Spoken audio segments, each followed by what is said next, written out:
Honorable members, Madam Speaker.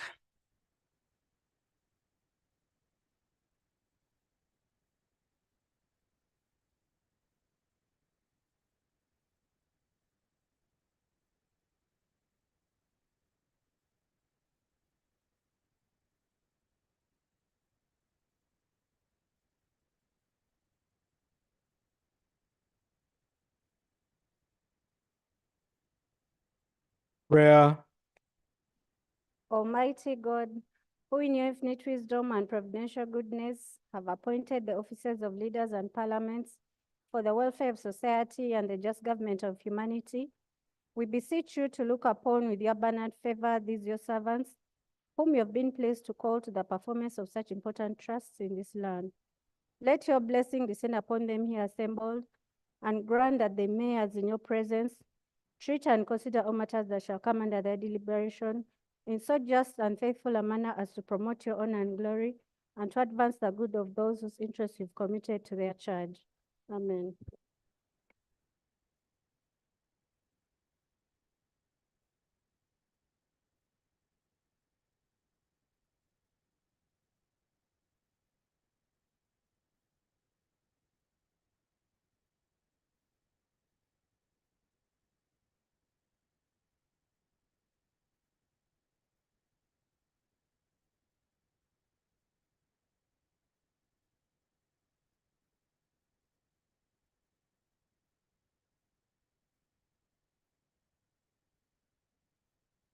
Item 2, communication from the chair.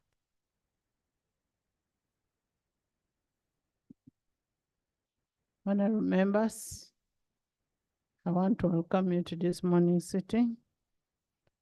And as you are aware that we've been handling the RAPEX bill, I sincerely want to thank you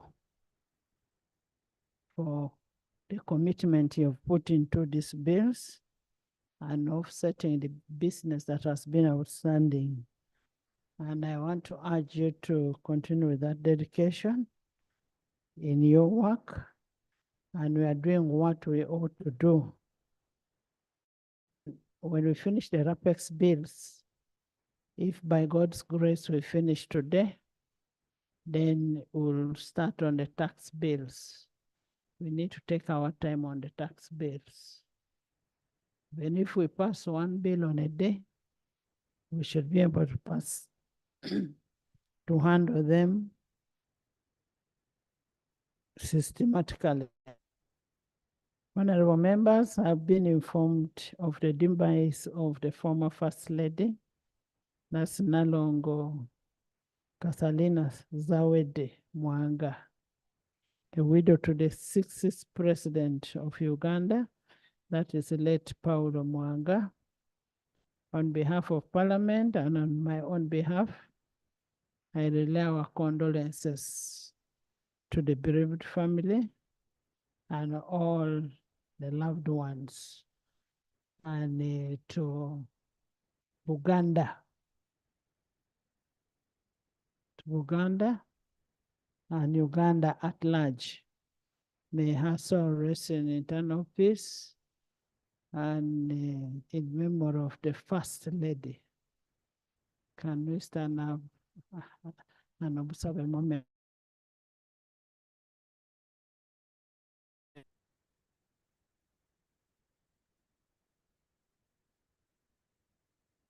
May her soul rest in eternal peace.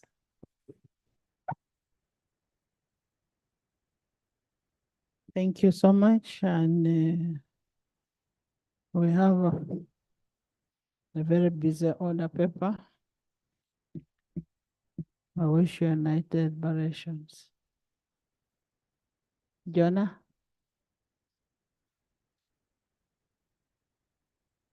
Yes, Lop.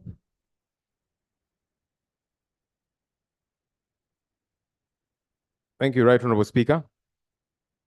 Right Honorable Speaker, we have seen communication from the Minister for the Presidency that her ministry has appointed 2 assistant RDCs per district and per city, about 300 of them Right Honorable Speaker, we would like to be kept in the loop to understand a couple of things. One, government has been pushing us on rationalization, saying we need to rationalize entities, send them back to the ministries so that we can save taxpayers' money, so that we can cut down on government expenditure. And that justification makes sense. But as we are doing that, Right Honorable Speaker, we are then seeing. What is the order for? Madam Speaker, this regime is for the National Resistance Movement. And I think the National Unity Platform should allow the National Resistance Movement to organize government. Madam Speaker, this helps us to understand. You can't have an order on order. Madam Speaker, Finish him to finish his order. Why don't we get civilized, for heaven's sake? Madam Speaker, I want to thank you for your wise words of wisdom. Civilization is key in political leadership. And really, opposition should leave the ruling government to organize its system. Because if we don't have a proper system running a country, we shall not have effective service delivery. I therefore don't know whether the leader of opposition is in order to bring such an issue when we have very many burning issues for this country. Thank you. Thank you. You know, if I'm to understand what the leader of opposition was saying, the leader of opposition prematurely was stopped. And I would actually request that we first understand what he says, what he wants to say. Then we make a pronouncement on that. If it is in line with what Honorable Macho is saying, I will still give a ruling to that effect. So let's first get here what the leader of opposition is saying. Thank you, Right Honorable Speaker. Also keep educating ourselves about our roles. The role of the leader of the opposition is to keep the government in check. I just thought I should educate my colleague. Back to the issue I was raising, Right Honorable Speaker. Government has been pushing us to rationalize, the justification being to cut down on government expenditure. And like I was saying, that's a compelling argument. But while we are rationalizing to save taxpayers' money, to cut down on government expenditure, here then comes another huge government expenditure that we need to understand, because you cannot preach water and then drink wine. What do I mean? You cannot say, let's rationalize, let's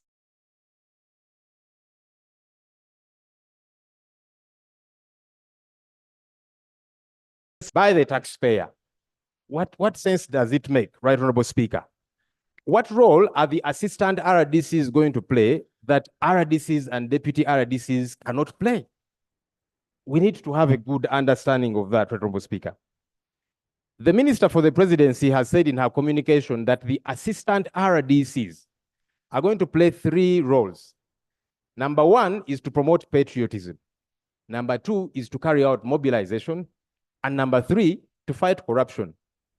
We need to be helped to understand whether now assistant RDCs are taking over the work of the Inspectorate of Government, because there seems to be a lot of duplication. Also, if you're saying they are meant to carry out mobilization, for what exactly? Is it mobilization for the NRM, mobilization for Parliament, mobilization for what exactly? This needs to be broken down. And finally, Right Honorable Speaker, when you read Section 70 of the Local Governments Act, it provides for the caliber of people that should be appointed RDC. That's the legal provision.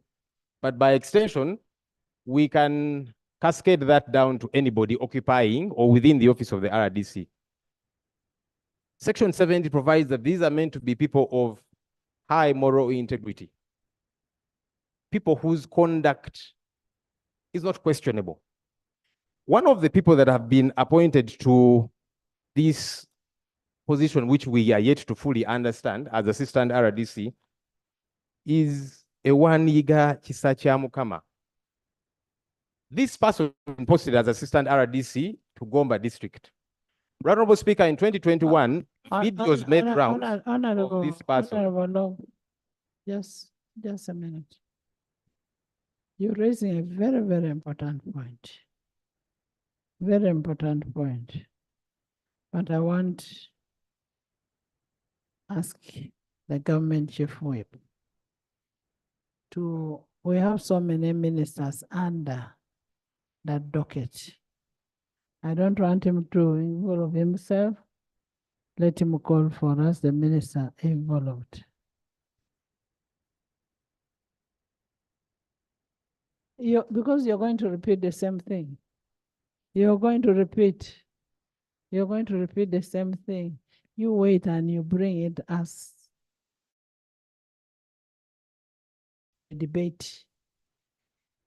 Even if we are at business committee, you'll repeat your issue. It's a very important point that should be noted. Government.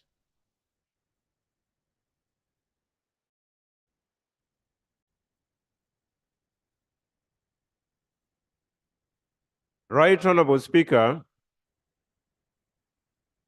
I want to thank the Leader of Opposition for raising this matter where he's seeking clarity. And he states in clear terms that his role is to keep the government in check. But our role in government is also to sustain our stay through the support of the people of Uganda. That said, Right Honorable Speaker, I wish to request your chair to give time to the Minister for the Presidency to come and provide clarification on the appointment of the Assistant Resident District Commissioners and Assistant Resident City Commissioners, their roles and responsibilities, and why the National Resistance Movement government thought it wise that we need to empower more those offices that do exist in our districts and in our cities. I beg to request that you give her time, and in the circumstances, we could proceed with the items on the order paper. If that pleases you, you could give her the appropriate time for her to come and explain. Thank you. Can you, Honorable Government Chief Whip, can you first try to call her up and then you tell us her availability before we decide to give her time?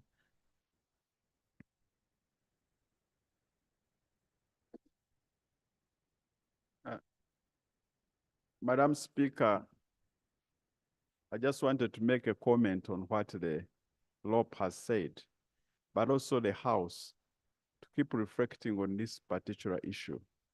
When we sit as the House and approve the budget, approve these items, because I remember in this budget, we approved money for assistant RDCs. We approved it in the budget, and the minister has taken action. And then we come back, no, this financial year where we are, which is ending in June, yes, and then the government takes action. And then you come back as if you are not involved. You were involved in approving this position. Let's get a report to that effect, Honorable. Let's get to know if it is true that the money was approved, how much money was approved, and it still brings you to the caliber of the people that the Leader of Opposition is talking about. Do you bring in this kind of RDCs who just go on rampage, like the one of, I don't want to mention the name. Do you bring in those kind of RDCs and that kind of thing? So let's get a paper to that effect. Get a paper to that effect. If we approved the money and the criteria and yes. Thank you, Right Honorable. Of course, I want to agree with the minister that I remember we approved the money. The major issue is, like any civil servants and public officers, they need serious scrutiny and to go through the process. Now, if you look through even in the qualifications, there's no specific qualification for an RDC. And that, of course, leaves it hanging for anyone. No, yes, I'm saying it's up to us now. It's part of what we should focus on, to develop some of those laws that govern the process of even appointing RDCs. You should be. this Honorable person. members, Yes. I have already made a ruling to that effect. Let's come with a paper to show that this amount of money was appropriated for recruitment of deputy RDCs, and this is the criteria, and these are the requirements of a person. You cannot pick somebody just from nowhere to you get to come and claim to be an RDC when a person has a bad track record. So these people, they must do a due diligence on that. Right, Honorable. So There's just to a get quick procedure guidance matter. from you. Procedure matter first. Thank you, Right Honorable. Right Honorable, it's good that you have ruled we shall receive a report from the minister, but we request that as the whip talks to the minister to bring the report, already we have challenges with some of these other existing people because they need to go through the right channel. We have got these experiences like Anderson of Lubaga. Everybody has read what he has been writing and his arrogance and how he has handled. That shows the type of people that we have been having. Now, if we have been having the type of Anderson existing, the current that they have appointed Right Honorable, the current ones, I have an example of one who didn't even go to school at all, but is also posing as the assistant. So this is where we are going. So we request that as the minister comes with his report, let him also show us those people he's appointing and their qualifications. Honorable members, just finish up. I have made a ruling to that effect. Yeah, I just wanted you to guide further, right, Honorable For me, Speaker. it's not about education, but the character of a person. Very important, right, Honorable, the character, because we can't have people who are occupying public offices, earning from the consolidated fund, they address in public, hurl insults at people and traditional leaders like this eager person. It's unacceptable. Right, Honorable Speaker, if you could guide further, because you had asked the government chief. But I want to refer you to Article 203, Resident District Commissioner. There shall be each district a resident district commissioner who shall be appointed by the president. For a person to be appointed as a resident district commissioner, he or she shall be a citizen of Uganda and qualified to be a member of parliament, an equivalent of a member of parliament, and that is merely just S6. The functions of a resident commissioner are, you'll see from there. But what is paramount is that you should qualify to be a member of parliament. Thank you, Right Honorable, for that pointer. So there is clear yardsticks, academically, character, morality, and all of that. Right Honorable, you had asked the government chief whip to step out and establish the availability of the minister, but then there's also the paper that should be presented to Parliament. And we should avoid this aspect of somebody working in the district where he's born. Somebody working in a district where he's born, because that's how they start fighting in the sitting leadership. Next item. I am going to get a paper to that effect, and we are going to scrutinize. Next item. Item 3. You know, I'm even losing my voice, Mukatulik. And agency, as the other minister comes, whether to be procedure okay, also to invite the Minister of Works here. Madam Speaker, Masaka Road broke down. And this road, there is a lot of challenge along this road.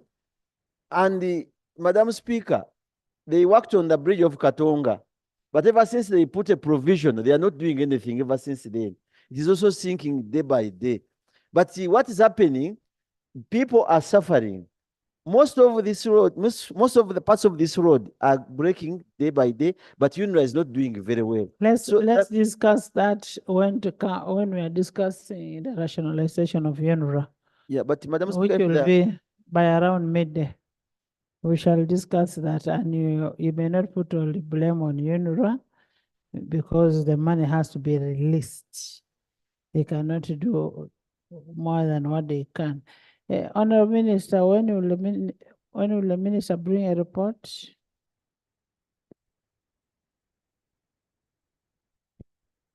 Right Honorable Speaker, the Minister for the Presidency has requested that the ministry be allotted space tomorrow on the order paper for them to come and brief Parliament on the appointment of the Assistant President, District and City Commissioners. So the Ministry for Presidency will brief the House with your affirmation tomorrow. Thank you. Next item. Item 3, Bill second reading, 3.1, the Non-Government Organizations Amendment Bill 2024. Is the bill seconded? Seconded. Is the bill seconded?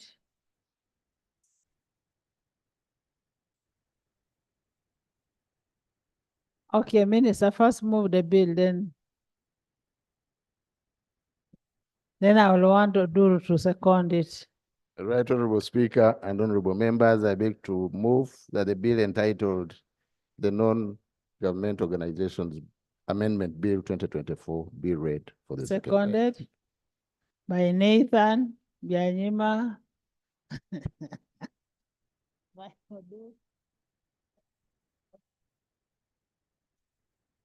By Lutamaguzi, Aru, by the whole house.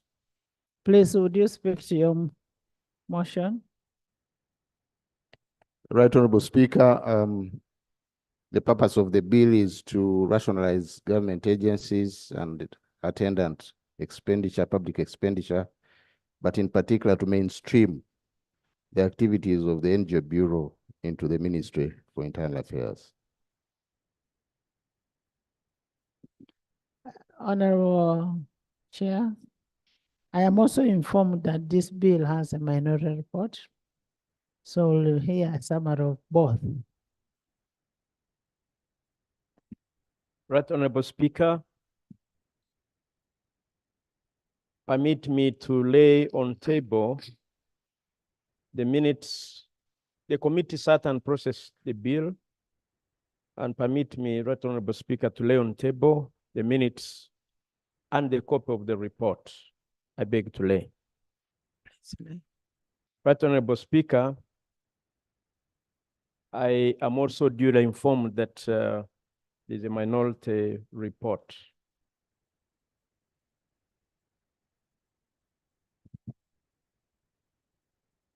Right Honorable Speaker and honorable colleagues, the Minister has ably given us the objectives. This committee, under the rules of procedure, sat and considered the bill under Rule 129, and it's a short report that I'm going to present. And the committee also interacted with stakeholders.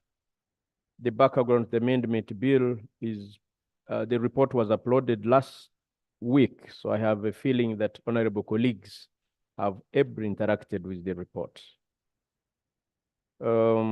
Policy and principles of the bill, precisely to give effect to the government policy for rationalization of government agencies and public expenditure adopted by Cabinet on 22nd February 2021. Remedies proposed in the bill seeks to amend the Non-Government Organizations Act of 2016. This is Act 5 of 2016 to enable the mainstreaming and rationalization of the functions of the Bureau into the ministry responsible for internal affairs, thereby, inter alia, relieving the government of the financial drain on its resources and the burden of wasteful administration and expenditure of maintaining a fully fledged corporate National Bureau of Non-Government Organizations. Yet, the functions of the Bureau may be performed by a department in the ministry like it was before 2016, when the Bureau was a department in the ministry. B, to facilitate efficient and effective service delivery by clearly delineating the mandates and functions of the ministry responsible for internal affairs in relation to functions of the Bureau and other government agencies and departments, thereby avoiding the duplication of mandates and functions, but also, Right Honorable Speaker, to promote coordinated administrative arrangements, policies, and procedures for ensuring the efficient and successful management, financial accounting, and budgetary discipline of the government agencies and departments, and enabling the government to play its proper role more effectively and enforcing accountability, but also to restructure and reorganize the Bureau by eliminating bloated structures and financial ambiguities in order to operate effectively as a department in the ministry. Methodology, we met both the ministry and the National Bureau for Non-Government Organizations. We reviewed the Constitution, the Act of 2016. We make one observation, salient one here, Right Honorable Speaker. During deliberations on the rationalization of agencies, officials from the Ministry of Public Service informed the committee that the overall objective of implementing the recommendations of RAPEX was to eliminate mandate, structural and functional duplications and overlaps, eliminate wasteful expenditures, and realize short-term and long-term savings to be utilized for the provision of other critical government services. As such, the committee has made observations on mainstreaming the functions of the Bureau for Non-Government Organizations into the ministry and the NGO's Amendment Bill 2024 as demonstrated below. 6.1, very important, Right Honorable Speaker, budget implications for transfer of National Bureau for NGOs to the Ministry of Internal Affairs. During the deliberations on the Ministerial Policy Statement for the financial year 24-25, the Ministry of Internal Affairs informed the committee that the current establishment of the National Bureau for Non-Government Organizations comprises 21 staff who form the Bureau's secretariat, costing Uganda shillings 1.377 billion in wage bill. The wage bill allocation does not accommodate the costs of NGO board and adjudication committee, which are entitled sitting allowances, mileage allowances, and communication allowances when called for meetings. Further, they are also entitled to an additional monthly retainer.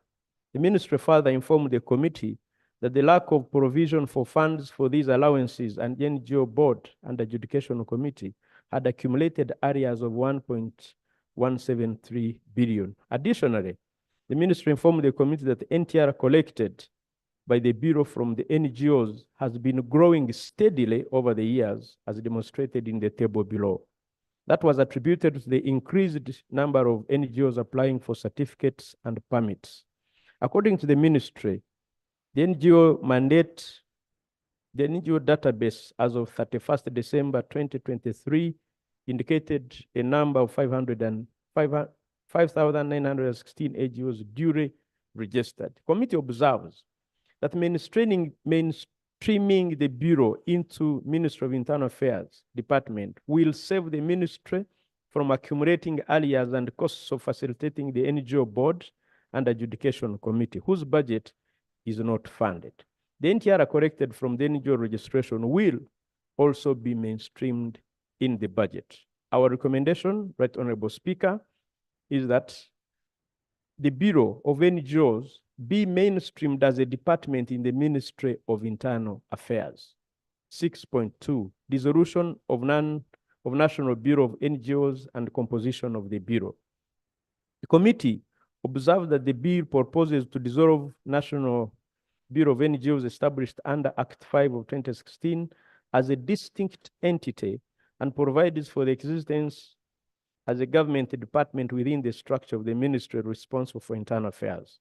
Clause 11C of the bill that provides for composition of the Bureau to consist of a chairperson, vice chairperson, 2 NGO representatives, and 3 other persons, all of whom are to be appointed by the minister and approved by the cabinet, does not conform to the structure of a government department. The committee opines that having appointees of a minister mainstreamed in the ministry department does not only contravene the public service staffing establishment, but also creates conflicts in the reporting and accountability mechanisms. It is standard practice in the public service that an accounting officer who superintends over the ministry department is a permanent secretary. Furthermore, as proposed in the bill, the appointment of persons in the public service in Uganda by the minister contravenes Article 172 of the Constitution, since the appointment of persons in public service is restricted to the president and the service commissions created under the Constitution. Therefore, creating a bureau as a department with members appointed by the minister will be equivalent to usurping the supervisory and management authority of the permanent secretary by the minister. To mitigate this structural conflict, the committee proposes that the ministry's permanent secretary be given authority to designate members of the bureau from within the ministry.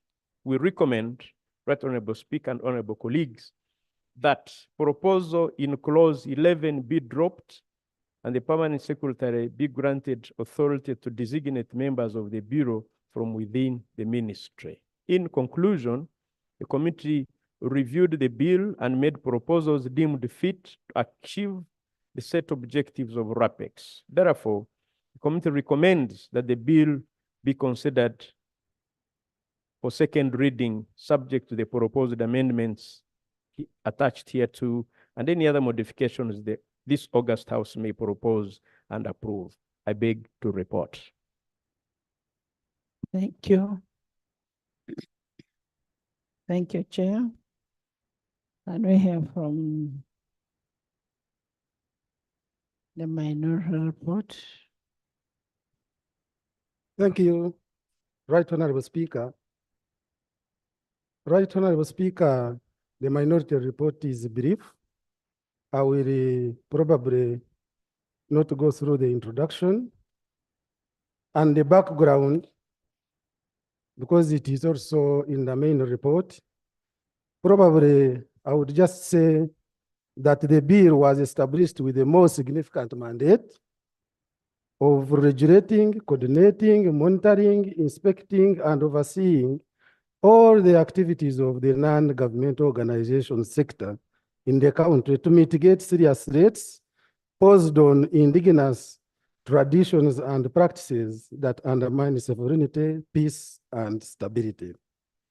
However, Right Honorable Speaker, on 22nd February 2021, Cabinet approved the rationalization to mainstream this agency. It's against this background that this minority report presents the implications of rationalizing the NGO Bureau into a department of Ministry of Internal Affairs. Right Honorable Speaker, there are salient observations on the bill. The minority report is that the spirit of rationalization is good for the country, but only if conducted on a case-by-case basis and not in the omnibus manner. Pursuant to the ongoing government rationalization and public expenditure exercise, the National Bureau of Non-Government Organizations under the Ministry of Internal Affairs will be dissolved and mainstreamed into the Ministry of Internal Affairs structure as a department, and as such, the minority report makes the following observations. One, budget implications for transferring the National Bureau of NGOs to the Ministry of Internal Affairs. The committee posits that mainstreaming the Bureau into a department of Ministry of Internal Affairs will save the ministry from accumulating areas and costs of facilitating the NGO board and the Adjudication Committee, whose budget is not funded. It further argued that the NTR collected from NGO registration will also be mainstreamed into the ministry on this basis. The committee makes a case to rationalize and mainstream the Bureau as a department of the ministry. However, assessing the broader mandate, Right Honorable Speaker, of the Bureau vis-a-vis the cost saving is critical. The minority report posts that since its establishment, the Bureau has enhanced registration, regulation, monitoring, and inspection of NGO sector. A verified and validated reliable database of all NGOs is now in place. This was not the case before when the function was still mainstreamed as a department under the ministry. The Bureau attributes this success to the development capacity of district and sub-county NGO monitoring committees that have enhanced effective monitoring from the district to the grassroots levels. It has reduced the turnaround time for services in the registration and renewals, investigations, dispute resolutions, searches, and certifications. An efficient appeals mechanism facilitated by the Adjudication Committee to handle appeals by aggrieved parties dissatisfied with any decision of the NGO Bureau, among others. Notably, the Bureau conducted the first terrorism financing assessment of all NGOs, CBOs, charitable trusts, and faith-based organizations operating in Uganda to establish the risk levels. Uganda is a member of the Eastern and Southern Africa Anti-Money Laundering Group, ESAMERG. This regional body describes to the 40 recommendations of the Financial Action Task Force, an intergovernmental body that sets standards and promotes policies to protect the global financing system against money laundering, organized crimes, terrorism, and weapons of mass destruction. According to the Mutual Evaluation Report of 2016, concerns were raised about Uganda, especially on NGO sector, vulnerability to terrorism financing, and its possibility of being abused as a conduit to channel funds for terrorism financing activities. It was established that there were deficiencies in the NGO laws on issues of countering money laundering and terrorism financing. Following the mutual evaluation, Uganda was put on the Finance Action Task Force gray list and was at a risk of being blacklisted.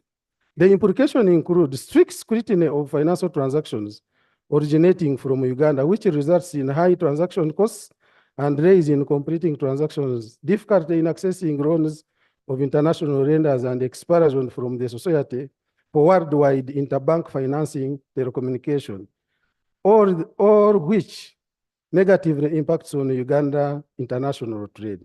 Right Honorable Speaker, Uganda addressed all these concerns, and among other concerns were underfunding of the Department of NGO Bureau, because at that time the NGO Bureau was getting only 340 million, and this parliament enhanced it to 4.4 billion. Another reason, Right Honorable Speaker, that was advanced was lack of the regulator, which is the NGO Bureau now. Right Honorable Speaker, following this, Uganda addressed all these concerns, and just of recent, on 23rd day of February 2024, that's when it was removed from the gray list.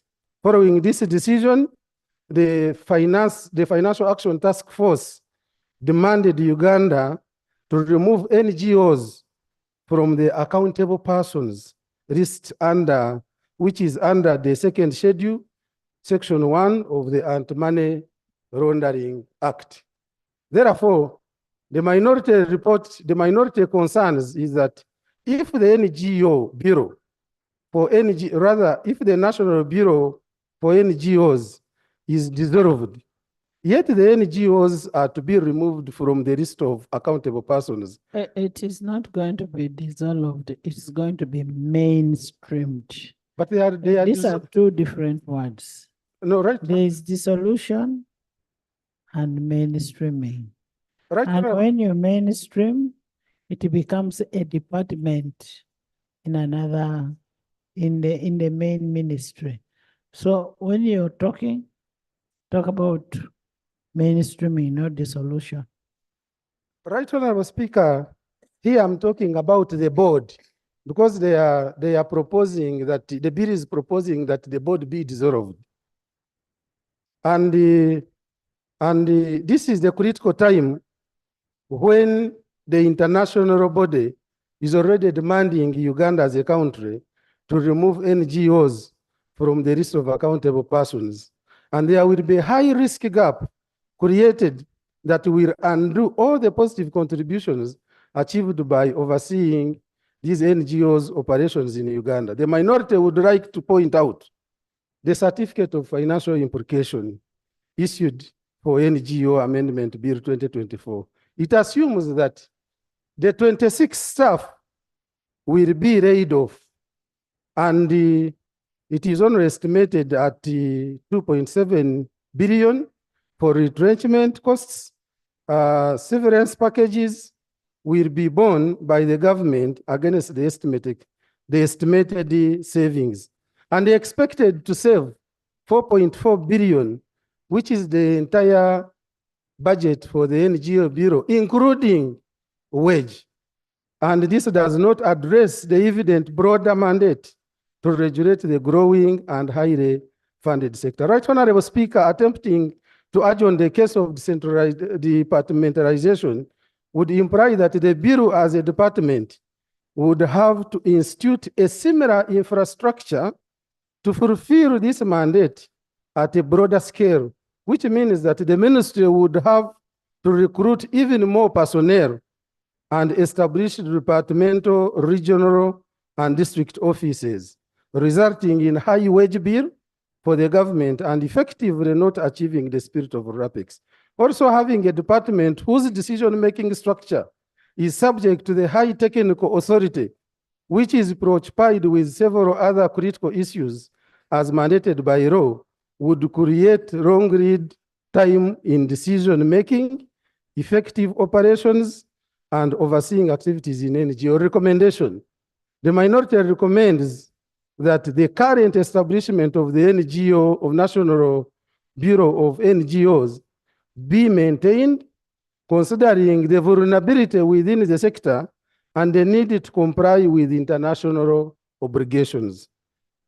3.2, dissolution of National Bureau of Non-Governmental Organizations and the composition of the Bureau. Right, Honorable Speaker and members, the Bureau is the only regulator of this unique, fluid-sensitive, and dynamic NGO sector, and its rationalization will weaken the capacity to oversee NGO operations in the country. The Bureau has aligned functions, structures, plans, and budgets, and there are no functional ambiguities, duplication, and overlap with any other government institution. This has streamlined legal and institutional frameworks and is accountable under the line ministry. The NGO is not a vote, it is only a subvention. Right, Honorable Speaker, as such, there are no duplications whatsoever which any other government department or agency. Right, Honorable Speaker, additionally, the right, as rightly put by the majority report, the NPR Honorable member, just hold on. I see these little angels going. Please hold on, hold on. Are those the students of Gertrude Academy? Gertrude Academy Primary School from Kagoma County, Jinja District. Are you the ones? Please stand. Stand up. Stand up, and whoever your MPs, They are here represented by Honorable Waliomo, Moses, and Honorable Katali. Welcome. Thank you so much for coming. Please join me in welcoming the young angels. So thank you so much. Have Johnny masses. Thank you so much, Right Honorable Speaker. Right Honorable Speaker, as rightly put by the majority report, the NTR corrected by the Bureau from NGOs has been growing steadily. Can you summarize? Yeah, I'm summarizing, Right Honorable Speaker. Has been growing steadily, and before this entity was created, Right Honorable Speaker, the ministry was generating between 80 and 120 million. But since it was created in 2016, it has since grown from that rate of 146 in 2015 to up to 2 billion now. It generates 2 billion out of the 4.4 billion that is given to them. And Right Honorable Speaker, if I recollect very well, on Friday, you guided that all the agencies that do not generate money for the country should be rationalized. Right Honorable Speaker, as it has been demonstrated on table 1 of the main report. This has been attributed to the increased NGOs applying for NGO certificate and permits. It is also noteworthy that the increasing NGOs and community-based organizations registered to carry out different objectives have the uniqueness and ability to mobilize vast sums of money for these activities to complement efforts of government. Additionally, the NGOs and CBOs registered in Uganda, from the report of the NGO Bureau, it has been reported that it brings in the country a minimum of 4.5 trillion per financial year. And all this money goes to employment of Ugandans, salaries, and at the end of the day, they also contribute to government through taxes. Right Honorable Speaker, further information obtained from Uganda Registration Services Bureau indicates that most of the 31,339 entities incorporated in Uganda as companies limited by guarantee are non-profit organizations, which puts a significant burden to the government to strengthen the Bureau to effectively inspect, monitor, and track the activities of the entities, purpose to which the enormous sums of money are intended and established, whether these entities are non-existent, on ground, and simply operating illegally, obeying illicit. Additionally, most NGOs are heavily foreign funded, hence making them prey to embrace foreign interests into the sovereignty of the state, espionage, and foreign influence in the politics of developing humanitarian and social. Therefore, adequate human and financial resources are required to counter such a high-risk eventualities and enable the Bureau to effectively regulate such a complex, sensitive, and dynamic sector. Mainstreaming this function into the ministry department will not only compromise the capacity built over the years, but also create risky inefficiencies and weaken the capacity to oversee all NGOs and CBOs nationwide. These NGOs is, if not adequately inspected and monitored, Right Honorable Speaker, a potential conduit of money laundering, cultural erosion, political sabotage, and fraud. Therefore, the committee's recommendation to grant the permanent secretary to the authority to designate members of the Bureau from within the ministry will deny the government the expertise required to organize and regulate NGOs' activities due to the lack of representation of the NGOs in decision-making structure. The representatives of the NGO sector provide insight into the organization and management of NGO activities, therefore setting up effective policies for effective management of NGO sector without insight of the players who can be accommodated through their representation on the board, we cause governance inadequacies. Right, Honorable Speaker, the board of the NGO now has a representation of the NGOs.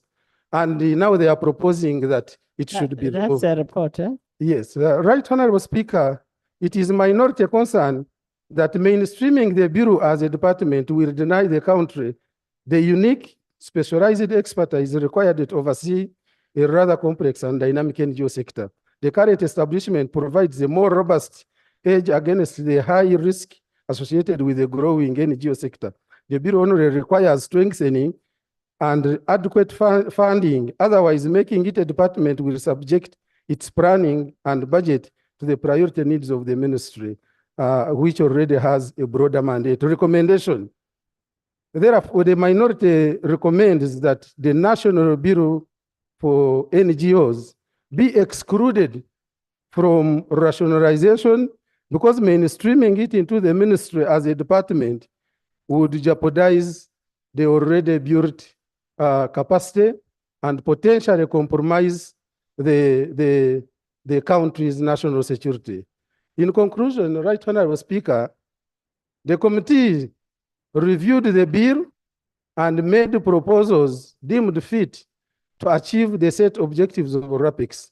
However, it is noteworthy that the National Development Plan outlines the civil society as the third sector in the country, with NGO constituting a significant part of achieving Vision 2040. The National Bureau of NGOs is the only regulator that needs to be fully empowered to make timely decisions and interventions in the affairs of NGOs in the country. Mainstreaming it into a department of the ministry will be counterproductive and contrary to the original position of government. Mainstreaming the NGO sector, whose activities are global and dynamic. This could result in as far-reaching political, financial, social, security, economic consequences on the well-being of Ugandans. Therefore, the minority report strongly calls upon Parliament to reject proposals of the non-governmental organizations amendment bill in its entirety. Right, Honorable Speaker, Honorable Katabaz has one additional point to add on our report, and we beg to report. Under which rule? No, I'm not using my powers. Members, if you're finished, can we debate now? Uzziah, Isaac, Peter, then Christian. Thank you, And Right Alan. Honorable. Thank you, Right Honorable Speaker. Let's give 2 minutes each. We have a blotted other paper. Honorable Speaker, Switch on. I want to begin by thanking the mover of the minority report, as well as the chairperson of the committee.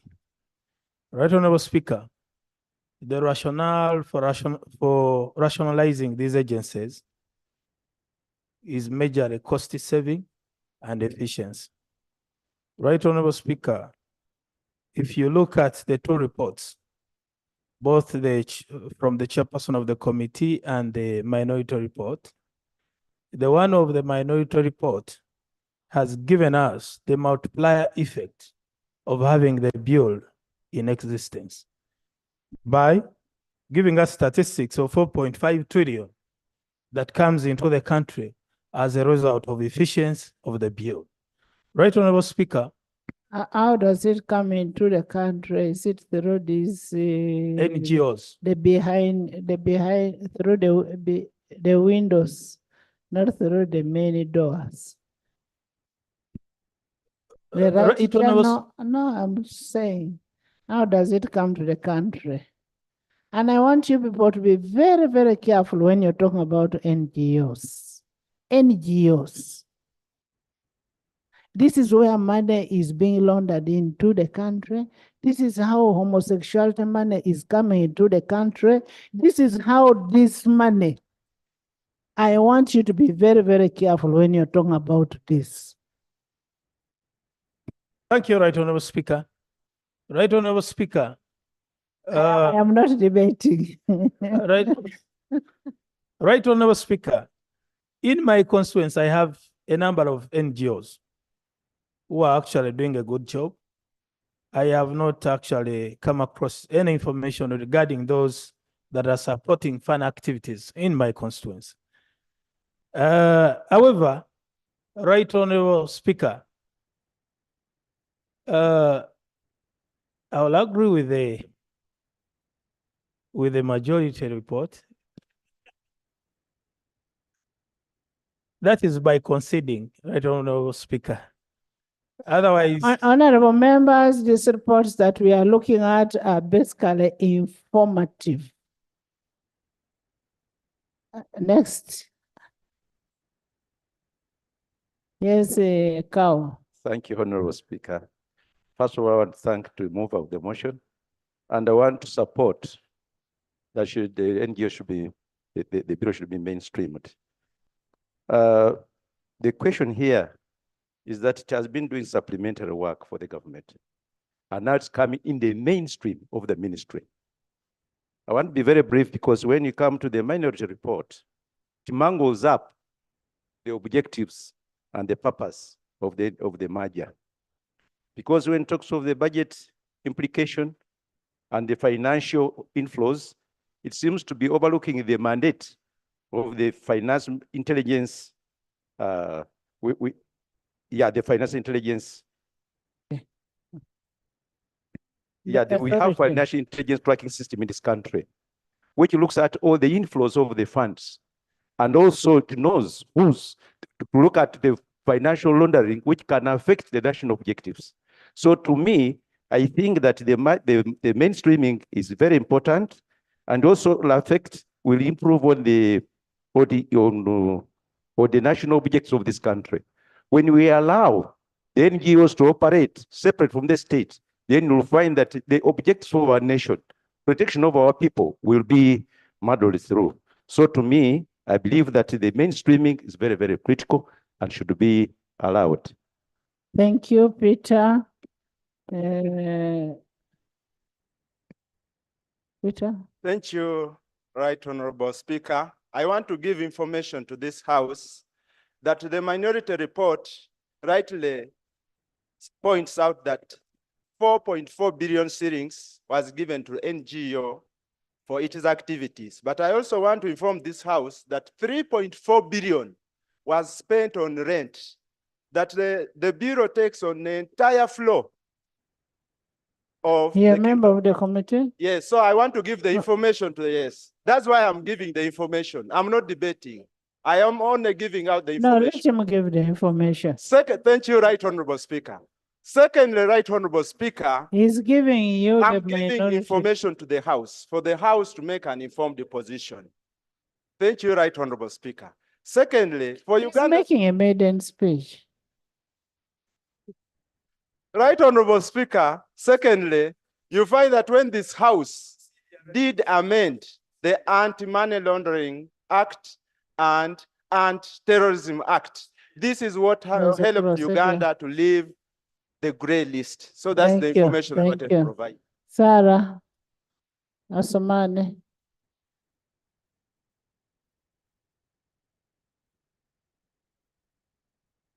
Thank you, Right Honorable Speaker. Right Honorable Speaker, I want to thank the committee for its report, but also the minority report, Right Honorable Speaker. It raises very serious issues that cannot be ignored. I'm aware, Right Honorable Speaker, of some of the NGOs that have been operating and doing things that are contrary to our own values and cultures here. But I believe that the police and other agencies have been dealing with those other NGOs.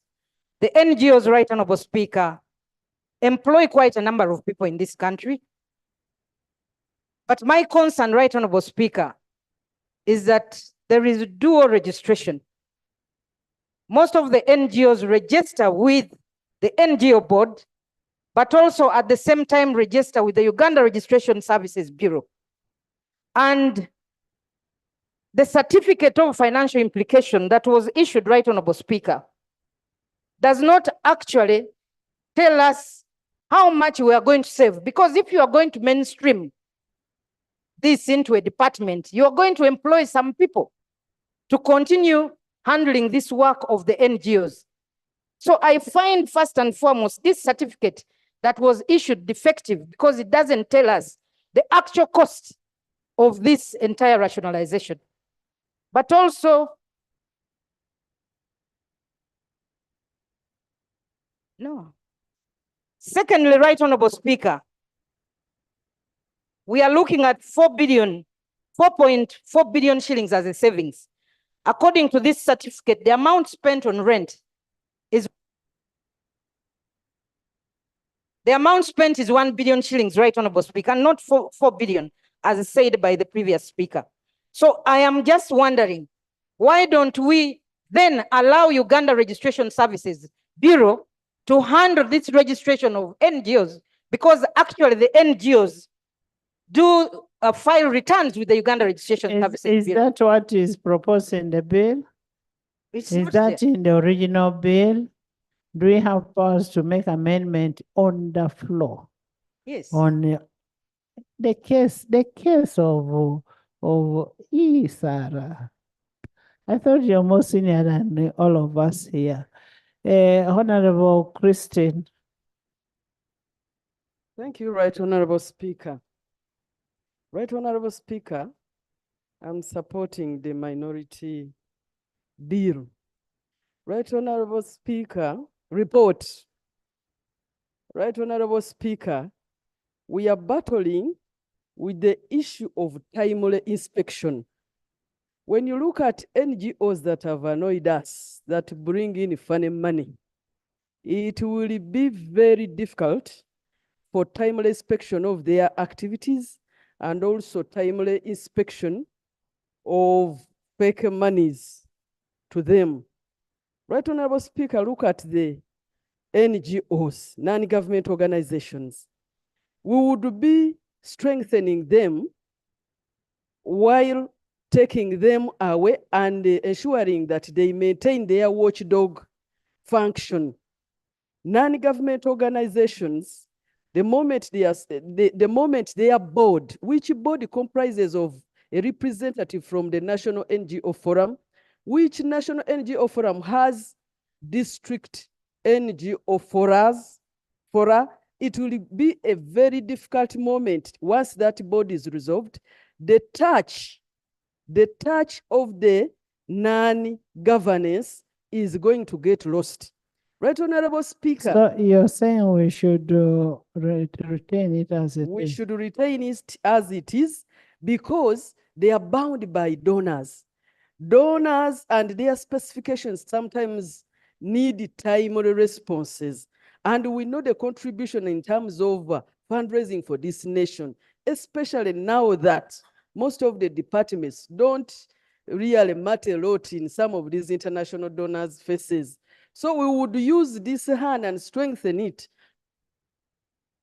Alan? Thank you, Honorable Speaker, for the opportunity. Let me state it categorically clear that I support the minority report. Madam Speaker, 31,339 NGOs just get a department in a ministry. A department can't monitor these NGOs thoroughly well. How many? 31,333 NGOs. And out of those 31, if there are 31, we need to review that number and look at which NGO does what, where, and when.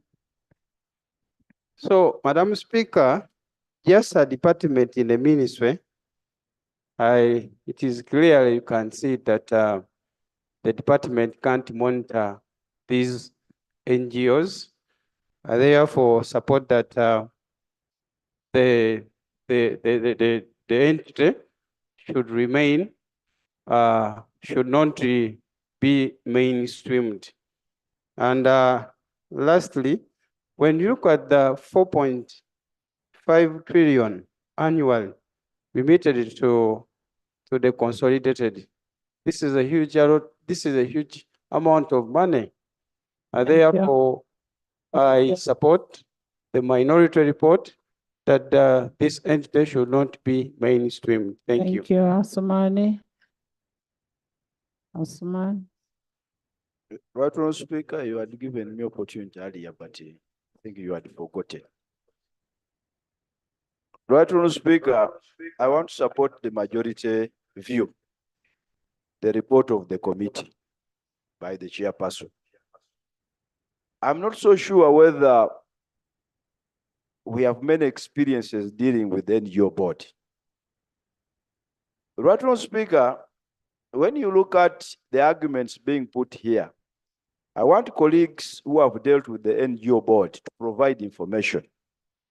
The NGO Bureau. There are about 3 fundamental challenges we are facing.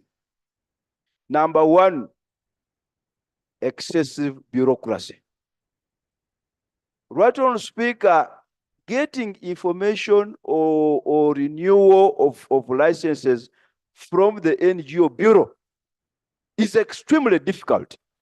I am not so sure whether the argument that you see going to the, so the fact that even basic things are being a challenge in that bureau, I don't think its stay is still justified.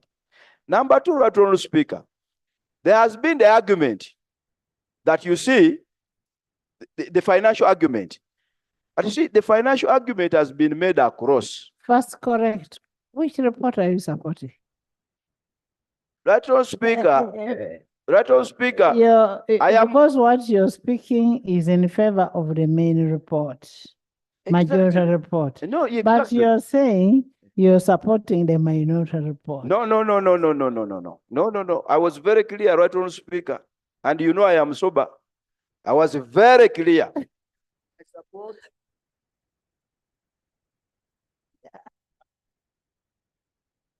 You finish.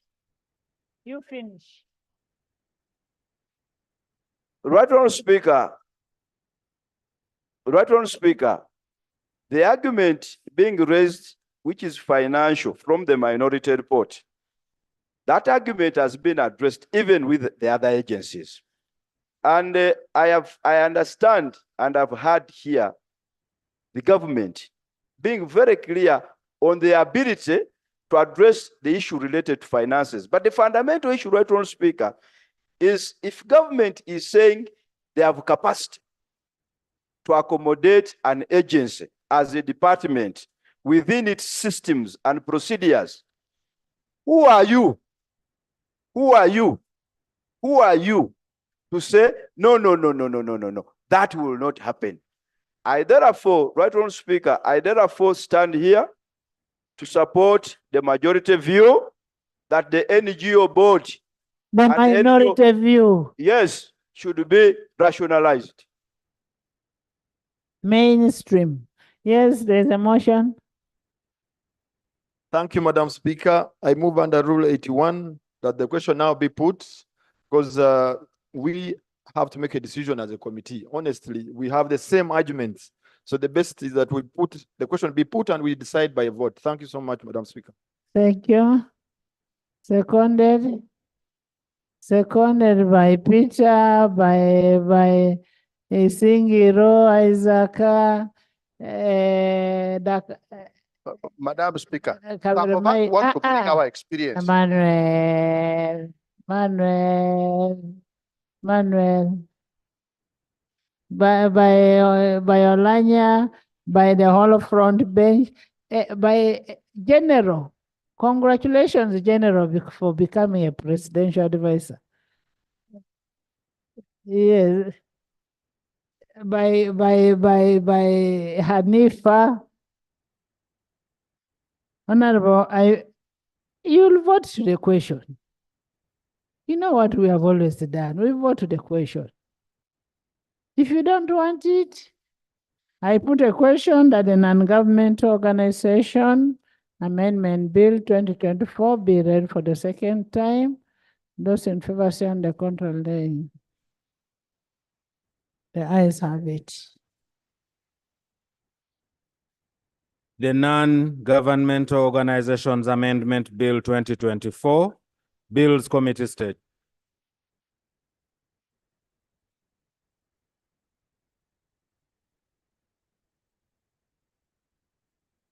Pull away this chair.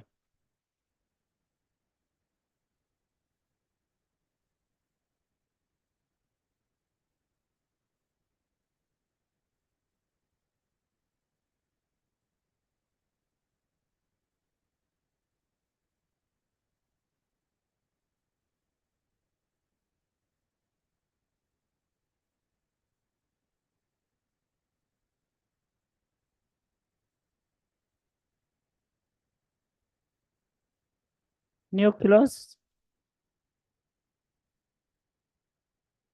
Chair. Right Honorable Chair, proposed amendments to the Non-Government Organizations Amendment Bill 2024. Right Honorable Chair, insertion of clause immediately before clause 1. The bill is amended by inserting immediately before clause 1 the following. Commencement. The act shall come into force on a date appointed by the minister by statutory instrument. The justification for this is to empower the minister to commence the bill where the resources have been made available. I beg to move. Minister. I concur, Right Honorable Speaker. Law.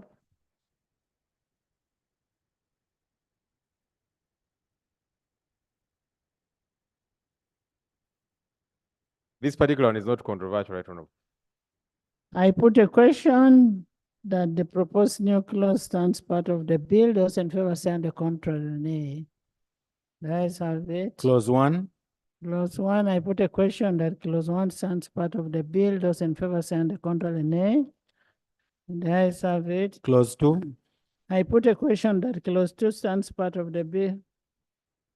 Yes, Jana. Madam Chair, I just want to point out the contradiction in the drafting languages and the choice by the Legislative Council. In clause 2, it is about the objective. And it reads, among others, the main objective of this act is to give effect to the government policy on rationalization. But this is not a standalone act. This is a bill amending an existing act. In the existing act, the principal act, we have section 4, which talks about the objects of this act. Now, once we pass this standalone objective, how do you then make them stand as one law? It's like you're having two acts within an act with an objective to rationalize, but when you go to section 4 of the main act, you again have the objectives also listed there. That's why my proposal initially was that this clause 2 should be amending section 4 of the principal act, so that then you can merge the two. The correct way should have been like that, that this clause 2 in the bill should be amending clause 4 of the principal act. But the confusion is too much to be even sorted. Actually, the objective should have been on the principles of the bill, what is quoted here. So kindly redraft for me too. Without when we remove this to the objective. We actually don't need to redraft 2. 2 should actually now be deleted. Or if it pleases, should go to preliminaries, because you cannot have 2. The objectives have been explained in the memorandum. Yes. So actually 2 should not even be there, Mm. including, I think in my opinion, even 3. Honorable Minister, are you getting? That 2, what is quoted in 2 is already in the objective of the bill. So it is repeated here. And then 3, the purpose of the bill also the same. So it is already covered. So having it here is repetitive. I agree entirely. Is on drafting. With what he said, only that with a slight proposal that only to the extent that it doesn't invoke the provisions of the Bureau as it was, so we can adjust. But I agree that this one, the one we have in the bill is mostly general to the exercise of RAPEX, and we had forgotten to put. But I think there's also a problem with the drafting, the persons drafting these laws. The persons drafting these laws must take it seriously. Chair? Right Honorable Chair, I fully understand. Can we first sort out on the same? Right Honorable Speaker, we had an incident here in this house where the Attorney General turned against our position. And he said he had advised us. And that time he was around. Now he's not around. He's even in a better position to turn against us, in a better position and advantaged place, because he's not around and he can say he did not have an input. And this is well known to the Office of the Attorney General that we are doing this exercise, at least for this week. Are we therefore proceeding in the right way? That we are proceeding very well, because they are not the only ones who have gone to school. Even the one the sponsor of the bill is an advocate, not so general. Yeah. Even the shadow this side, shadow. The Minister of Justice is also an advocate. Yes. Even in law, congratulations. Honorable members, our law graduated the other day, and it is not an easy thing. That is like a panas. Congratulations, law. Thank you. Yes. Right Honorable Speaker, the Supreme Court has actually said the advice of the Attorney General on Parliament is not binding. It's actually advisory, but not binding. So if they choose not to be around for reasons known to them, it's okay. We will proceed. The envelope is a lawyer. This front bench here is consisted of lawyers.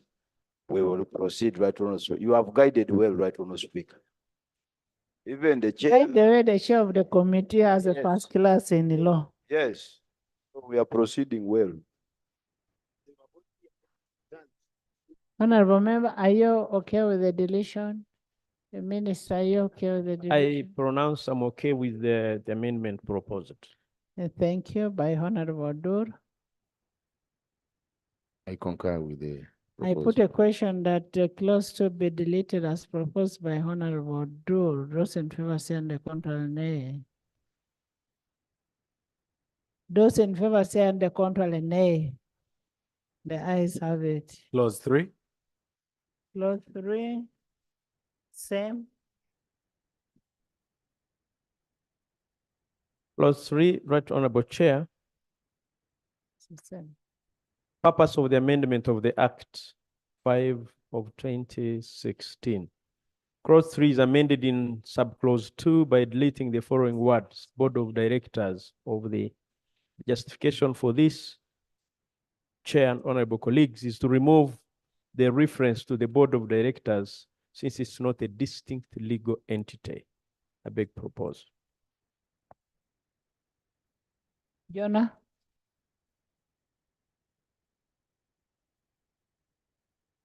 Madam Chair, my view still remains the same, that clause 3 and even 4 should actually be amending some provision of the existing act. In the absence of that clarity, they become redundant or will cause more confusion. Because as if this is going to be a standalone piece of legislation. Honorable Chair, when you look at it, the purpose of this amendment of the Non-Governmental Act 2016, Act 5 of 2016 is to mainstream the functions of the National Bureau. Now, the subsequent amendments, clauses, talk about the mainstreaming. So why Honorable Duri is saying that we deleted this? We are removing the National Bureau and we go on the mainstreaming. So that deletion is okay.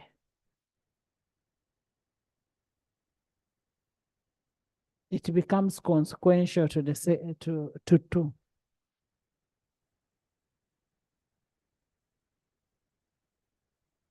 Because when you look at 4, it will look at the dissolution of the National Bureau. Can you act fast? It's not only your bill we are looking at. Thank you, Chair. I find no offense in accepting to the proposed amendment so that we have a free-flowing law that has no ambiguities and calls for further interpretation. I therefore. Thank you. Minister?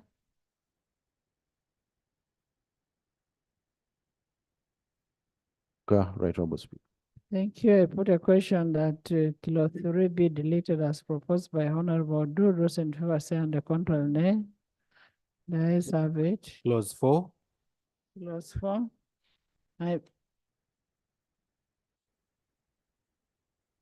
On clause 4, Madam Chair, the chairperson, the committee had proposed insertion of a new clause, which is on commencement. They did, and we passed. That was in the parent. Yes. Which is deleted. No. If I had the chairperson, he moved an amendment that this act would take effect on a date to be a new clause. That's what I'm saying. So I wanted to propose that these 2 sub-clauses are also on commencement. So they be merged with the new insertion by the chairperson, proposed by the chairperson. I wanted to propose that these 2 sub-clauses on dissolution, because when you see them, they are on commencement, that on commencements of this act. And the new insertion was also on commencement. So these 2 be transferred under the new insertion. So that A reads what the chairperson, the committee proposed, then B, what the one here now becomes B or 2, and then the 2 here becomes C or 3 with the other new clause.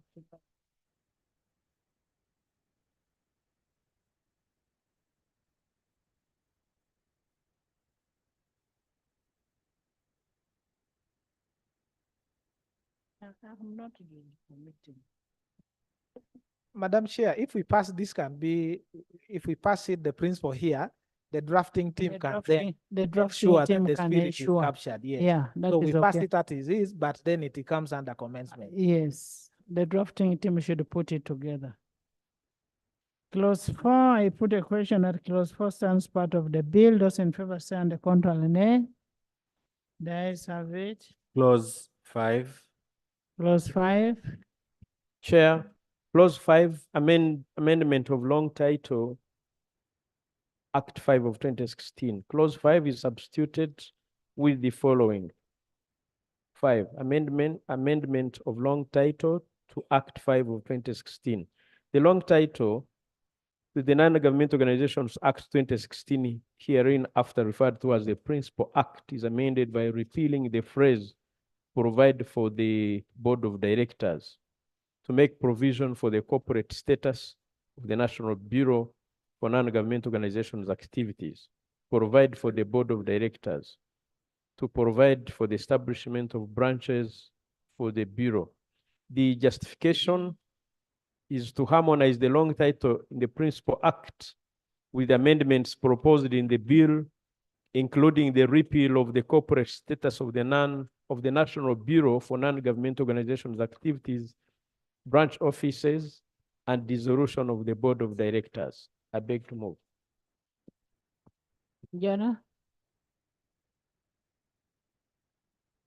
Oh, microphone. Are you okay? I'm okay. Minister?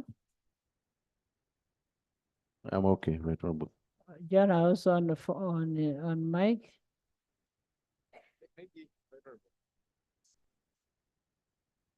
You see, we just need to be alert, and hopefully this can be rectified by the drafting people, because here, in the amendment, you're saying into the ministry responsible for internal affairs, in order to give effect to the government police on rationalization, yeah? Policy. So Policy. you'll need to, the drafting people will need to sort that out, so that it's captured properly. Yes, government policy. I put a question that clause 5 be amended as proposed, and with the amendment from the leader of opposition, those in favor say under contrary nay. Let's have it. Clause 5 as amended. I put a question that clause 5 as amended stands part of the bill. Those in favor say under contrary nay. Let's have it. Clause 6. 6. Right Honorable Chair, clause 5, amendment of section 3 of the Act number 5 of 2016. For clause 6, there is substituted the following. Amendment of section 3 of the Act of the Principal Act. Section 3 of the Principal Act is amended by 1, by repealing the definitions of the Board of Directors, Chairperson, and Executive Director. 2, by inserting the definition of the word minister as follows. Minister means the minister responsible for internal affairs. 3, in the definition of the word permit, by substituting the word board, the word bureau. The justification for the above, this is the consequential amendment arising from abolishment of the board of directors that has been replaced with bureau. I beg to move. Honorable Minister. I agree with the chairperson. Jana? In the Principal Act, the minister is already defined as the minister responsible for internal affairs. I don't know if that's exactly what they wanted or something else.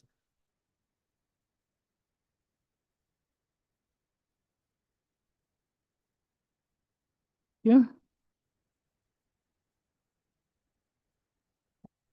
I put a question that clause 6 be amended as proposed. Those in favor say under contrary nay. The ayes have it. Clause 6 as amended. I put a question that clause 6 as amended stands part of the bill. Those in favor say under contrary nay. The ayes have it. Clause 7. I put a question that clause 7 stands part of the bill. Those in favor say under contrary nay. The ayes have it. Clause 8. I put a question that clause 8 stands part of the bill. Those in favor say under contrary nay. The ayes have it. Clause 9. Chair. Right Honorable Chair, clause 9, amendment of section 8 of the Act number 5 of 2016. For clause 9, there is substituted the following. Repeal of section 8 of the Principal Act. Section 8 of the Principal Act is repealed. The justification for this, the Bureau is a part of the ministry, and there is no need to have a common seal of the Bureau, since the Bureau is no longer a distinct legal entity. I beg to move. Minister. I agree, Right Honorable Speaker. Jana?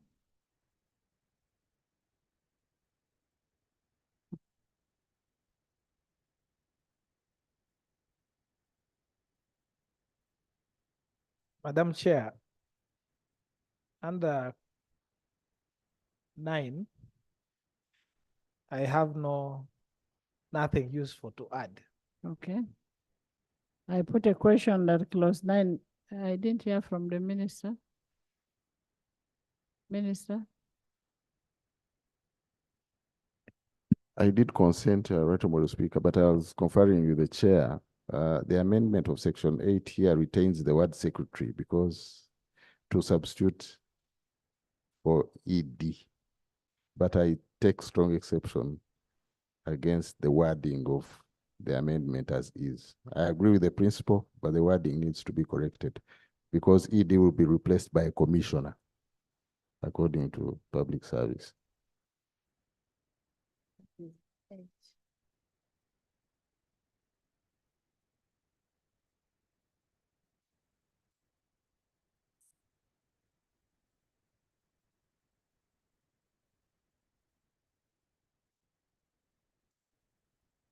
Commissioner. Yes. See, as a secretary, as AD. Okay, now, that is a commission. But yes.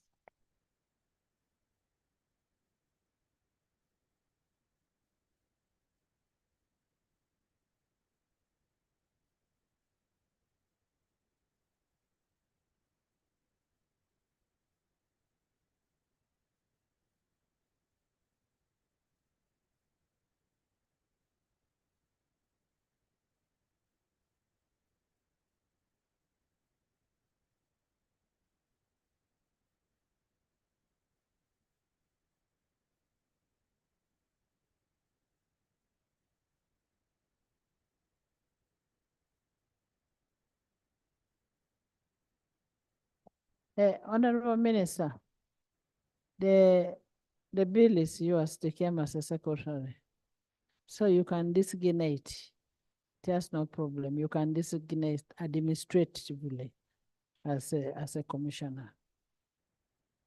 I put a question that clause 9 as amended stands be amended as proposed. Those in favor say aye, to the contrary nay. The ayes have it. Clause 9 as amended. I put a question that clause 9 as amended stands part of the bill. Those in favor say aye, to the contrary nay. The ayes have it. Clause 10. Clause 10. I put a question that clause 10 stands part of the bill. Those in favor say on the contrary nay. The ayes have it. Clause 11. Chair. Right Honorable Chair, Clause 11, amendment of Section 9 of the Principal Act. For Clause 11, there is substituted the following. Substitution of Section 9 of the Principal Act. The Principal Act is amended by substituting for Clause 9, for Section 9, I beg your pardon, the following. Composition of Bureau. Members of the Bureau shall be designated by the Permanent Secretary of the Ministry from among the public officers in the Ministry. Justification: the appointment of persons in public service of Uganda by the Minister, as proposed in the bill, contravenes Article 172 of the Constitution, since the appointment of persons in public service is restricted to the President and service commissions created under this Constitution. I beg to move.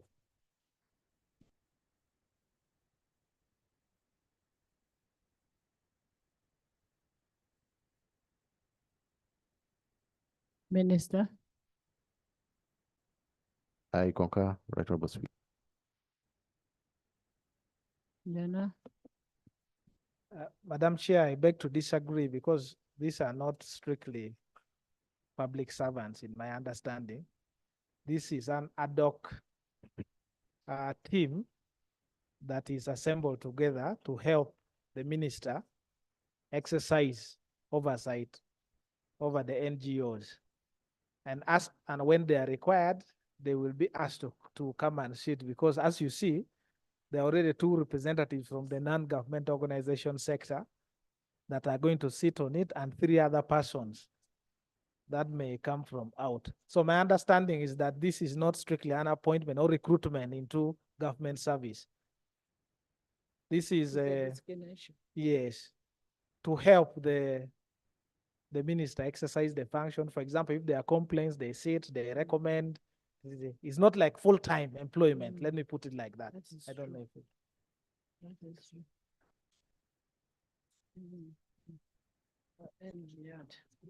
is true. Honorable Minister, have you got?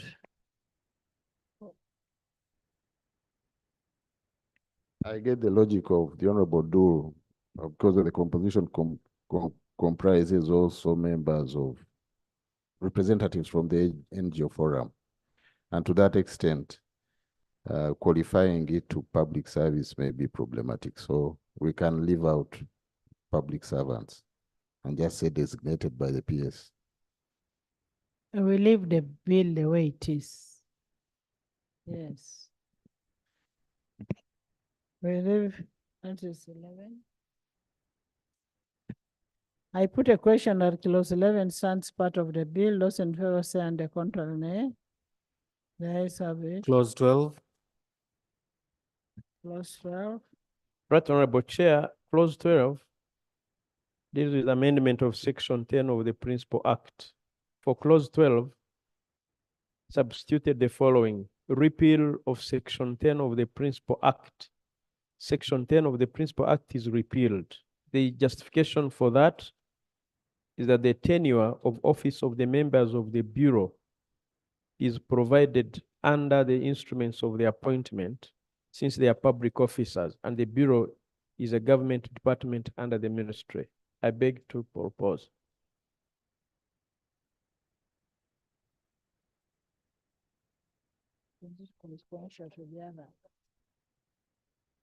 Yes. Thank you so much, Madam Chair. Madam Chair, in the previous clause, we have left it as it is. And this particular clause, it is consequential. It is consequential, therefore it remains because it's now the committee. Honorable Minister, this clause is consequential to the one we have just passed, 11. It remains as it is in the bill. I agree, Right Honorable Speaker. AG?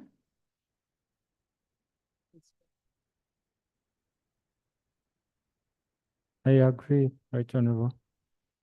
Thank you. I put a question that clause 12 stands part of the bill. Those in favor say and the contrary nay.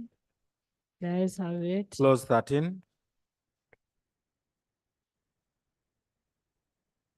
Clause 13.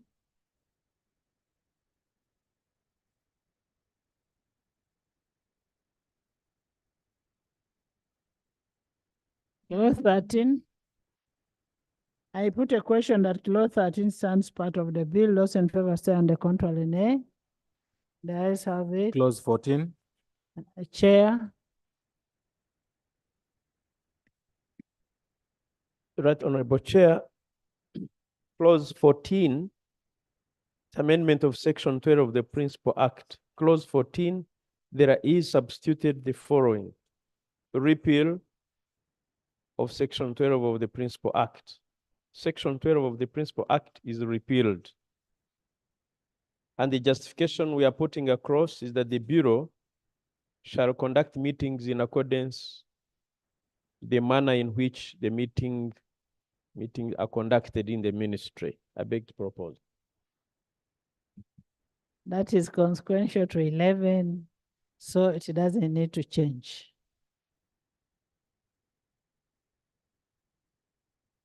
I agree, Right Honorable Speaker. AG?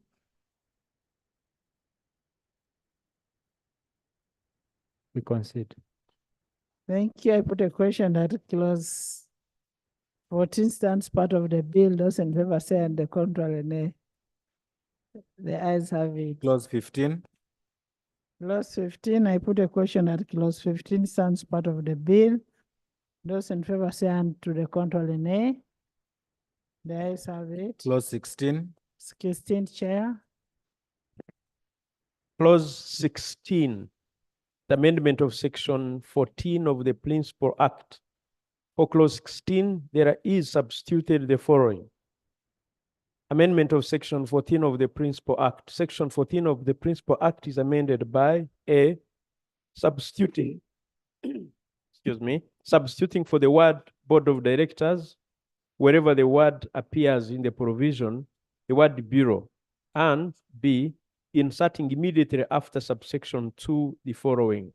2A, the Bureau may co-opt any person who, in the opinion of the Bureau, has expert knowledge concerning the functions of the Bureau to attend and take part in the proceedings of the Bureau. 2B, a person co-opted under subsection 2A may take part in any discussion at the meeting of the Bureau on which his or her advice is required, but shall not have any right to vote at that meeting. The justification we are putting across, Right Honorable Chair and Honorable colleagues, is to empower the Bureau to co-opt any person with expert knowledge to support the Bureau in its functions. I beg to submit. Thank you. Madam Chair, when Doesn't it have a cost implication? Doesn't it affect Article 93, where you co-opt a person anytime? Madam Chair, besides the cost implication, I'm also not comfortable. No, because we may be opening a door into a lot of uncertainty. The person you co-opt, is he a government official or a civil servant or an expert per se? I think we would leave room for abuse. In that way, I would propose that we leave this. The proposed amendment should be left out. Jana? Madam Chair, we have already allowed the committee, and the committee in the bill that was presented has membership, and membership has the representation of the NGO. Therefore, the committee remains as it is. Now, here, this is where they were proposing that the permanent secretary should appoint the technical staff and co-opt any other two members. But this one, it is okay, because when you refer to the Principal Act, the powers to co-opt is by the board. When you look at section 11.2C, 11.2, the members of the Bureau shall be appointed by the minister and approved by cabinet, and shall consist of 1, the chairperson, vice chairperson, 2 representatives from the non-government organization sector in Uganda, and any other 3. Any other 3 can be the experts in that particular area. Yes. And that settles the other question of.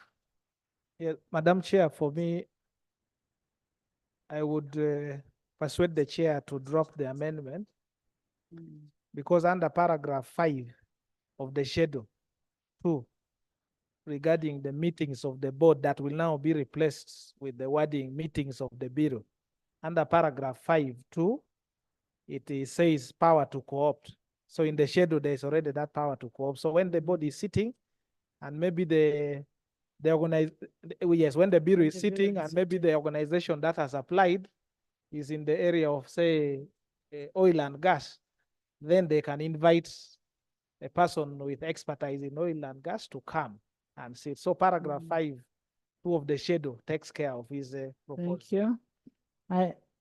Minister? No harm, Right Honorable Speaker. Thank you. I put a question at clause 16 stands part of the bill. Those in favor say and the contrary nay. The ayes have it. Clause 17. I put a question at clause 17 stands part of the bill. Those in favor say and the contrary nay. The ayes have it. Clause 18. I put a question at clause 18 stands part of the bill. Those in favor say and the contrary nay. The ayes have it. Clause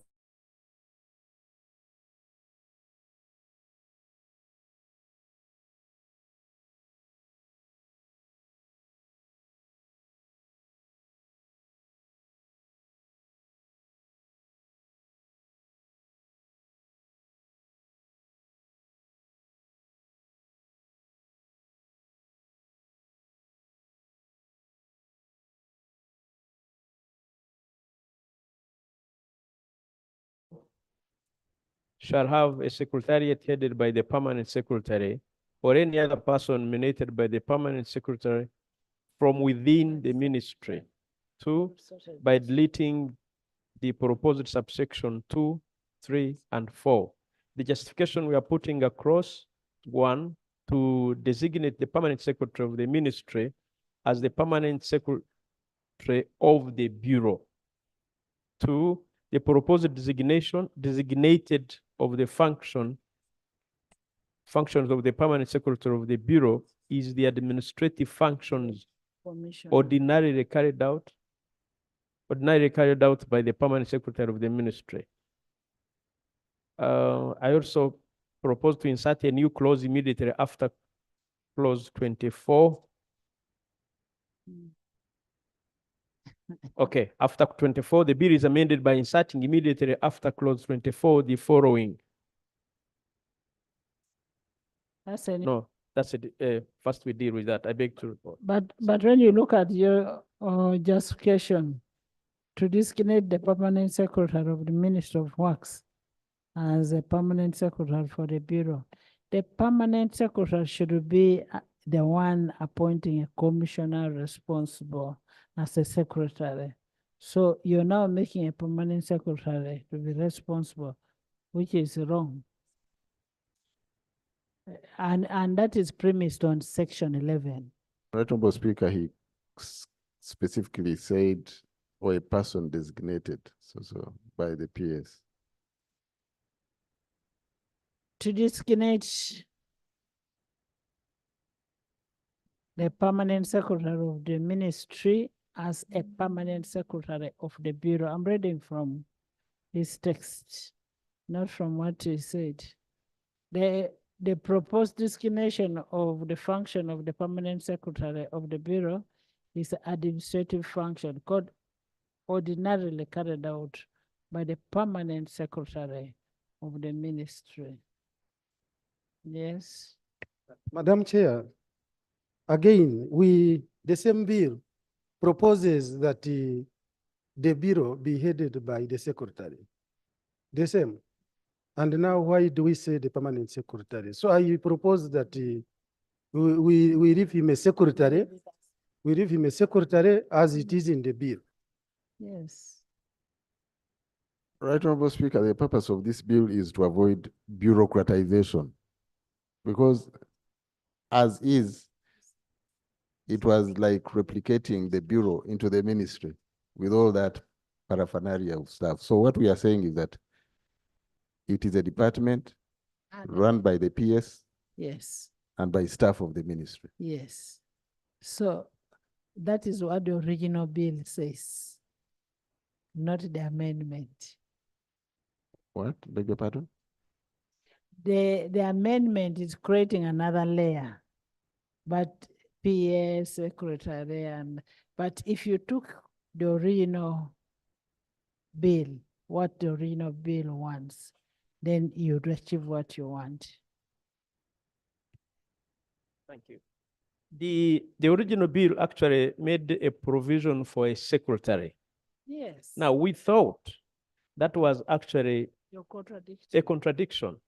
You are mainstreaming and then you are creating another layer. In our amendments to the bill, we are giving powers to the permanent secretary so that there is no other layer of authority, either at the same level or above him. That is the essence of our amendment. Madam Chair, I just want to reiterate what the chair of the committee has said. The proposed amendment is not dealing away with the position of the secretary. It's simply disempowering the secretary and giving the powers to the permanent secretary. The powers of the permanent secretary, besides his role as PS in the ministry, will include the day-to-day running of the bureau, the management of the funds of the bureau, administration and management of the property of the bureau, and others listed up to I. So you're okay with that, Minister? with amendment. I'm perfectly okay with it, Right Honorable Speaker. Jonah, Madam Chair, for me, I was convinced by the original text in the bill, and I thought it is in a very good faith, because the danger that this amendment they are proposing will likely cause a lot of confusion.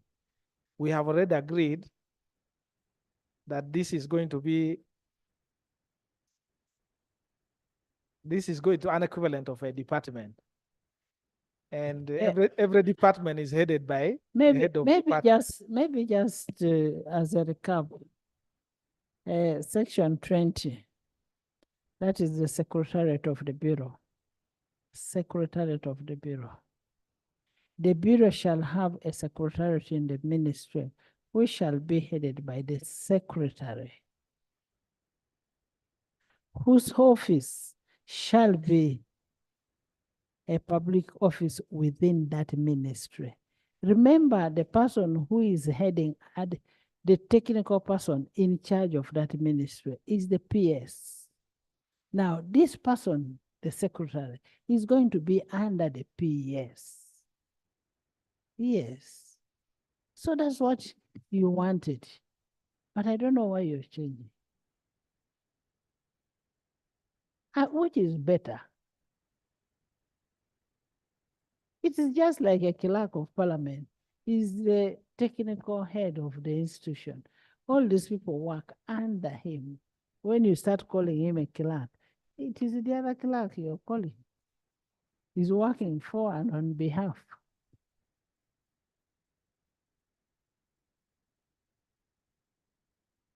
Madam Chair. And when you look at it too, it will tell you the functions. I want to agree with you, because what happens is that when we take away the powers of the secretary, we would now need to prescribe terms of reference for the secretary, which are reflected in 2.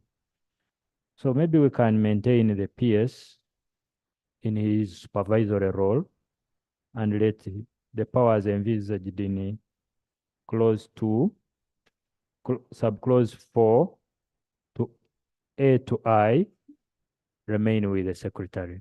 We can maintain the bill as it is. We maintain the bill as it is. Exactly. Right, Honorable Chair, I concede. Thank you. Honorable Minister, this is going to be one of the best bills. Thank you. I put a question that clause 20 stands part of the bill. Those in favor say and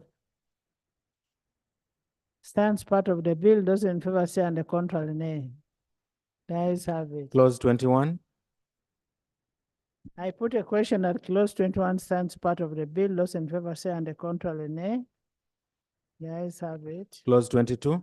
I put a question that clause 22 stands part of the bill. Those in favor say and the contrary nay. The ayes have it. Clause 23. Madam Chair, before 23, in the Principal Act, there is a section 19, which talks about branch offices of the Bureau. When the committee reported, and I got the spirit from the chair, is that they did not want to have branches anymore. And in the Principal Act, we still have section 19, branch offices of the Bureau. So they can now address us at this moment. Do you want to keep it? If not, in that spirit, then section 19, paragraph 1 must be repealed, unless you think the branches will be established.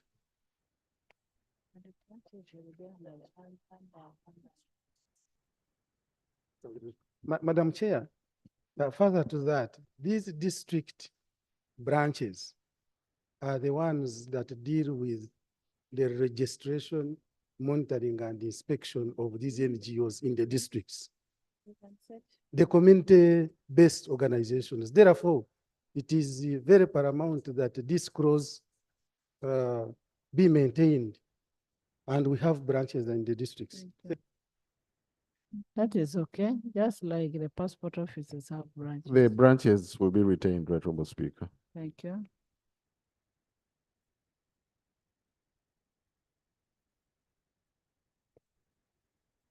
Clause 23. I put a question at clause 23 stands part of the bill. Those in favor stand the contrary, nay. Let's have it. Clause 24. I put a question that clause 24 stands part of the bill. Those in favor stand the contrary, nay.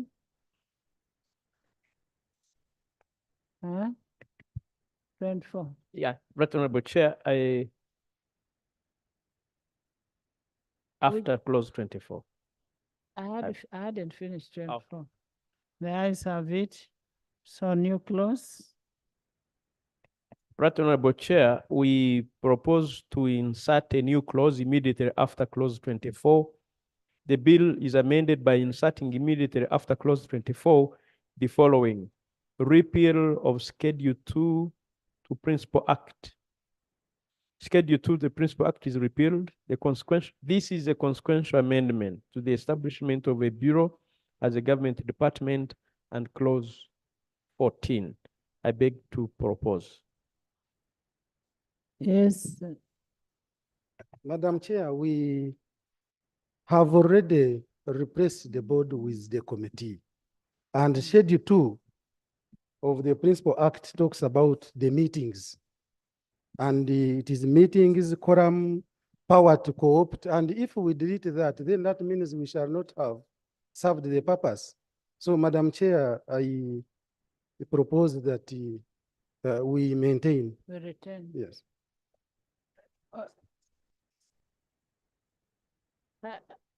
Unless you want to replace the word board with the bureau. Yes. In the schedule. Yes. You can amend. Yes, permit me, Right Honorable Chair, to replace the word board with the bureau. I beg to propose. In the Schedule 2.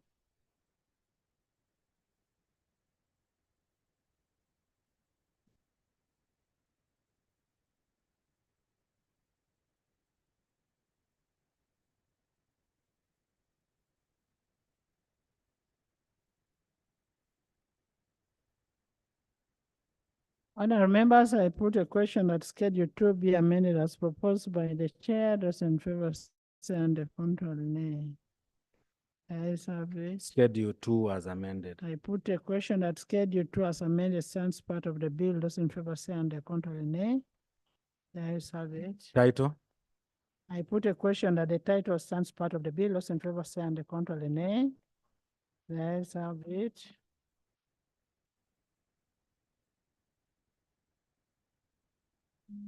What? Clause 25. Right Honorable Chair, clause 25 is a saving provision for Act 5 of 2016. Clause 25 is amended by deleting subclause 6. The justification for this provision, the provision is redundant because the claim for compensation is dependent on the terms of service of the person involved. So having a legal provision would bar such a person. I beg to propose. Chair, Honourable Minister. Concede. General.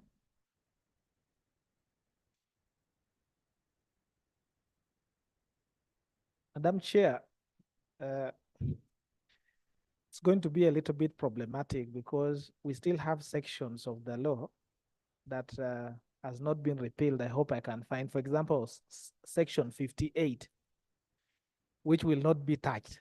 And it reads like this: continuation of the Bureau and employment of employees of the board.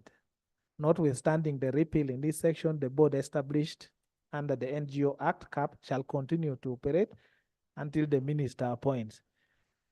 The idea, the point I want to make is that this law should have gone, this bill should have gone ahead to look at the sections that have not been touched, because those sections will remain in force. And any employee can actually urge you under that under section 58, you have no right to terminate me or take me anywhere. I should automatically be absorbed into the service. It is complex, even when you look at the vesting of the assets. That clause has not been touched. I think clause 57, it is still 57, it still vest the assets in the bureau, and yet it should now be in either government of Uganda or the ministry. But if you go there, it may open so many things. Maybe they will see how to handle it. You see, first spring 58.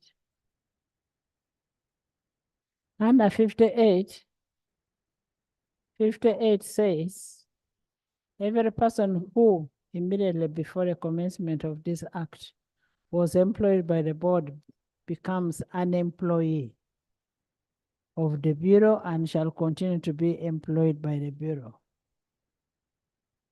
And what we want to delete under 25 is that compensation is not payable to any member of the board of directors of this Bureau of non-governmental organizations for loss of office resulting from the abolition of the board of directors of this act.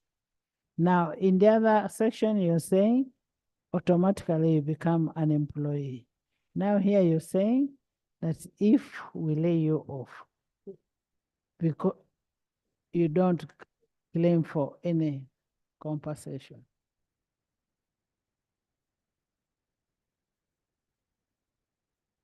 Maybe you'd handle that administratively.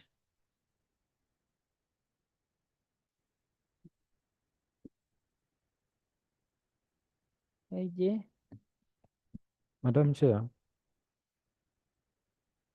the clauses 27, 28, and others are in part 12 of the Act.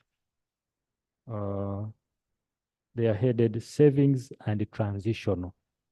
So they were transitional, meaning that until certain actions took effect, the clauses would remain. And once that action took effect, the clauses would collapse automatically, just like vesting of assets and others. So these were there for transitional purposes. And even in this new law, they continue until their intention or their intended purpose is achieved. Once that is done, they automatically collapse. That's what it means. They are transitional clauses. I beg to submit. When you look at part 7 of the Parent Act, it talks about savings and transitional. Section 57 is vesting of assets and liabilities. Section 58 is continuation of the Bureau and employment of employees of the board. Yes. Madam Chair, that's where my argument is. There will no longer be a board after this. We are saying wherever there is a board, there will be a bureau. That's what even Loeb said in our drafting. Wherever there will be a board, it will be a bureau. That's correct, but in the Principal Act, the bureau is a corporate entity also. So meaning that there was a bureau before existing as a distinct corporate entity with its own personality to employ and to disemploy. Now you are giving a second definition of a bureau now under the department, a bureau just like which is a department. Now you must distinguish those two because there will be employees of the bureau, the other bureau, which had the legal capacity. And now there is this bureau, which is just a department. So that's why I'm saying that in the drafting, this section should have also been amended, either by repealing or inserting a new transitional clause that touches on 57, 58, and etc. Because right now the bureau owns properties. The former bureau, the one existence in law, it has its own, their properties invested in them. But now you are removing that corporate veil from them, that corporate personality. I hope you see what I'm trying to address. Actually, 25 should have addressed 57 and 58, and then others. Close 25. AG, can the draftsman clean up using 25? Yes, Right Honorable. We can embed the concerns under clause 25.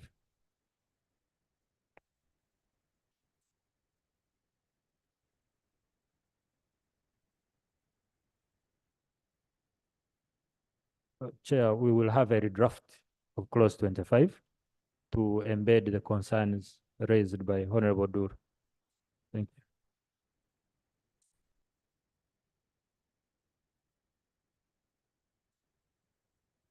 So do we take the proposed amendment of 25, or we leave it to the drafts people to do the amendment? Right Honorable Chair, the spirit and letter of all the concerns all provided for, I propose that we go with the amendment, then the draftsman or woman for that case will clean up the text. Okay. I put a question that clause 25 be amended as proposed. Those in favor say under control and nay. The ayes have it. Title.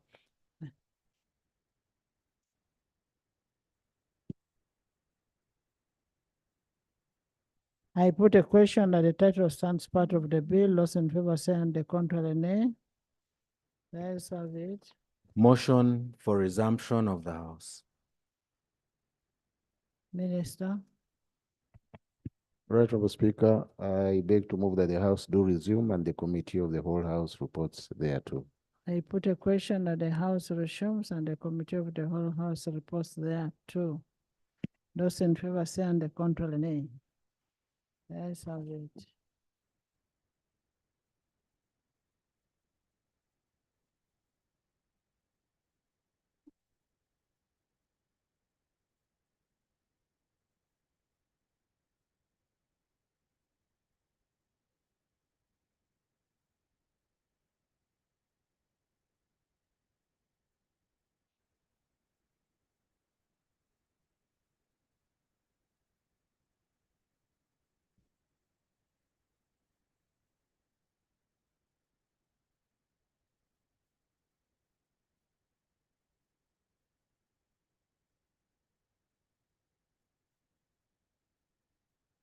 Report of the Committee of the Whole House. Honorable Minister. Right, Honorable Speaker, I beg to report that the Committee of the Whole House has considered the bill entitled the Non-Government Organizations Amendment Bill 2024 and passed it with amendments. I put a question that the report. Motion for adoption of the report of the Committee of the Whole House. Honorable Minister. Right, Honorable Speaker, I beg to move that the report from the Committee of the Whole House be adopted. I put a question that the report of the Committee of the Whole House be adopted by this House. Those in favor say under control nay. The ayes have it. Bill's third reading, the Non-Governmental Organizations Amendment Bill 2024. Minister. Right, Honorable Speaker, I beg to move that the bill entitled the Non-Government Organizations Bill, Amendment Bill 2024 be read the third time and do pass. I put a question that the Non-Government Organizations Amendment Bill 2024 be read the third time and do pass. Those in favor say under control nay. The ayes have it. A bill for an act titled the Non-Governmental Organizations Amendment Act 2024. Title settled and a bill passed. Congratulations. Honorable members, in the public gala this morning, we have pupils and teachers from Glory Moon Children's School from Kira Municipality, represented by Honorable Semuju Ibrahim Nganda and Honorable Nalui Mab Betty Ethel. You're most welcome. Please stand up. Thank you. You're very smart. Welcome. Bill second reading. The National Library Amendment Bill 2024.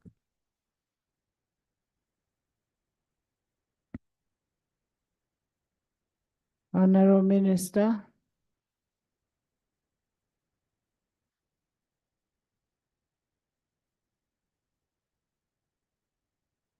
Right Honorable Speaker, I beg to move that the National Library Amendment Bill 2024 be read the second time. Seconded. Is the bill seconded? Seconded by the government chief whip, by chairman, attorney general, by prime minister, by generals, by all the MPs.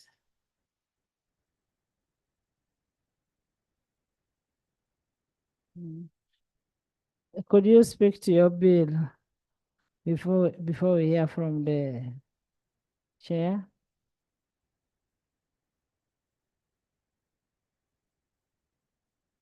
Right Honorable Speaker. Honorable ministers, you'll forgive me when I don't mention your name, especially if you're an ex-official. Because I'll be asked why, how did you allow an ex-official to second? Please just bear with me. That's why you'll find I've jumped an ex-official and mentioned another. That is the reason, because you never know, somebody can drag us to court. Thank you. Speak to your bill, Honorable Minister. Right Honorable Speaker, the purpose of amending the National Library Act 2003, Act 2 of 2003, is to transfer the responsibility for the management of the National Library from the National Library Board to the Ministry responsible for education. This is because there was no policy guidance to the community libraries. They were all scattered. The functions being performed by the national libraries are closely related to the education and training other than cultural functions. The suitable home to provide policy, administration, and the coordination is definitely the ministry responsible for education and sports under a Department of Libraries, e-learning, and IT. I move right, Honorable Speaker. Thank you. Chair, can you give us a summary?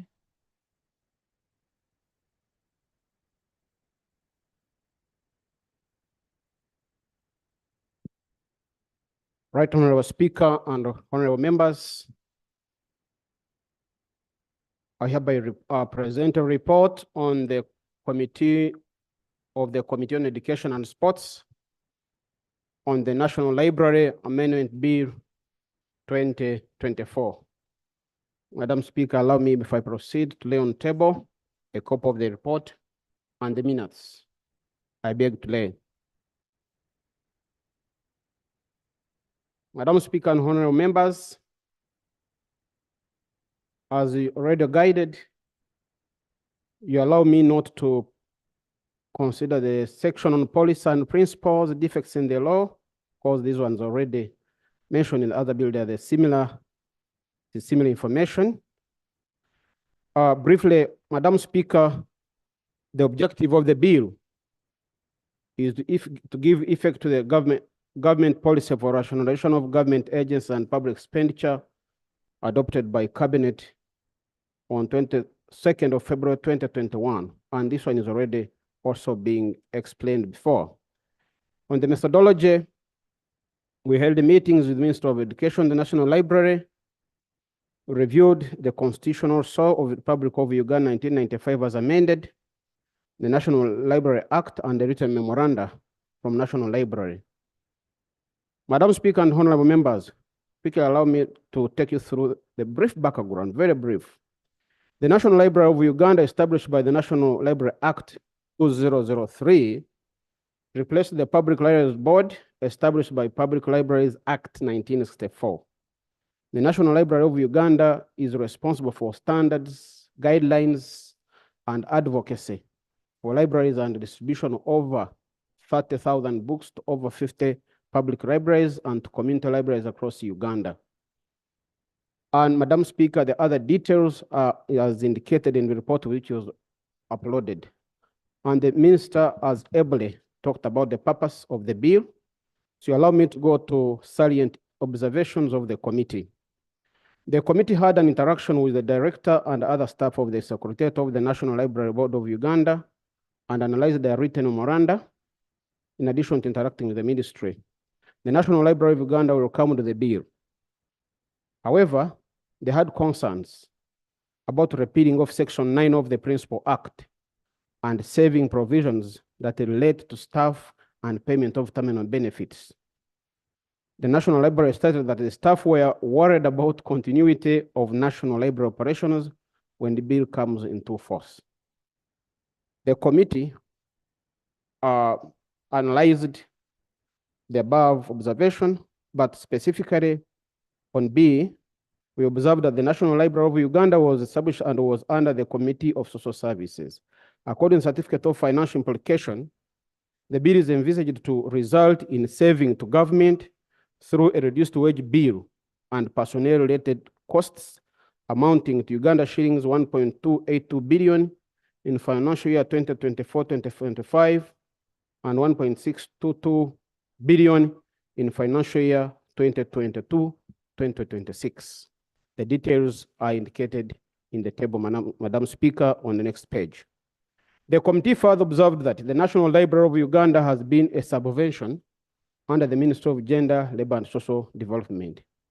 The amendment proposes that the management of the bill of the National Library and their functions that were performed by it are transferred to the ministry responsible for education for better management. Madam Speaker and honorable members, we therefore recommend as a committee that the National Library of Uganda is mainstreamed into the Ministry of Education and Sports and that terminal benefits of the staff be expeditiously handled. In conclusion, Madam Speaker, the Committee on Education and Sports recommends that the bill as proposed be passed. I beg to report. Thank you. It is basically transferring the functions from gender to the Minister of Education and just no amendments. That is what the bill is seeking to do. In the public gallery this afternoon, we have students from Samson Memorial High School, Shebando.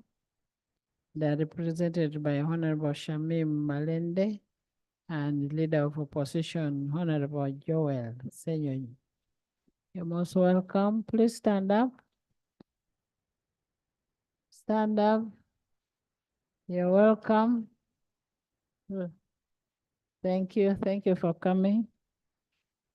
Honorable members, you've had a bill, and it's a straightforward bill.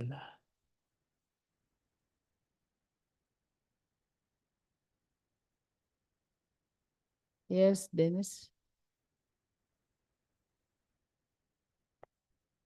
Thank you very much, Right Honorable Speaker. Right Honorable Speaker, I just needed a clarification on how much we are looking at in terms of the terminal benefits that the committee did not put out in the report. Because how much they're saving 2024, 2025? They are not saving anything. They are transferring from one place. It's like you transferring from NOP to NRM. It'll be calculated in accordance with the terms of employment. Right, Honorable Speaker. So honorable members, Honorable members, there is a cost. All these bills have a cost, especially in terms of payment of staff. And remember the issue of REA. Up to today, most of the REA staff have not been paid. All of them have costs. So the issue of the costs must be handled by the receiving ministry, and as a house that does appropriation, you must budget for it. I put a question that the National Library Bill 2024 be read for the second time. Those in favor say on the contrary, nay. The ayes have it. The National Library Amendment Bill 2024, Bills Committee stage.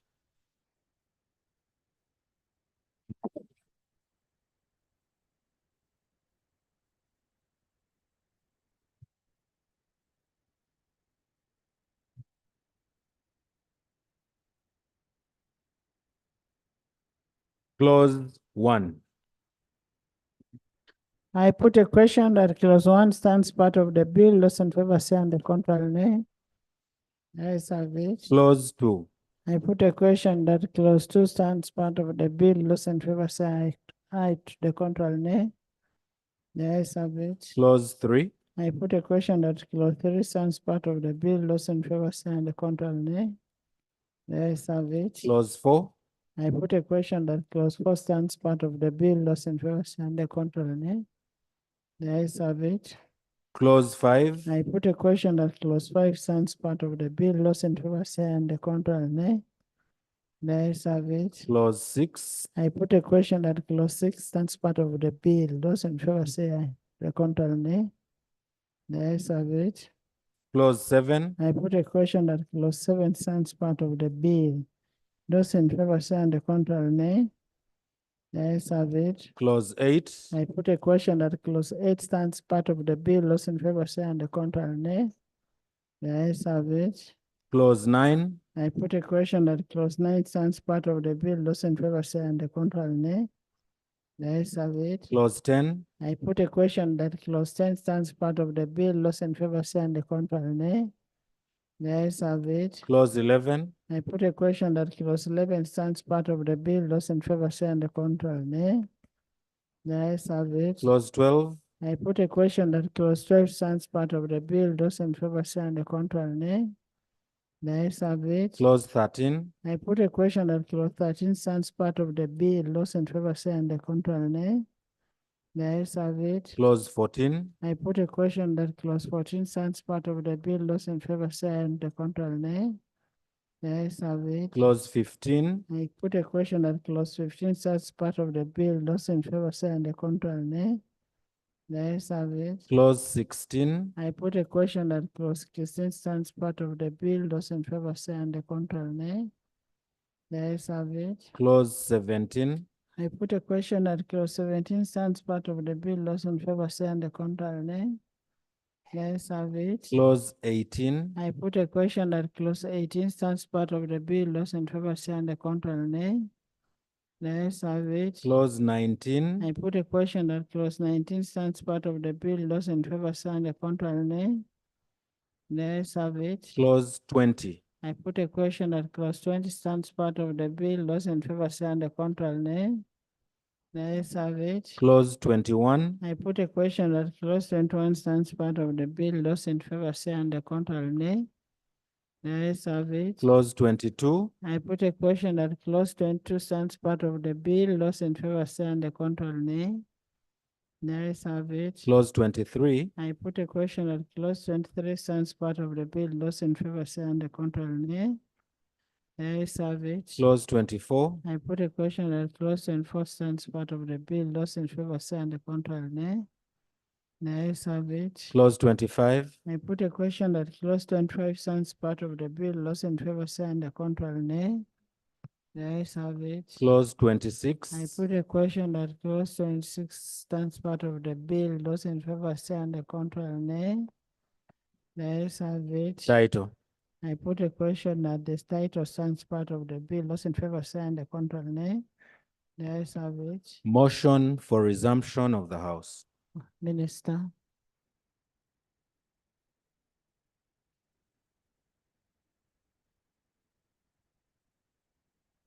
Right Honorable Speaker, I beg to move that the House resume and the Committee of the whole House reports thereto.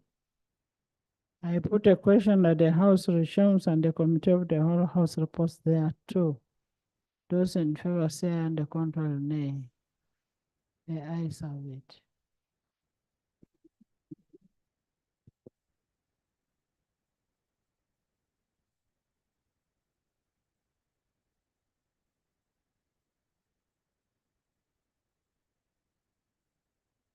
Report of the Committee of the Whole House. Honorable Minister.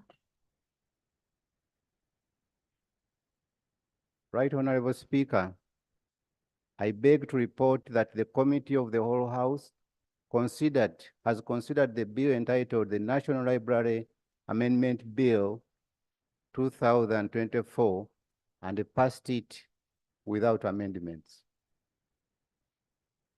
Motion for adoption of the report of the Committee of the Whole House. Honorable Minister. Right Honorable Speaker, I beg to move that the report from the Committee of the whole House be adopted. I put a question on the report of the Committee of the whole House be adopted by this House. Those in favor say and the contrary nay. The ayes have it. Bill's third reading. The National Library Amendment Bill 2024. Honorable Minister. Right Honorable Speaker, I beg to move that the bill entitled the National Library Amendment Bill 2024 be read for the third time and it do pass. I put a question that the National Library Amendment Bill 2024 be read a third time and do pass. Those in favor say and the contrary nay. The ayes have it. The National Library Amendment Act, a bill for an act titled the National Library Amendment Act 2024. Title settled and the bill passed. Congratulations. Bill second reading. The National Planning Authority Amendment Bill 2024.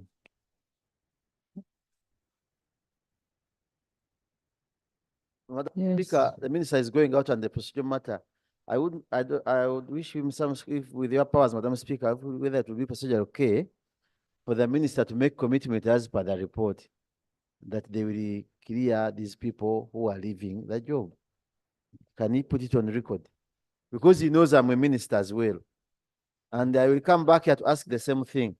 So it is in a good spirit because our bill has not had any issues. So could we make a commitment on the floor so that we don't go for further matters? General Katumba is laughing. That's not that I'm a minister. He knows he's aware of those with the cars and the pickups. Me, I'm one with none. But the minister could make that.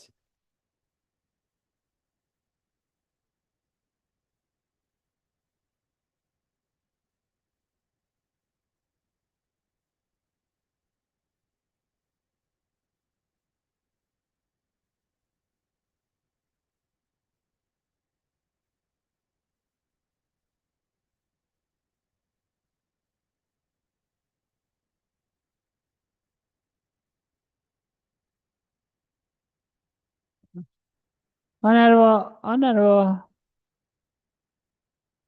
the shadow is asking.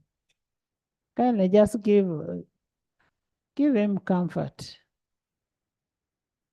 assurance that those people will be catered for where need be. Thank you very much, Right Honorable Speaker. Right Honorable Speaker, I want to thank my shadow minister for following whatever has been taking place very keenly. And I want to assure him that now that it's a law, everything is going to be implemented as the law says. Thank you. Thank you. Next. Bill second reading. The National Planning Authority Amendment Bill 2024.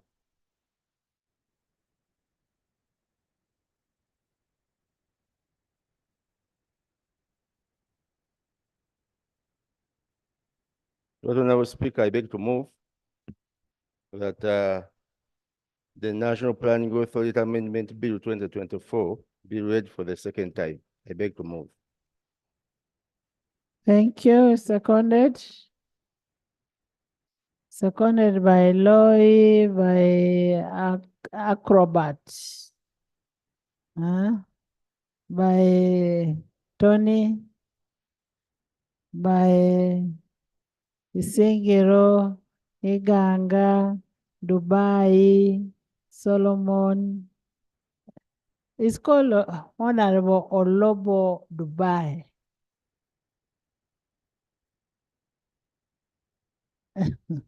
Aru, Patrick, Olanya Junior, by Sue, Honorable Susan Amero, and by Mamawi James. Thank you. Could you speak to your motion? The National Planning Authority Thank you. Amendment Bill. Thank you very much, Right Honorable. Right Honorable Speaker, the purpose of this amendment is to give the National Planning Authority additional functions which were performed by the dissolved National Population Council and National Physical Planning Board, thereby inter alia relieving the government of the financial drain on its resources and the burden of wasteful administration and expenditure, and of mainstreaming 3 agencies, yet one agency may ably perform all the functions. Thank you. Chair, give us a report.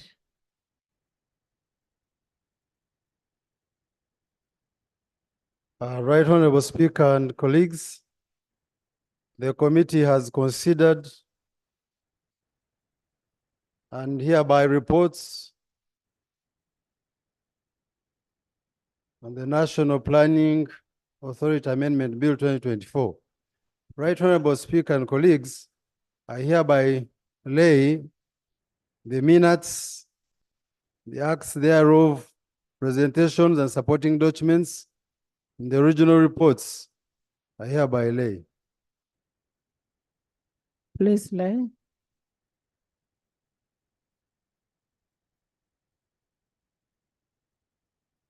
Right Honorable Speaker and colleagues, the committee considered the bill and hereby reports. On the 22nd sitting of the 3rd session of the Parliament, held on the 9th April 2024, the Honorable Minister Henry Musasizi, the Finance, Planning and Economic Development, General Duties, moved that the National Planning Authority Amendment Bill 2024 be read for the first time in accordance with Rule 128, Section 2 of the Rules of Procedure of Parliament. In a matter of summary, I would like to move direct to the objectives of the objects of the National Planning Authority Amendment Bill 2024, 3.0. The object of the National Planning Authority Amendment Bill 2024 is to amend the National Planning Authority Act 2002 to transfer to the National Planning Authority the functions performed by A, the National Population Council, established by the National Population Council Act 2014, Act 8 of 2014, and the National Physical Planning Board, established by the Physical Planning Act 2010, Act 8 of 2010. The National Planning Authority Act 2002. The National Planning Authority Act 2002 was enacted in 2002. The Act establishes the NPA and provides for its composition and its functions in accordance with Article 125 of the Constitution. The primary function of the authority is to produce comprehensive and integrated development plans for the country, elaborated in terms of the prospective vision and the long-term and medium-term plans. The additional functions of the authority are to: 1, coordinate and harmonize development plans in the country. B, monitor and evaluate the effectiveness and impact of the development programs and the performance of the economy of Uganda. C, advise the president on policies, strategies for the development of Uganda. And D, to support local capacity development for national planning, and in particular, provide support and guidance to the national and local bodies responsible for the centralization plan process. E, to study and establish, to study and publish independent assessments of the key economic and social policy issues and options so as to increase public understanding and participation in the economic and social policy debate. F, liaise with the private sector and civil society in evaluation of the government performance and identifying filling gaps in the government policies and programs. G, to review priority development issues and the needs and to make recommendations. And D, to ensure that all the national plans are gender and disability sensitive, and to design and implement programs to develop planning capacity in local government. The committee findings and observations and recommendations. The National Planning Authority Bill, Amendment Bill, seeks to transfer the function of the National Population Council to the National Planning Authority under Clause 4 of the bill. The committee observed that the National Planning Authority Act was enacted in 2002, and the functions of the authority are to: 1, coordinate and harmonize development planning in the country, to monitor, evaluate the effectiveness and the impact of development programs and performance of the economy of Uganda, advise the president in policy strategies, and go on like I had read before. The committee further noted that the mission of the National Planning Authority is to produce comprehensive economic development plans for the country. The National Planning Authority is also mandated to coordinate development planning in the entire country and to advise the executive branch on the best practices and strategies for the development of the country. The agency is charged with economic evaluation of public projects and programs in collaboration with the civil society and the private sector. It is also responsible for the development of the local enterprise in the development planning nationally and at the district level. Through the National Planning Authority's mandate of producing comprehensive and integrated development plans for the country, elaborate in terms of the National Vision Framework, the long-term perspective plans, and the medium-term plans as enshrined in the NPA Act 2002.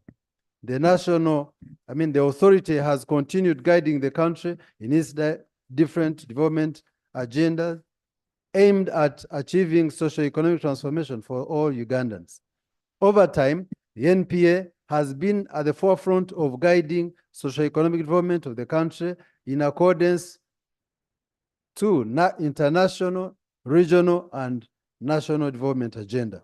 The committee noted that the transfer of the function of the National Fiscal Planning Board and the National Population Council to the National Planning Authority improves coordination between the physical planning and the national development strategies. This ensures that the infrastructure developments, urban planning, and land use considerations are directly linked to the national economic goals, healthcare, education, and social service planning.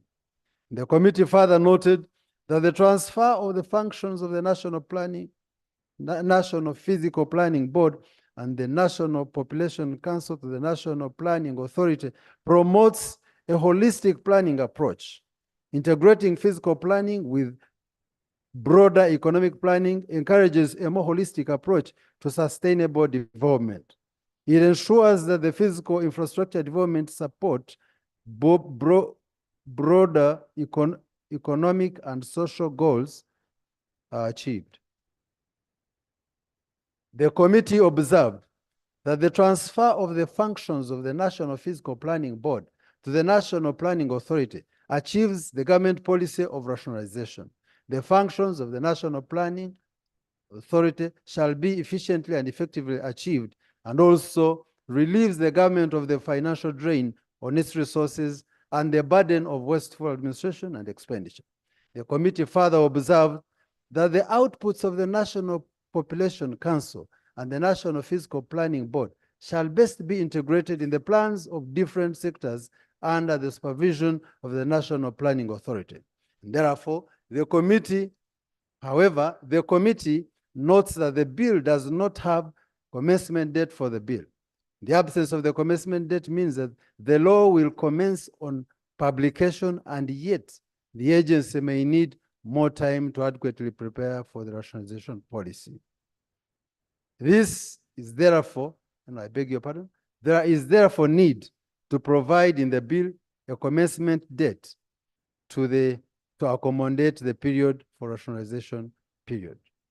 Recommendation. The committee recommends that the National Planning Authority bill be passed subject to the proposed amendments that will follow at the committee stage. I beg submit.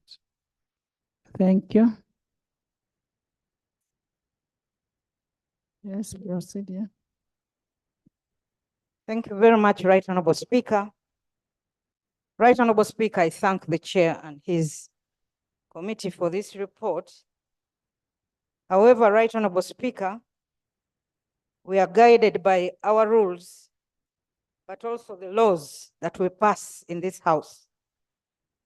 Section 76(2) of the Public Financial Management Act states that the certificate of financial implication issued under subsection 1 shall include the estimates of revenue and expenditure over the period of not less than 2 years after the coming into effect of the bill when passed. Right Honorable Speaker, I have looked at the certificate of financial implication attached to this bill. And under number 3, it is even stated that there will be costs expected from absorption of the functions of the National Population Council and the National Physical Planning Board. The certificate, Right Honorable Speaker, is silent and does not state these costs. I therefore, Right Honorable Speaker, find this certificate defective, and therefore, Right Honorable Speaker, is it procedurally right for us to proceed with this particular bill when the certificate attached is actually defective? Thank you, Right Honorable Speaker.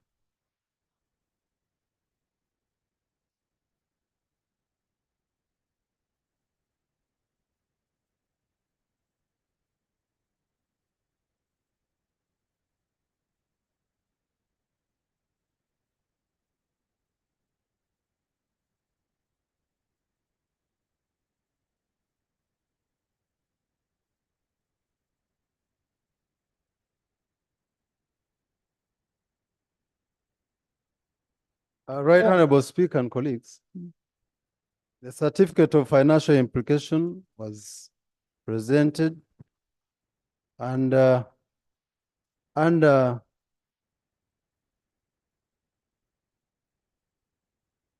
this particular bill, we only are taking the 2 agencies, which is National Physical Planning Board and the National Population Council. So, and the figures are here. Non-wage recurrent is 4.549, and under National Population Council is 10.88. And they're just moving to the National Planning Authority. You're actually moving from one institution to the other, and there are only 2 clauses. Yes. Thank you, Right Honorable Speaker. Right Honorable Speaker and honorable members, I understand the rationale of trying to rationalize and save money. But let's address our minds to reality. The National Planning Authority's cardinal role is advising on economic, macro, and micro policy of the country. The role of the National Physical Planning Board is particularly on land use, management, and distribution of resources. How will history judge us? That we sat here to merge responsibility from a physical planning body to an economic macro and micro planning authority. Now, let's look for all the justifications that you would borrow. Minister of Public Service. Is it that there is expertise in the National Planning Authority for land use, management, and distribution? When one, under the National Physical Planning Act, we clearly stated that the role of this is to be used as a precursor for land registration, land use, land management, and land There's redistribution. clarification from Honorable Nzima.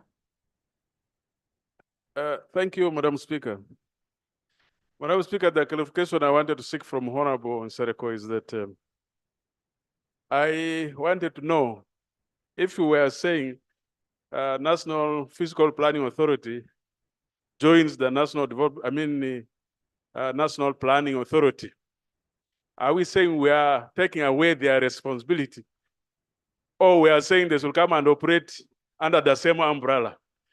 Because the way you are raising it is as if, have the same roles. yes, they don't have the same roles, they play different roles.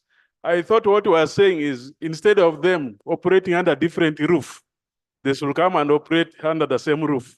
So from the implication, it is as if we are saying they should abandon their roles, they should be taken by National Planning Authority. So that's the clarification I wanted. Thank you. Thank you, comrade. In performance of your duties, you're guided by a board. It's not a mere roof. Sharing a roof or sharing working premises can be done. You can even have all my ministries work in one area. So I understand your issue. But the issue here are the functions. You see, if you say, I move my functions, because your functions are perfectly well prescribed through the performances of the board, you report to a given board. You understand what I'm saying? And meaning definitely, your managerial functions become limited by your performance and your constitution. I mean, you can argue against that today. We had similar arguments before in 2010, but you realize that people on the National Physical Planning Board have given expertise that people at the National Planning Authority do not have. So much, Honorable Nsereko. The question is, okay. Let's take an example of Ministry of Finance, but you get me. Yes, thank you.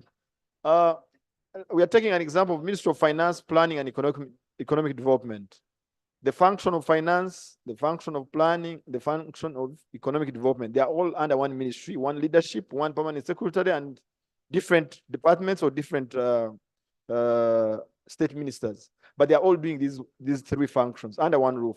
The argument here is National Planning Authority, National Registry, National Fiscal Planning Authority, they are more or less all doing planning.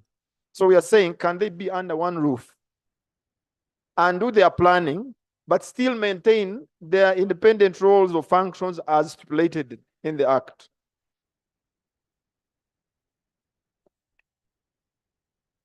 I want to appreciate Honorable member, you started a debate before I opened. I thought you were asking for a clarification, and which clarification the owner of RAPEX wants to give. Let's first get the clarification, because we are now talking about NPC, NFB being taken to NPA. Maybe he has a reason as to why he wants it that way. Honorable Minister, then you will come.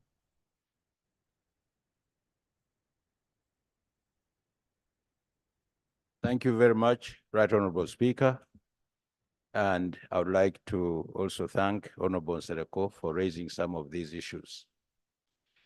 Why we made that proposal under the RAPEX program was that we looked at the whole planning function in the country. At the strategic level, the National Planning Authority really gives us what we should do, all the plans, and gives the strategic direction of whatever function that is going to be done in government.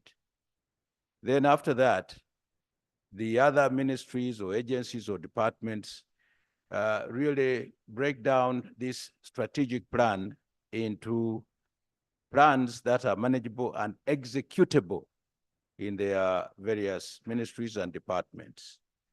So that's why I was saying this strategic level of planning done by the Physical Planning Authority level should now go to the NPA, and then the other agencies. Doesn't mean that they're not going to plan or they're not going to implement.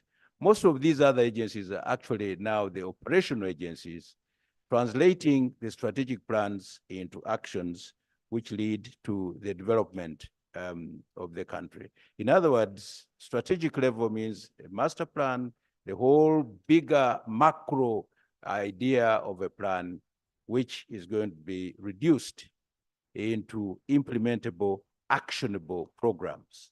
That's so. Honorable Minister, maybe could we first get to know what does the National Planning Council do? Population, national planning, the population bit of it. The planning population, what does it do? Well, it looks at the nation's demographic The picture. demographic, yes. The demographics, the characteristics, Honorable, first listen.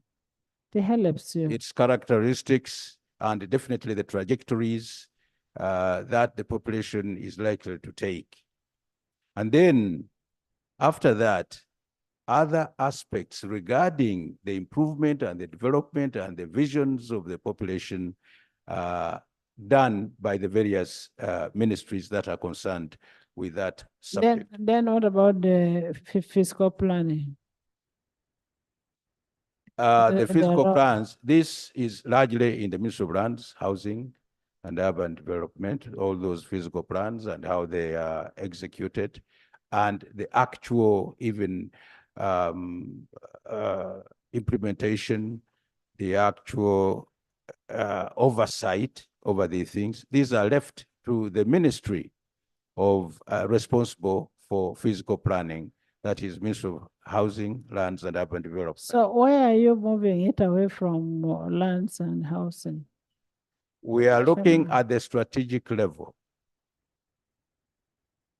Just the planning, this is strategic. Otherwise, all the other plans that we follow really are done by the National Planning Authority. At that strategic level, they have the macro plan, and then below, these other agencies which are operational, break that into actionable points, and they're executed. And what does NPA do? It is that NPA which I'm talking about. That gives us the strategic micro plan.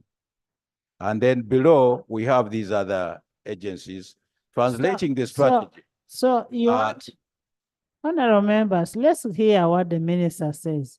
Yes. Like we have the vision, for instance, 2040, vision 2030, and so on. All that is contained in the NPA purview.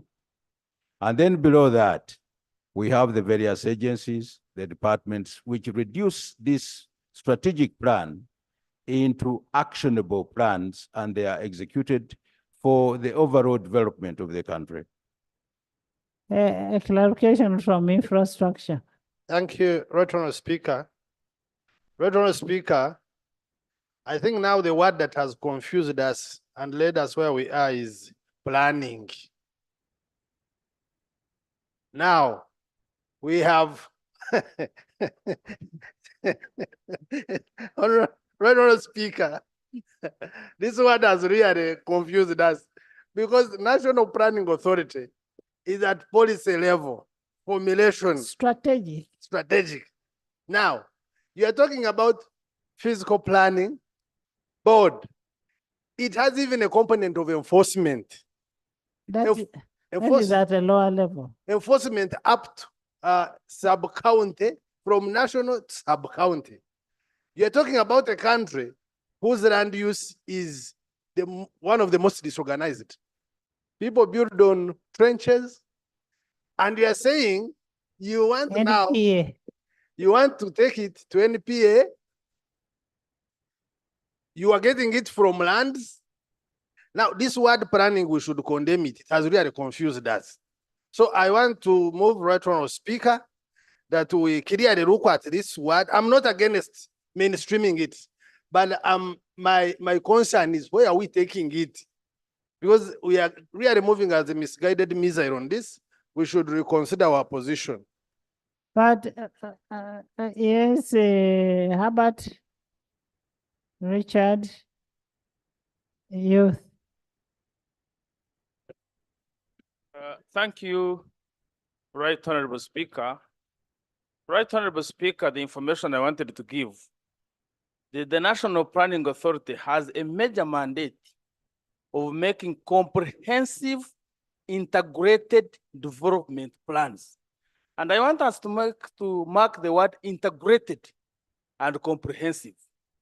Therefore, you cannot make any other development plans without looking at the physical, the space. Now, that's the reason, and the human resource. That's the reason why we have that feeling that if the integrated comprehensive planning is under the same house, there will be a lot of coordination, but apparently, physical planning is doing it separately. National Population Council on demographic planning is doing it separately. And that's why we have actually not failed to do the planning the way it's supposed to be, because all these leakages must be coordinated. I thank you, Madam Speaker. Yes, Richard. Thank you, Right Honorable Speaker. I want to join my colleague Herbert in this matter. Right Honorable Speaker, when you're planning for national development, and as he put it, integrated, you're planning for resources and their usage.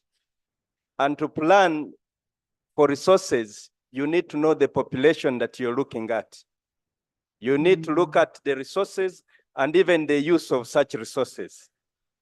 So if the biggest problem we've had in the country, Right Honorable Speaker, is planning in silos. When Population Council is doing their work, they are not cognizant of the fact that the physical planning is done by another entity. So our belief and our support for this rationalization is that when they are under one body, then they will work effectively. Right Honorable Speaker, they fear that we shall lose technical staff should not stand, because National Planning Authority will absorb the technical people and work with them. Thank you, Right Honorable Speaker. Yes, Youth. Thank you. Martin. Thank you very much, Right Honorable Speaker. Right Honorable Speaker, mine is a procedural matter. Honorable Sarah Opendi has raised a very important matter which touches on our rules. And she says that the certificate for financial implications is defective because it does not have estimates of the revenues and expenditure as required by the Public Finance Management Act. Right Honorable Speaker, one of the things you've insisted on. Can you first get that from the Attorney General? Because it was responded to. Attorney General. Thank you, Right Honorable Speaker. Right Honorable, when a law is made, the intention is to achieve a particular purpose, meaning that you have identified a mischief and you have identified ways to address it.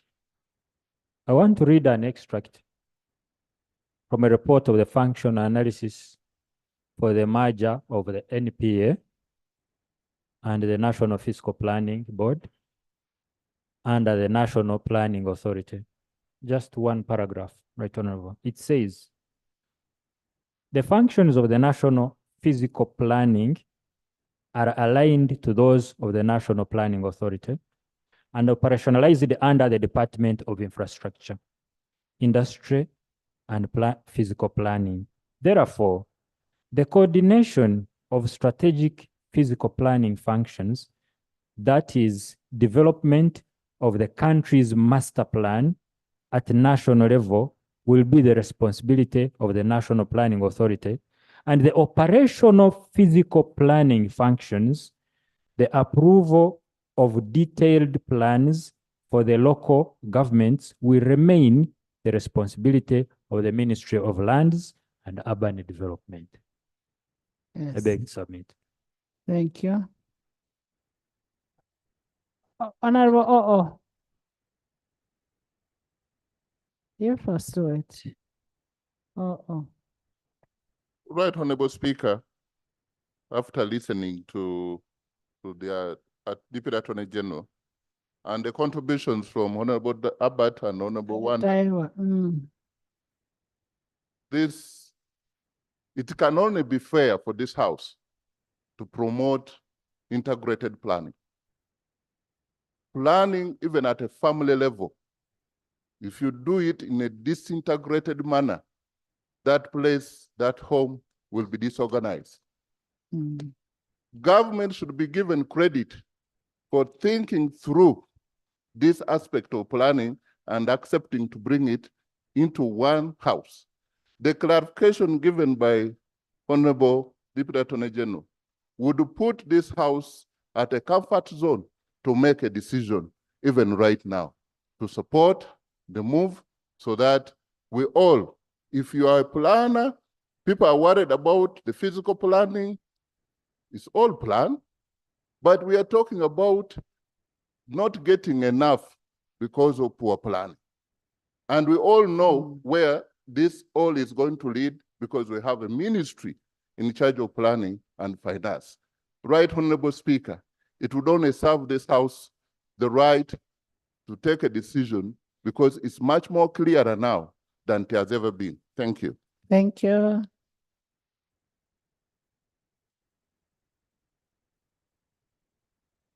Thank you, Right Honorable Speaker. Right Honorable Speaker, I would like to continue to submit that physical planning is specific and it requires a body of professionals that oversee physical planning, lest Uganda shall go down into the annals of history as the biggest slum in the world. And I'm telling you this, and you can quote. And the reason is that we do not take what is very cardinally important, mainly in planning, land use, and land use management, to be a priority. We've looked at different loans that have been extended to Uganda. And one of the biggest comments has been land use and operationalization of the functions of the committee of the board on physical planning nationally. With over 241,000 square kilometers, 7.2% probably water bodies, 82.7 covered land, and the rest national parks, etc. I do not think, and I will beg to submit, that the National Planning Authority has the expertise and capability with its integration, I can say, and you can differ as you wish because you normally do so. But I would like to state clearly that the National Planning Authority does not have the expertise and capability to perform these duties to the letter. I can see the rush for rationalization. I've looked for the justifications. The Speaker normally asked for the qualitative and quantitative analysis and cost economic benefits that have been applied. On this, I can see a waiver. I can see my brother from Karamoja saying I've not been following. But I appreciate how much Karamoja is well planned. And I can see your comfort. But history will register. Please give me the information. Thank you from Chiso. Right, Honorable Speaker. Honorable information I'd like members. to give. Honorable members, I don't know why we are over dwelling on this. We are talking about NPA and national fiscal planning. And he says it has technical engineers who do it. If we can get technical, like we've passed the other bills, get technical people from fiscal planning and take them to NPA. Get people from population, take them to NGA. Get all so that we have a one-stop center that will be running the country. Because at the end of the day, when the National Planning Authority is planning for this country, it has to know how many people it has in the country. It has to know what kind of roads that it is dealing with, how much. Right, Honorable Speaker, just a second. A motion from because it's a question from from you, Right, Honorable Speaker. Motion, Madam The Speaker. question, Right, Honorable Speaker, let's be given some little chance to debate. Right, Honorable Speaker, we are not saying no, that expertise cannot be allocated to that area. We are only saying that the National Planning Authority itself there's a motion. is a failure. So you're saying that we No, are justifying migration. Thank you. Body. No, but we have not gotten a. No, it has. Thank you, Madam Honorable Nsereko, Medi, Bodu. There is, we can't say that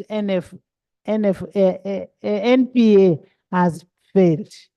All these budgets that you're passing go through NPA. Everything that you're doing, it go through NPA. Yes, Minister. Right, Honorable Speaker, we are here making an argument for Forest Authority. Thank you very much, And Right this- Honorable. I'm on the floor. Maybe Honorable maybe the reason, Right Honorable Maybe Speaker. I've never known you for that. Is I from know you as a gentleman.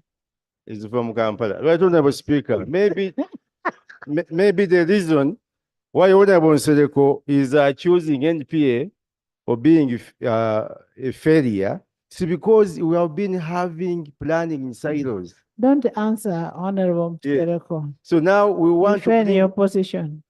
all Don't plan. answer him. Okay, thank you. Hmm. Thank you, Ajahn. Honorable members, I put a question that the National Planning Authority Amendment Bill. Yes, let me have justice. Yeah, Right Honorable Speaker, you invited the chairperson of the committee, the minister responsible, the deputy attorney general, and even solicited extra reinforcement from the minister responsible for defense to clarify on the point of law. And Madam Speaker, once a point of law is raised in the House, unless it is disposed of, proceeding would be an irregularity. And I wanted to invite you, Madam Speaker, that at this point you are even stopped from now proceeding without addressing the preliminary issues raised by the Honorable Sarah Opendi. It was If the answered by certificate, him. none of them answered here the requirements Can I have- under Rule 118 of our rules of procedure. And if they cannot answer, it means at this stage we are going to be debating in futility. Honorable, can you answer on the issue of financial implication? And the issue of the financial implication that we are talking about, there is nowhere in the amendment that I'm seeing that we are going to sack these people, we are transferring the expertise to NPA. Expertise to NPA. Because the presumption is the people in NPA may not be able. You answer on the certificate. No, let you carry answer. Right, Honorable Answer Speaker. I'm going to repeat what you've just said. The intention of the bill, unlike the others on rationalization, where we say we are repealing, we are saving this much, we are not repealing, we are not disbarring, we are maintaining, we are simply mainstreaming. We are bringing the functions of these bodies under one umbrella called National Planning Authority, but maintaining them as they are. And all these implications may not be quantitative. It may not be quantitative, John. Madam Speaker, I'm a little bit Anyway, surprised. you help us if you can help us. This is the shadow justice. Yeah, Madam Speaker, the only help I can render to this house would be to be honest. Whenever you are part and parcel of an institution, there is what we call the duty that you bear to the house to render good advice, and where necessary, you concede. And the Attorney General, being a very senior lawyer, knows that once a point of law is clear, you don't argue against it. You just concede and say that is what the law says, and we proceed. So here, there's a specific requirement. Before I take information from Honorable Sarah, there's a specific requirement under the law, both under PFNFA and also our rules of procedure, that a certificate of financial implication must meet the test, and it is outlined there. And the question is, this certificate does not. So I will now receive information from Honorable Sarah. Thank you very much, Right Honorable and Honorable Member, for giving way. The information that I want to give this House and also to the Attorney General is to ask him to look at the certificate for both the National Planning Authority and the National Physical Planning Board, because he indicates that actually they are only transferring and there will be no costs. In the certificate for the national planning, for the national,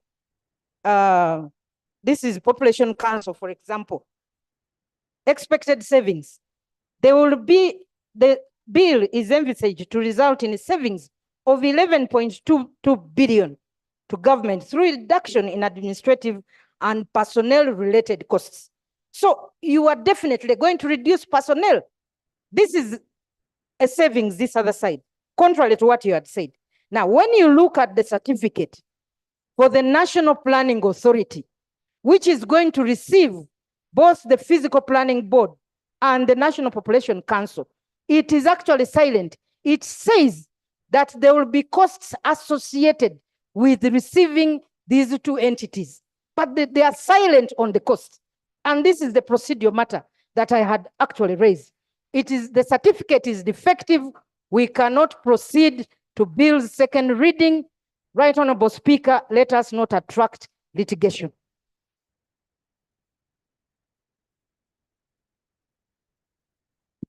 Right Honorable Speaker, two quick issues. One, on the certificate of financial implications, the Deputy Attorney General earlier on was responding to our colleague, the Youth MP. Honorable Deputy Attorney General, you did not with specificity respond to the question of the certificate of financial implication. You responded generally because the issues are very specific on the amounts, because figures are figures, yeah?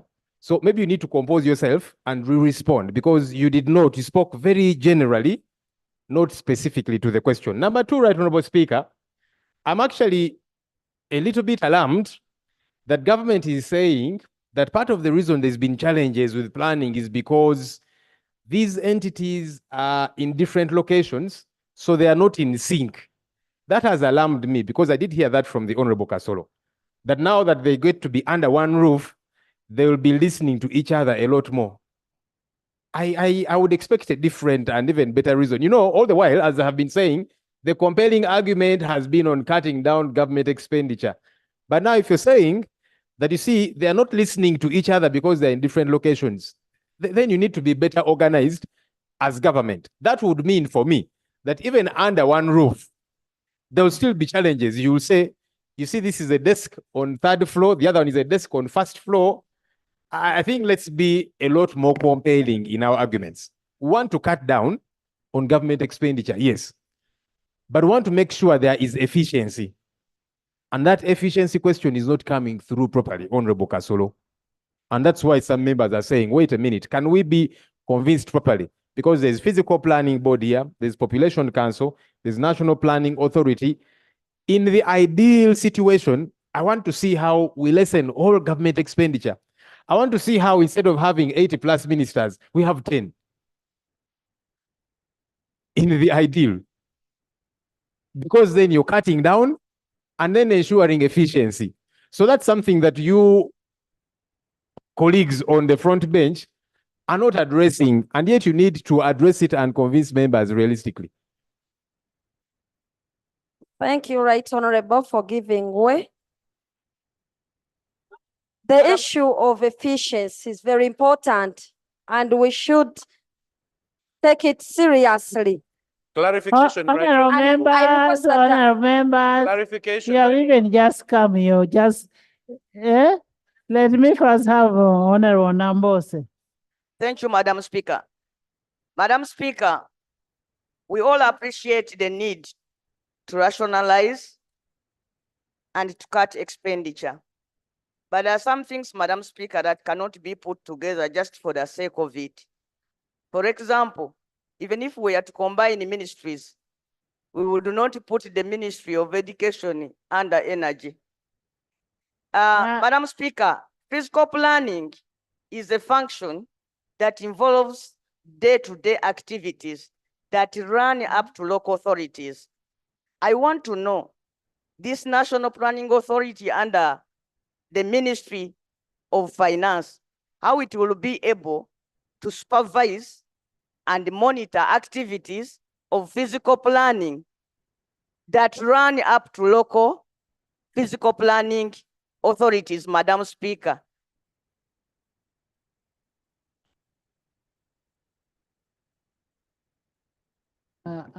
Honorable members,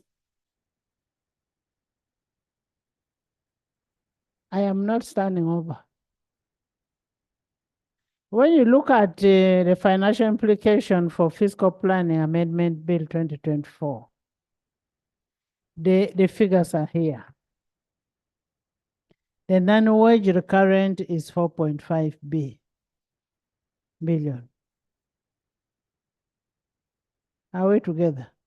This is what is going to the parent ministry, NPA.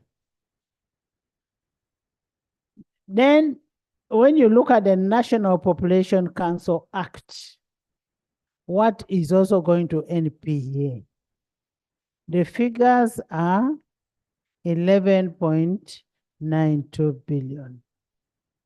Also going to the parent.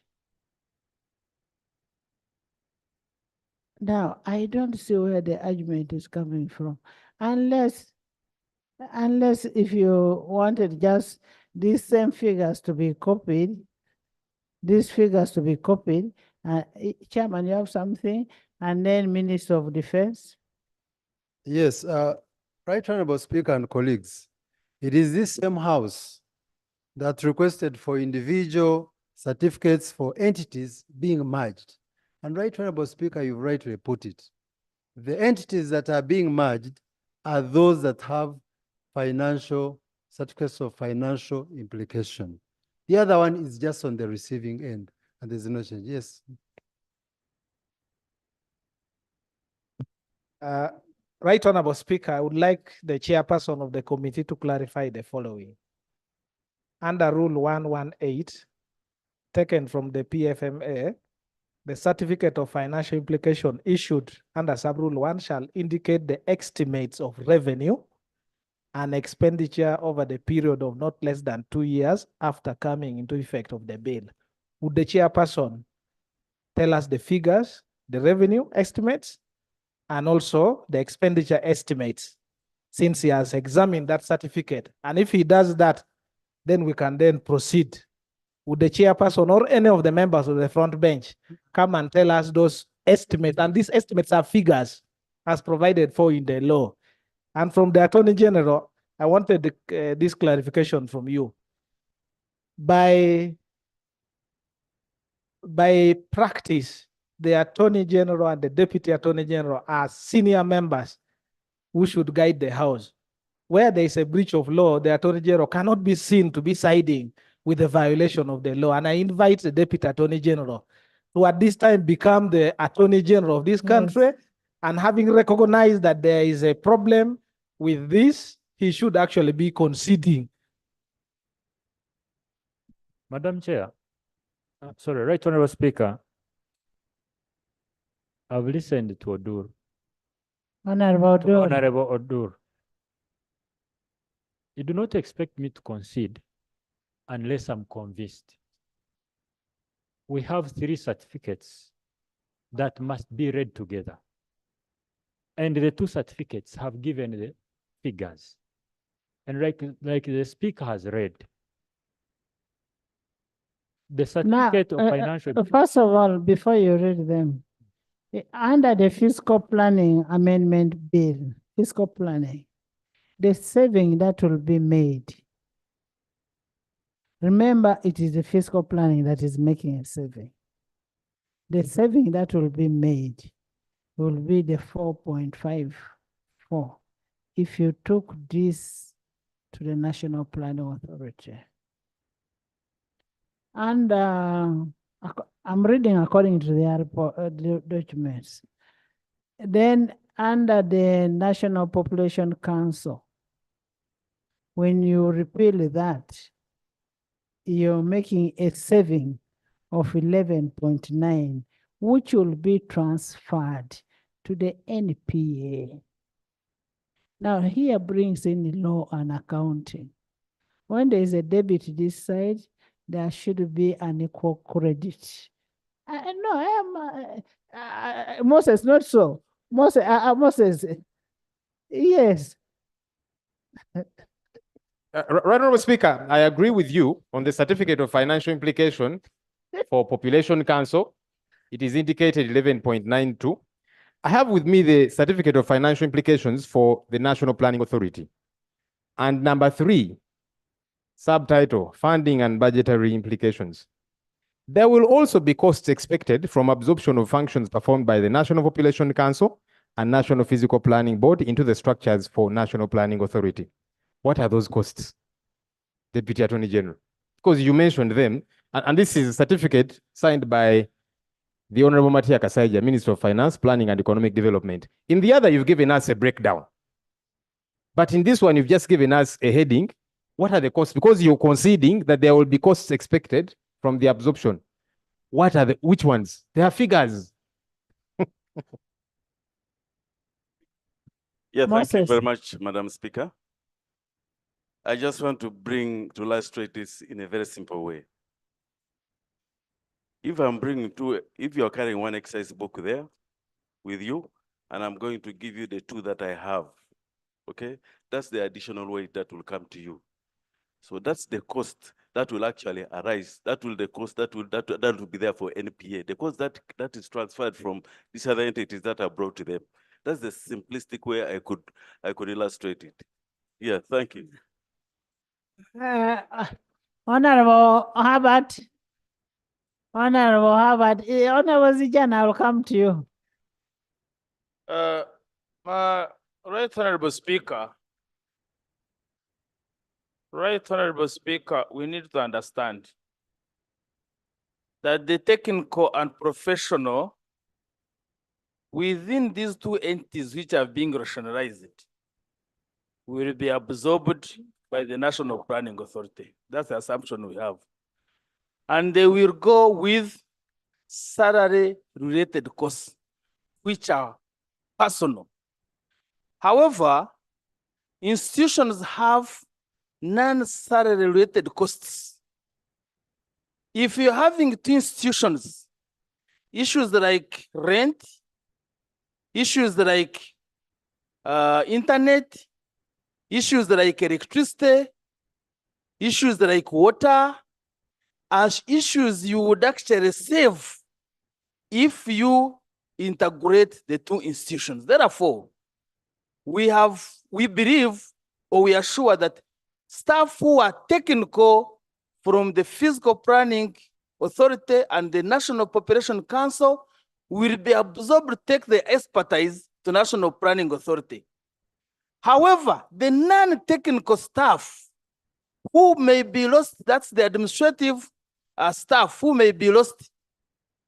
They may be lost and some costs will be incurred.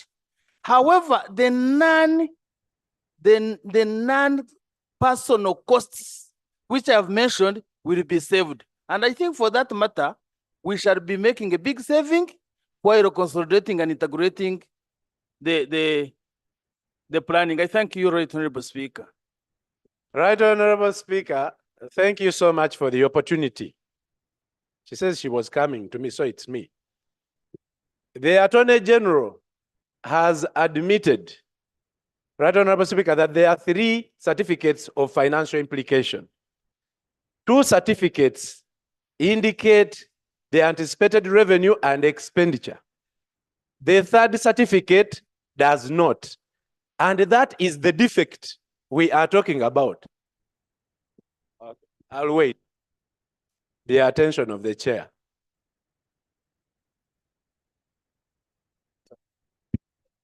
Thank you for Honorable Livingston. Right, this is a legal question, Bozaya. We are dealing with a legal question. Kamas will come later. I am giving you information. I don't want your information. It's me to allow the information. Okay, give. Thank you, Right allow Honorable the information. I have not even submitted. What are you informing me about? Order. Honorable members have not given anybody the microphone. We have not given anybody the microphone.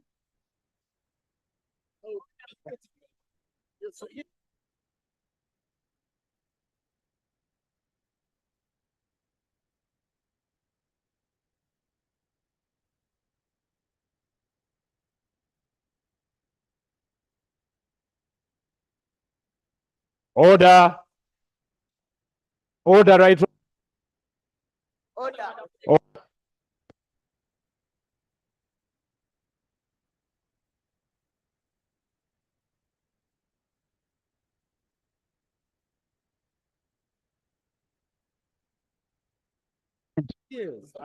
Honorable members, can you sit? Can we hear from Lop?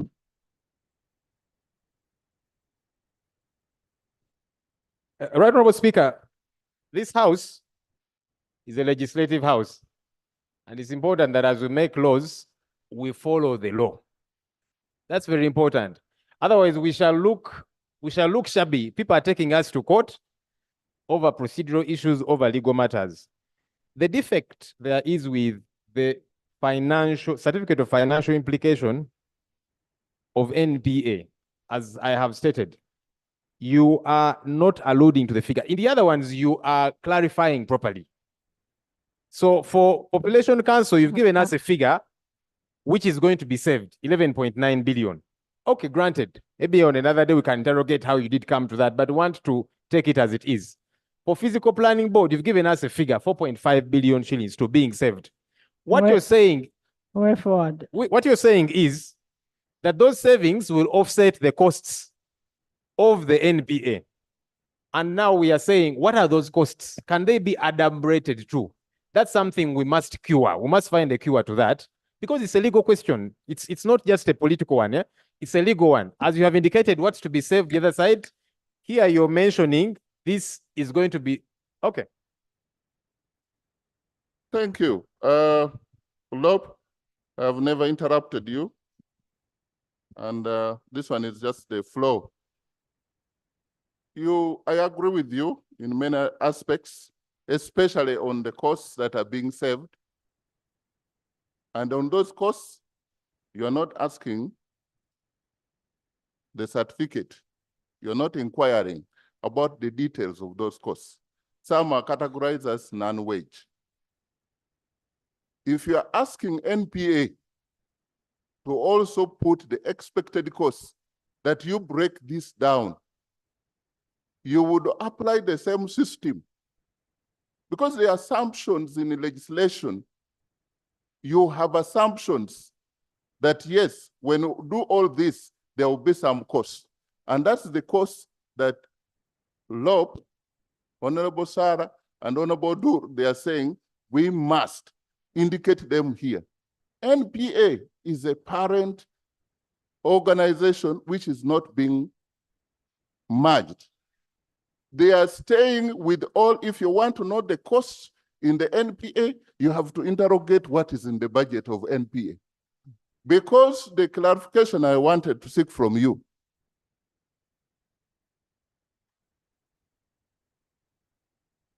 I know you passed through Busoga to go home, but stop intimidating me.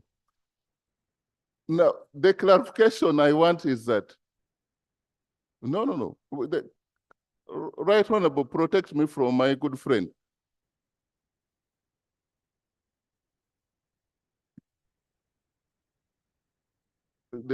I'm waiting.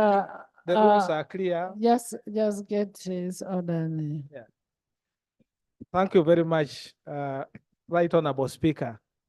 The point of order I want to raise to the Honorable Oboth is he in order to come to the floor of Parliament and confuse two simple and plain English words, revenue and savings. What the certificate require is an estimate of revenue and expenditure, not a saving. A saving has never been income, and we can debate that. Is he in order, therefore, to come and get confused by those two simple words?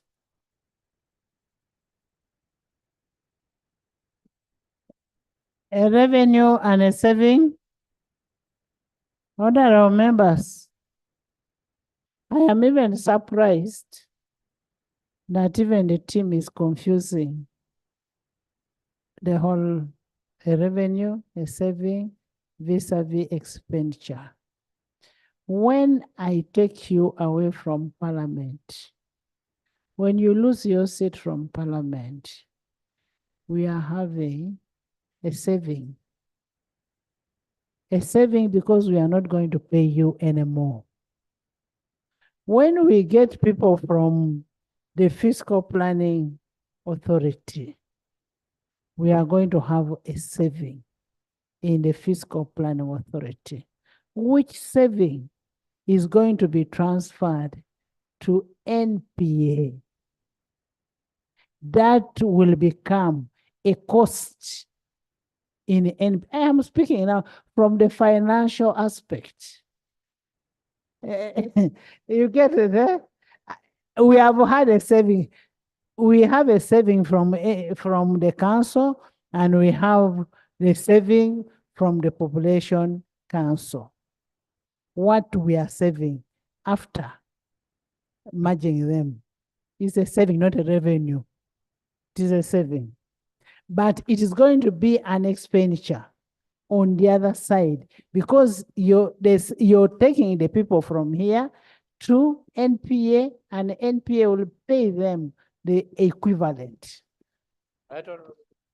I actually agree with you, partially though, Right Honorable Speaker, to the extent that the money that is being saved from Population Council and Physical Planning Board will be available to offset costs at NPA. However, not in totality, because otherwise then what would be the essence of rationalization? Because if all the 11.9 billion saved from Population Council is going to be spent at NPA, so why are we rationalizing? If all the 4.5 billion that is saved at Physical Planning Board is going to be spent at NPA, why then are we doing this? The essence is we shall only use a small fraction of the 11.92 billion saved from National Planning Council. We shall only use a small fraction of the 4.5 billion saved from Physical Planning Authority. Now, that small fraction is what we want you people to have told us in the certificate of financial implications. It cannot be the entire. Way forward, could you make a commitment that what Honorable Senyonyi is asking for can be furnished by government. Yes. And that is really wants to know. Mm. And the Minister of Finance is here, very able one, to make that commitment. But it should not be a deterrence to passing this law. No. Thank you very much, Right Honorable, and I thank Honorable both of both. Right Honorable Speaker and Honorable colleagues, I undertake to bring the breakdown, the certificate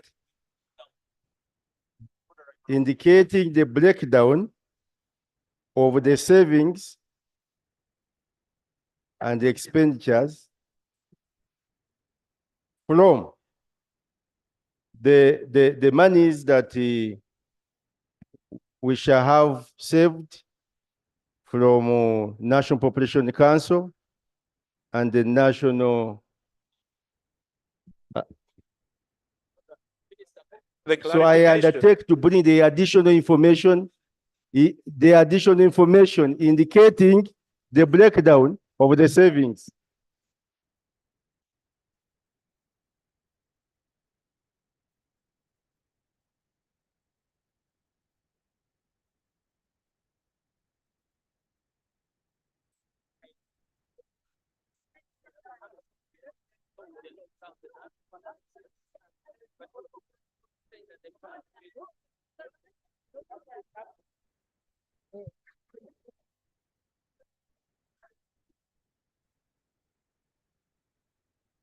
Eji. For purposes of clarity,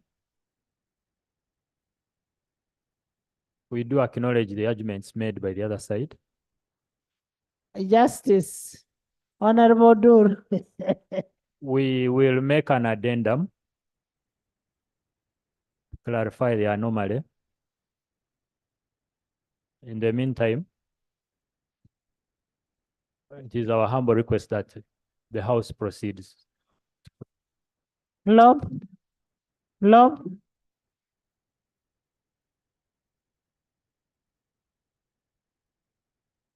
Right Honorable Speaker, this is a matter that is clear to the front bench. Okay, let's first go to NPC.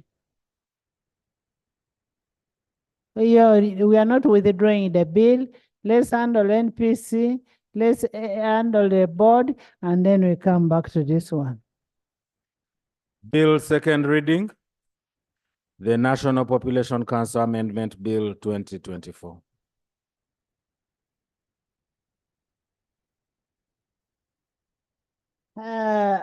Minister. Sorry. The National Population Council Repeal Bill 2024.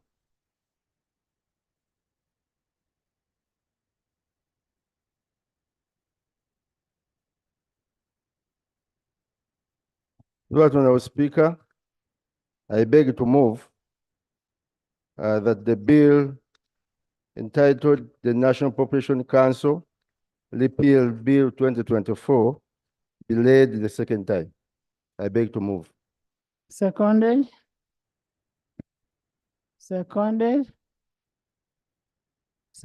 by the whole side, including Shamim, Hanifa, Ojok, Macho, Kamuntu, Eva, Margaret, Esther, Council, and the whole side of NRM. Thank you. Speak to it. Thank you very much, Right Honorable. Right Honorable and the colleagues, the objective of this proposal is to repeal the National Population Council Act 2014 and to give effect to the government policy on rationalization of government agencies and public expenditure, and to enable the transfer of functions of the National Population Council to the National Planning Authority, and to dissolve the National Population Council. Thank you, Right Honorable Speaker. Thank you, Chair.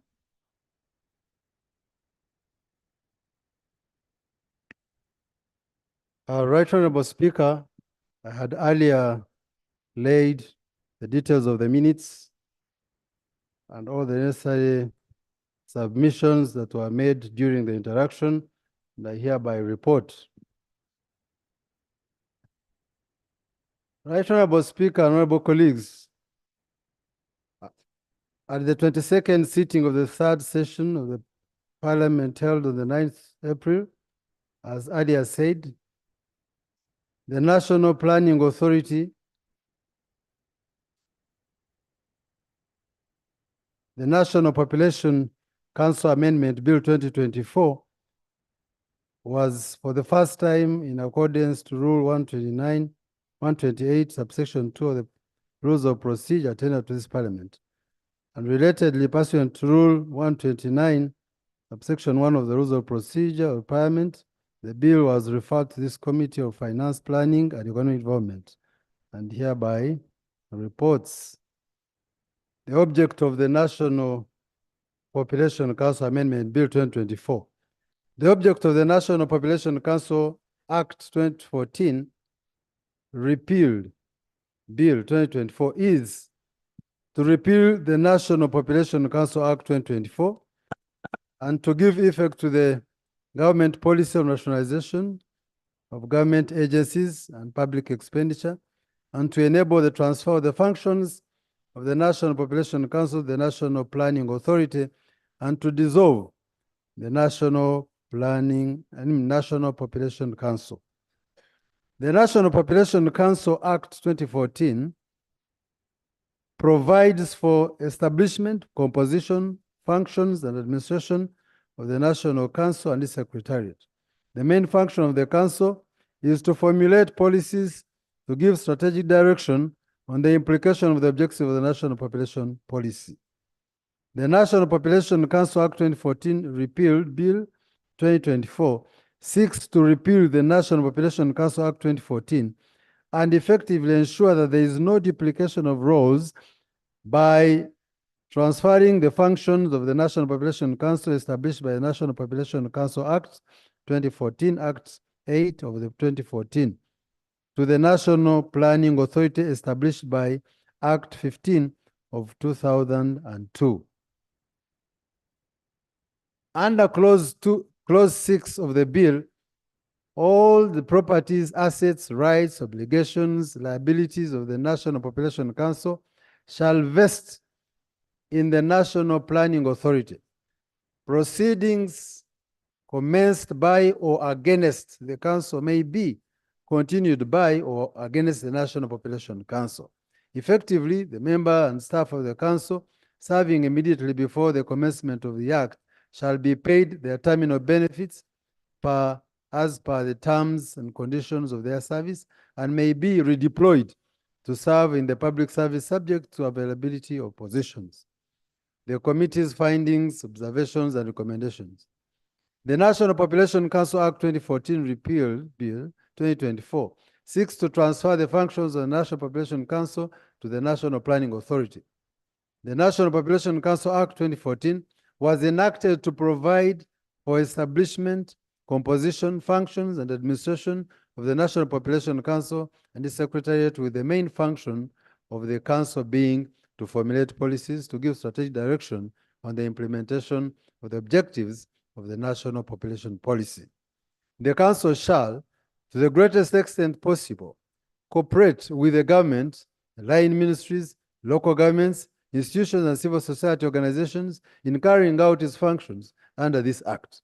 The Council is to advise the President on population matters and promote and popularize the National Population Policy and set up a National Population Data Bank. The committee notes that whereas the 2018 National Population Policy takes into account the provisions of the National Population Council Act 2014, the Uganda vision of attaining upper middle income status by 2040, the national development plans and their the processes, as well as other relevant international development frameworks like the ICPD, the Sustainable Development Goals, Agenda 2030, ESC 2050, as well as the Africa We want and Agenda 2063, among others, the National Planning Authority, whose primary function is to produce comprehensive and integrated development plans for the country, elaborated in terms of the perspective, vision, and the long-term and medium-term plans, is best suited to carry out the functions of the National Population Council. And furthermore, the committee noted that the 2018 National Population Policy recognizes that in addition to the framework, fundamental like infrastructure, the fundamentals like infrastructure, energy, information, and communications technology, Uganda needs to pay attention to its human capital development if it is going to benefit from its demographic dividend. Integrating population strategies with the National Planning Authority will enhance capability to address demographic issues directly through development policies. The committee therefore observed that the repeal of the National Population Council Act and the transferring of the functions performed by the Population Council to the National Planning Authority is in line with the rationalization policy and effectively relieves the government of the financial drain on its resources and the burden of wasteful administration and expenditure. The committee further observed that the outputs of the National Population Council will best be integrated in the plans of different sectors under the supervision of the National Planning Authority. The committee, however, noted that the bill does not provide for the commencement of the act, and the absence of the commencement date means that the law will commence on publication, and yet the agency may need more time to adequately prepare for rationalization policy. Recommendation. The committee recommends that the National Population Council Act 2014, Repeal Bill 2024, be passed subject to the proposed amendment that will follow. I beg to submit.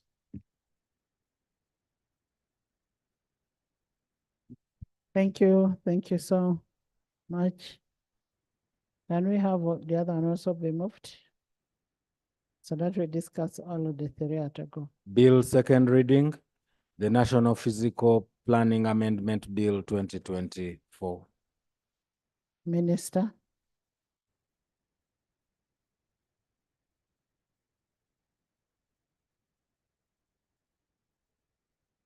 Thank you, Honorable Speaker. Honorable Speaker, I beg to move that the bill entitled the National Physical Planning Amendment Bill 2024 be read the second time. I beg to move. Thank you. Seconded. Seconded by Faith Achayo, Honorable Nzima, Honorable Apache, Queen, Kalaki, Kumi, Christine, na Honorable Nandutu, Honorable Layo, Katenya, Council, Kahonda, Honorable Kahonda, Moses, thank you, and elders, thank you. Can you speak to it? Thank you very much, Honorable Speaker.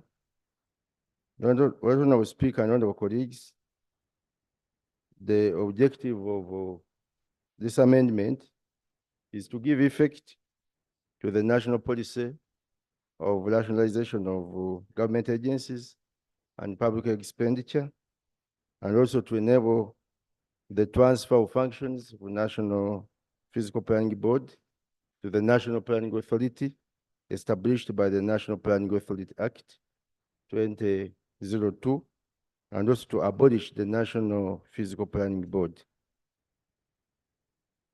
Thank you, Right Honorable Speaker. Thank you, Chair. Can you summarize?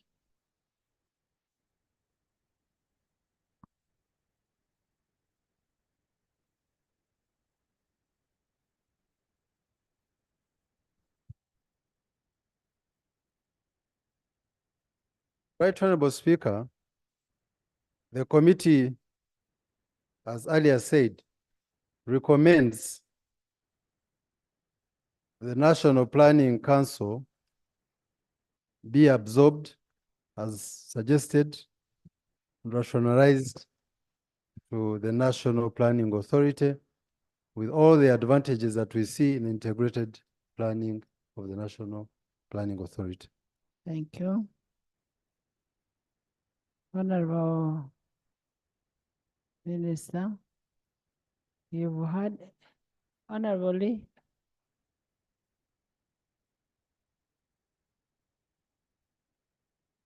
Madam Speaker, when the committee was making consideration of this matter, I appeared before them and I raised the issues which I'd wanted answers to.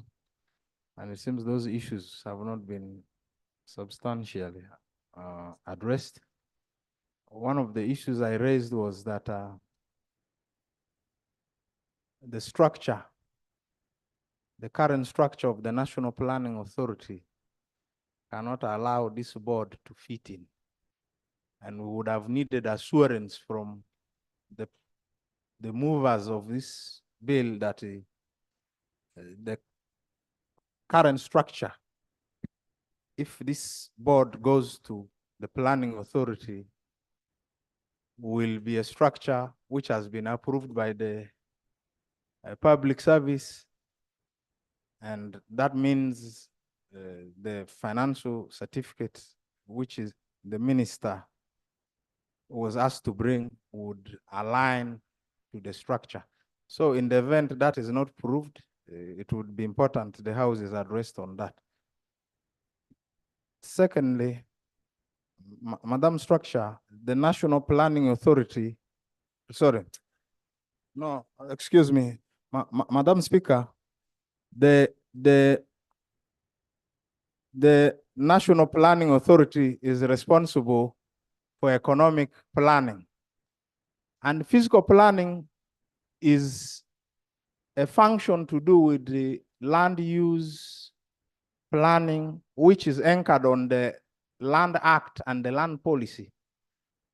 And no, we talked about physical planning board. No, we finished population. He came on physical planning, and that's what I'm rising on. Yes, you came on the need to dissolve the National Physical Planning Board and move its functions to the planning authority. I think I'm proceeding well. Yes.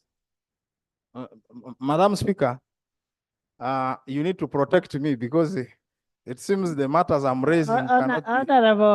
Honorable, you know, you're single what?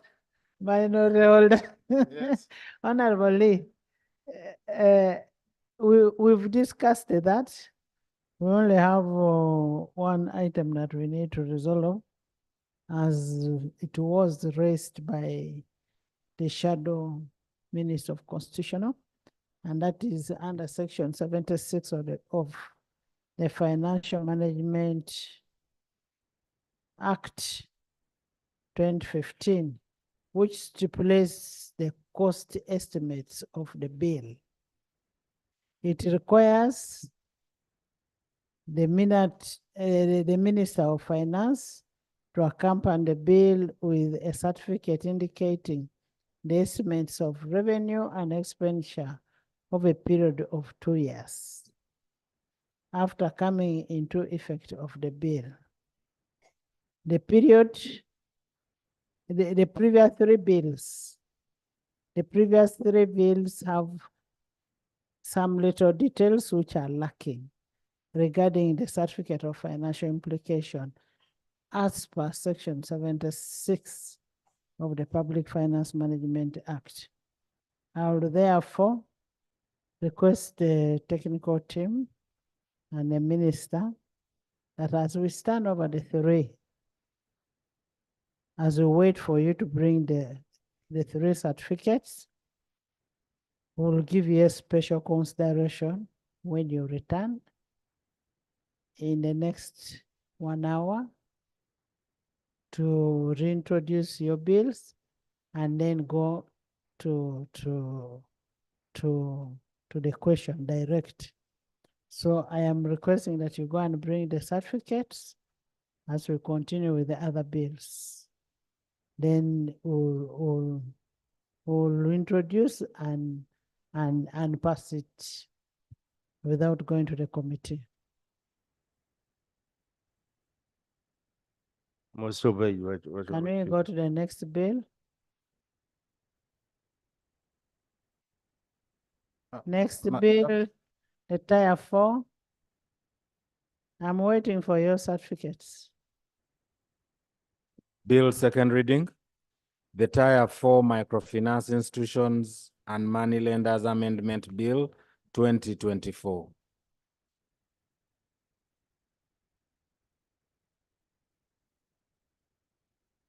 My brother, Dr. Mona, you're most welcome. And congratulations. Tier 4.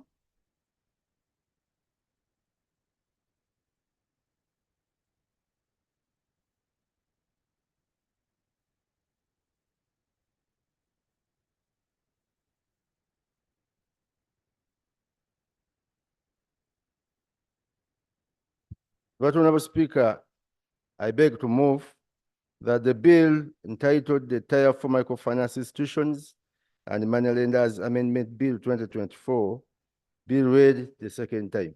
I beg to move. Seconded. Seconded by Minister of Energy, Honorable Nandutu, Honorable Lanyo, Solomon, Katenya, Atiang, Esther, all of you. Thank you. Would you love to speak to it? And then you give us a brief summary of the Tier 4, Honorable Chair. Right Honorable Speaker and honorable colleagues, the Tier 4 Microfinance Institutions and Moneylenders Bill 2024 seeks to amend the Tier 4 Microfinance Institutions and Moneylenders Act 2016 to dissolve the Uganda Microfinance Regulatory Authority established under Section 6 and to mainstream the functions of the Uganda Microfinance Regulatory Authority into the Ministry of Finance, Planning and Community Development to give effect to the government policy on rationalization of government agencies and public expenditure.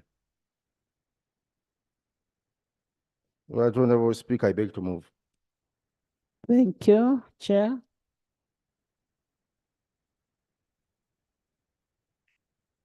Right Honorable Speaker and colleagues, under this bill, I received notification for a dissenting opinion in the matter of Tier 4 Microfinance Moneylenders Amendment Bill.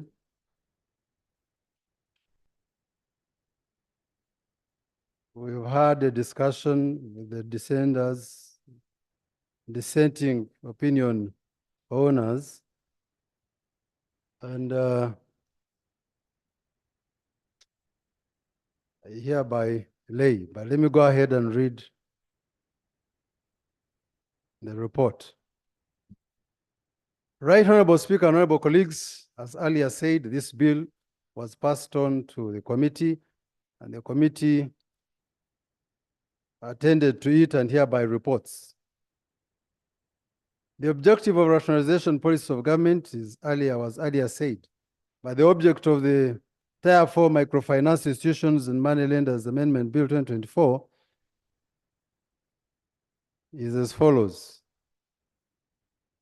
to dissolve the Uganda Microfinance Regulatory Authority and establish Section 6, and to mainstream the functions of the Uganda Microfinance Regulatory Authority into the ministry responsible for finance, to give effect to the government policy on rationalization of government policy and public expenditure, government agencies and public expenditure, I beg your pardon. The Tier 4 Microfinance Institutions and Moneylenders Act 2016 establishes the Uganda Microfinance Regulatory Authority and provides for the licensing and management of Tier 4 microfinance institutions, the management and control of the money lending businesses, establishes a SACCO stabilization fund and a SACCO saving protection scheme, provides for central financing facility, provides for licensing of money lenders, provides for self-help groups and commodity microfinancing and relationship and liquidation of Tier 4 microfinance institutions. Right Honorable Speaker, honorable colleagues, the committee's findings and observations as follows. A certificate of financial implication for the Tier 4 microfinance institution money lenders Amendment Bill 24 was tendered and was laid on table. Revenue and expenditure. Section 76 of the PFMA on cost estimates of the bills provides as follows, that every bill provided in Parliament shall be accompanied by a certificate of financial implication issued by the minister, which was done. The certificate of financial implication issued under subsection 1 shall indicate the estimates of revenue and expenditure over the period of not less than 2 years after the coming into effect of the bill when passed. In addition to the requirements under subsection 2, the certificate of financial implication shall indicate the impact of the bill on the economy.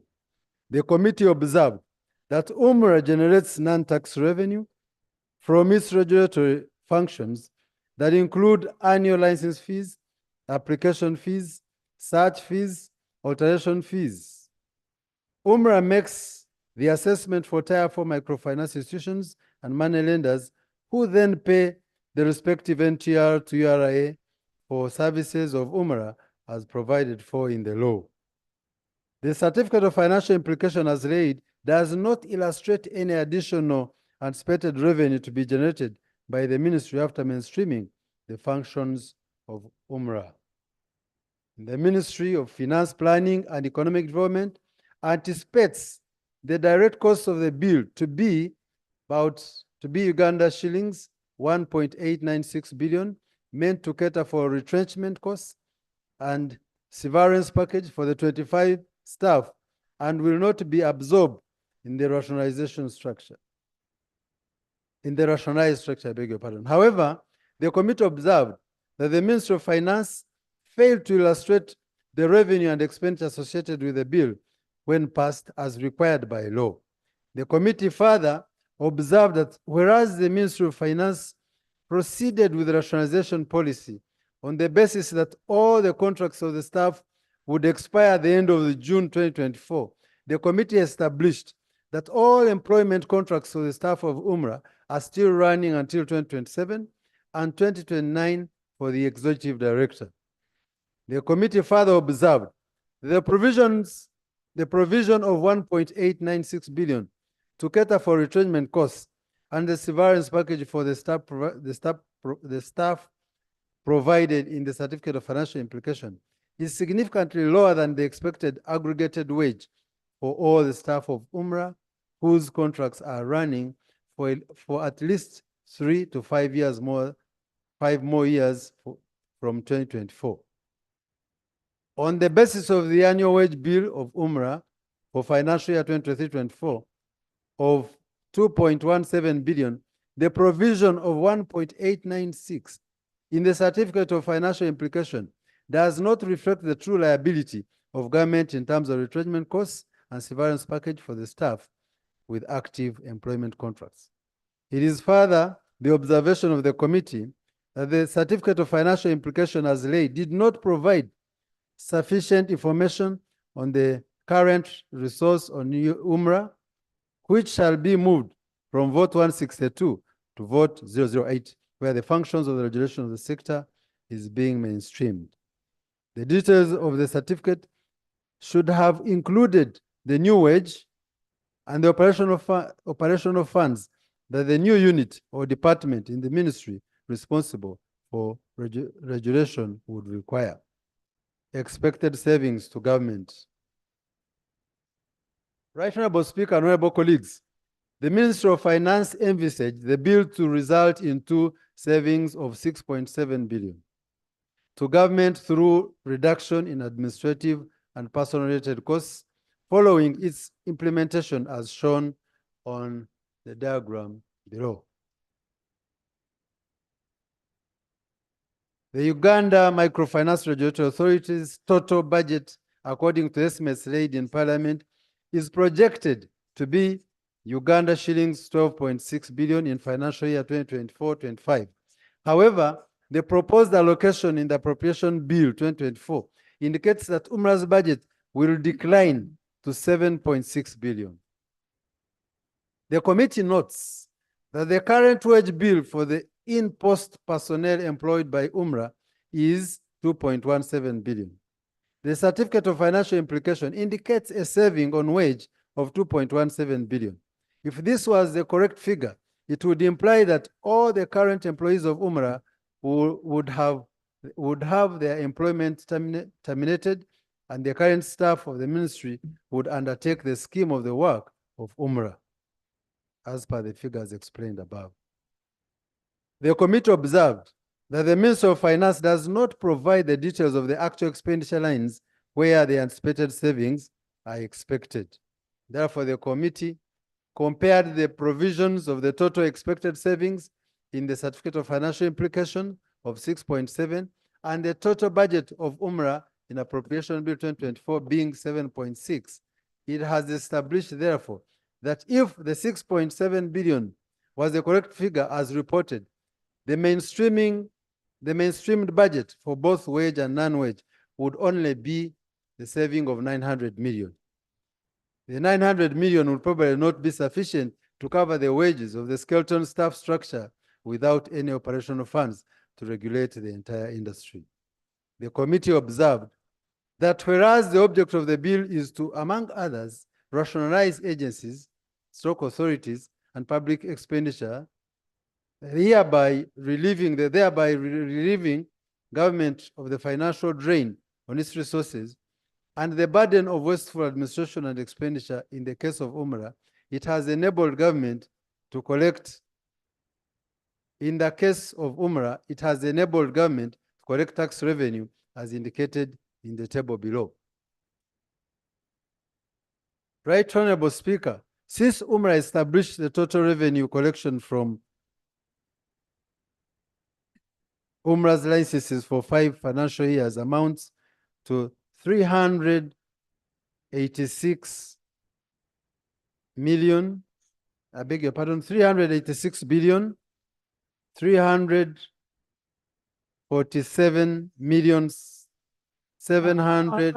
Honorable Chair, can you summarize? Go to conclusion. Thank you, Right Honorable Speaker.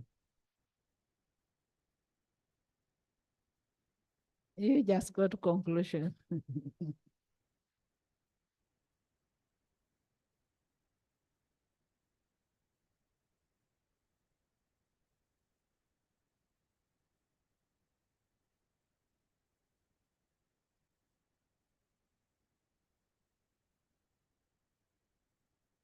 Right Honorable Speaker and honorable colleagues, I would like to make the following conclusions on behalf of the committee. The committee, having interacted with the different stakeholders and analyzed relevant documents in line with the proposed amendments, the Tier 4 Microfinance Institutions and Money Lenders Act 2016, and also aware of the government policy for rationalization of these agencies and the respective objectives of RAPEX, recommends that the Tier 4 Microfinance Institutions and Money Lenders Act be rejected. Additionally, Right Honorable Speaker, in summary, the committee recommends that UNRA be sufficiently supported to undertake the following. 1, management of interest rates. UNRA should be strengthened to enforce compliance, increase awareness, mitigate problems and information asymmetry as alternative to capping interest rates. Monitor interest rates under the sector by creating an online loan platform for all regulated institutions. This would enable borrowers to make informed choices where and when to borrow, thus reducing information asymmetry. Number two, Right Honorable Speaker, implementation of the credit information sharing mechanism. UNRA should establish a national database for credit history in the sector to create credit reporting as a collateral similar to the Credit Reference Bureau for understanding while mitigating for the underserved while mitigating credit risk for Tier 4 institutions and money lenders in order to operationalize the Section 8, subsection 2L of the Tier 4 microfinance institutions and money lenders. 3, digital transformation of the Tier 4 sector through automation, automated licensing and regulatory reporting. This will enable monitoring the revenue and actual remittances to URA, which would increase government revenue collections. Currently, it remains a challenge to aggregate all the revenues from the sector, save for the non-tax revenues. 4, issuance of digital lending guidelines to monitor and supervise digital lenders. This is a tool for curbing anti-money laundering. This is a collaboration with development partners like UNCDF, Association of FinTech, and other sector actors. Financial literacy and awareness is another important aspect. As part of its work plan, UNRA should enhance financial literacy and awareness campaigns to create public awareness in the financial sector, addressing complaints thereof, engaging members of the public on their rights as consumers of the financial products, builds in the markets, which builds confidence in the market, which is a key ingredient financial inclusion. And finally, Right Honorable Speaker, the UNRA should expand its footprint. UNRA, as an independent regulator, should be easily accessed by both licensees and members of the borrowing public. This will enhance effective service delivery. I hereby submit. Thank you so much, Honorable Chair. And as you heard about UNRA, the committee is against it. It is a regulator to regulate the microfinance system form. And I think we're in agreement with the minister in charge of RAPEX. Minister, would you want to say something? Still on the same? From who?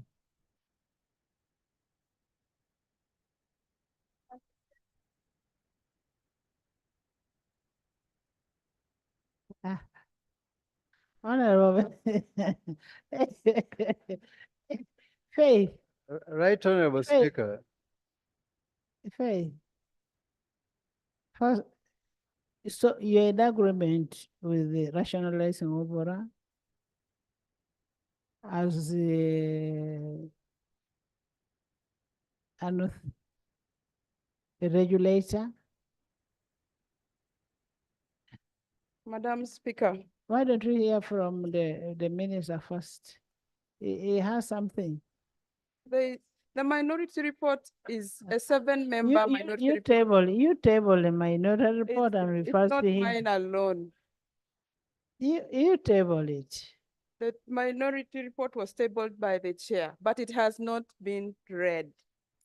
Right Honorable Speaker, let me read the minority report as allowed by the rules. Madam Speaker.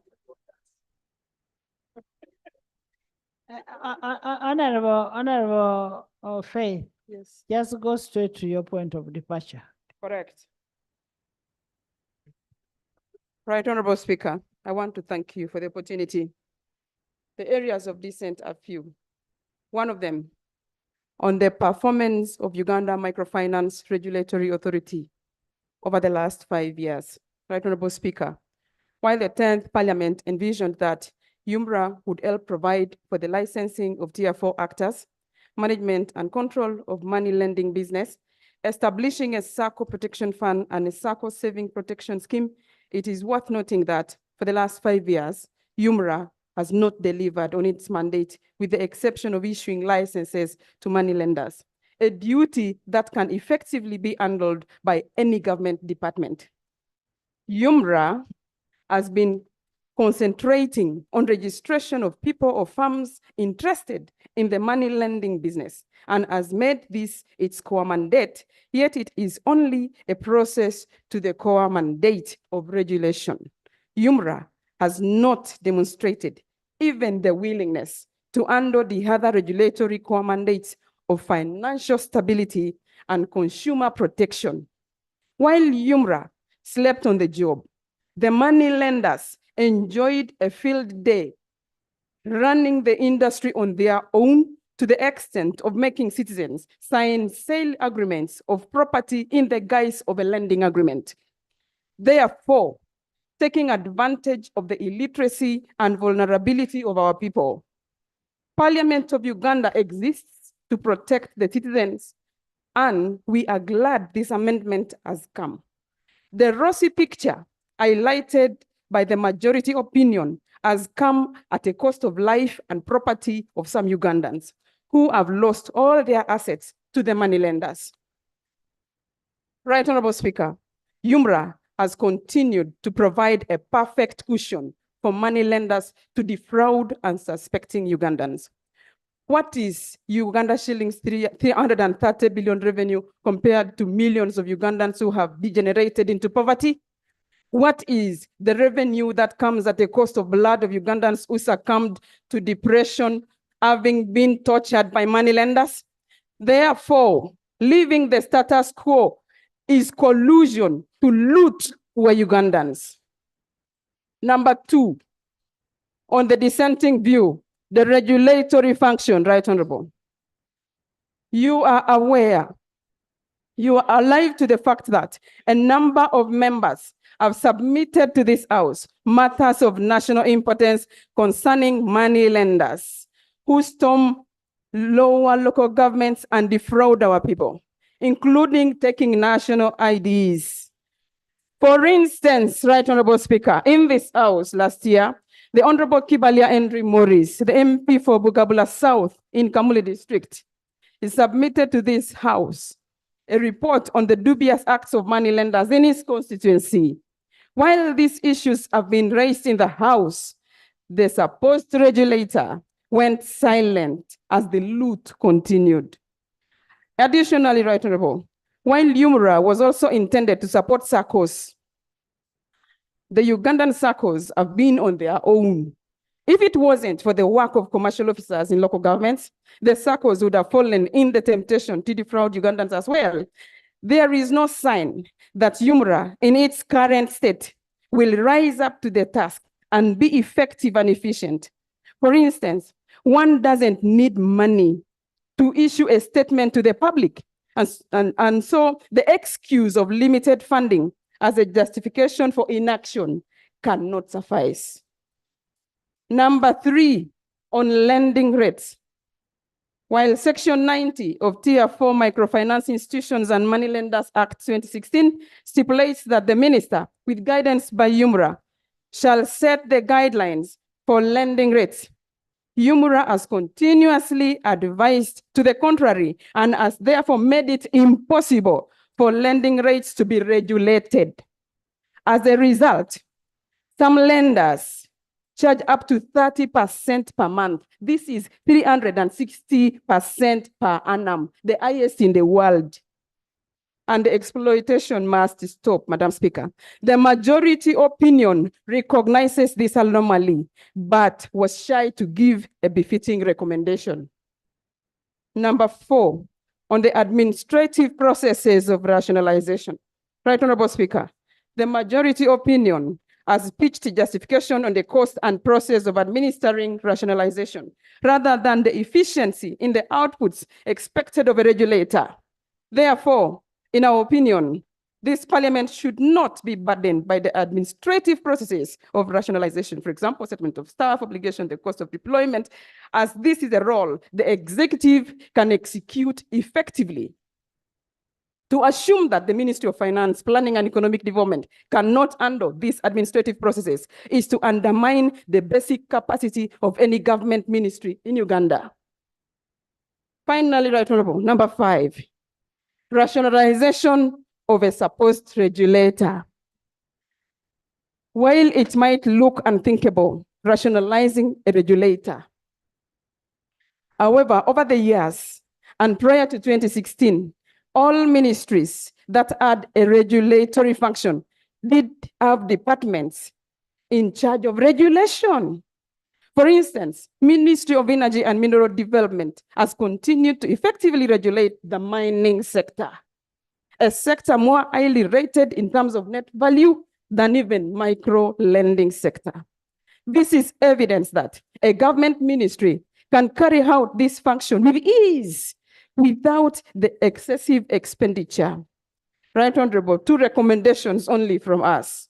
Number 1, that UNRA be mainstreamed into the Ministry of Finance, Planning and Economic Development.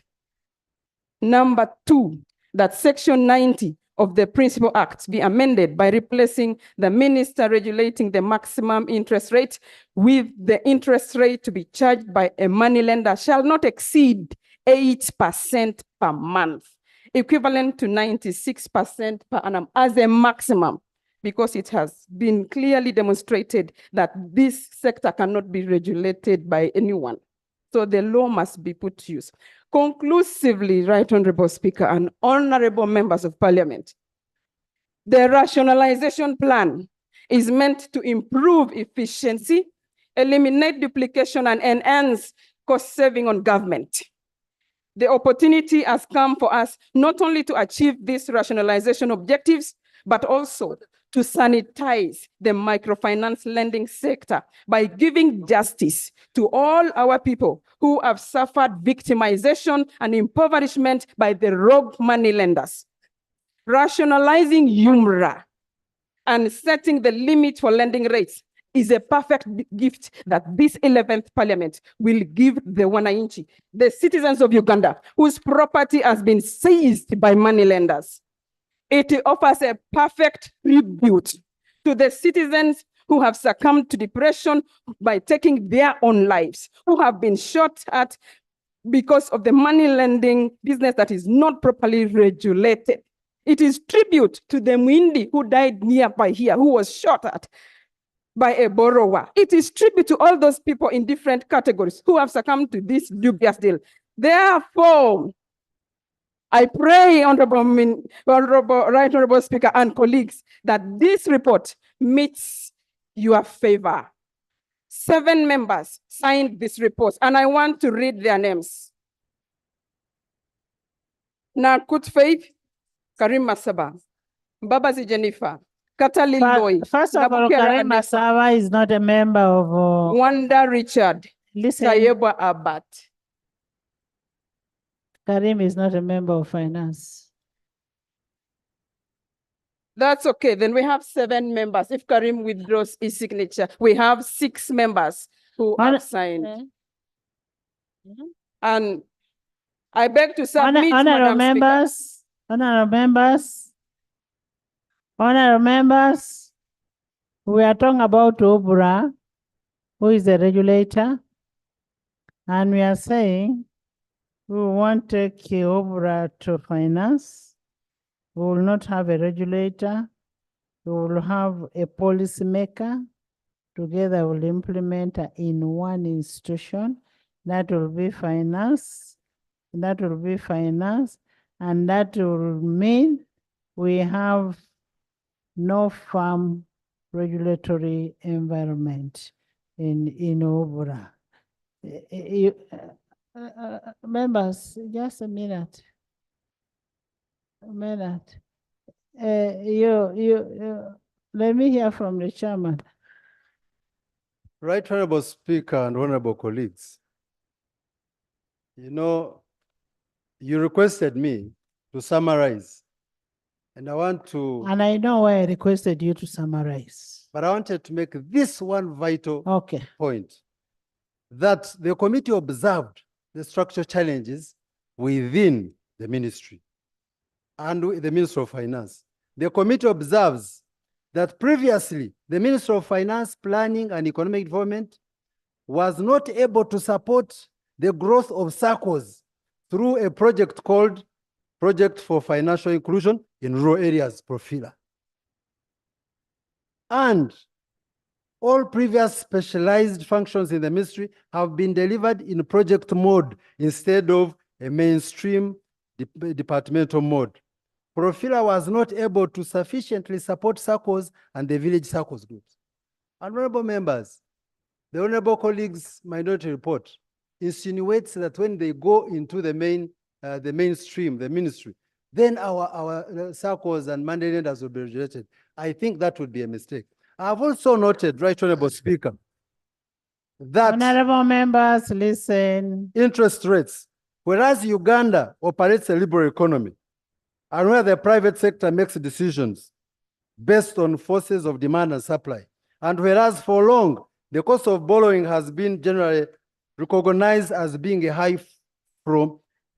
high from the categories of financial institutions, the interest rate charged by SACCOs, microfinance institutions, money lenders makes it extremely hard for most borrowers to pay back loans, resulting into foreclosure.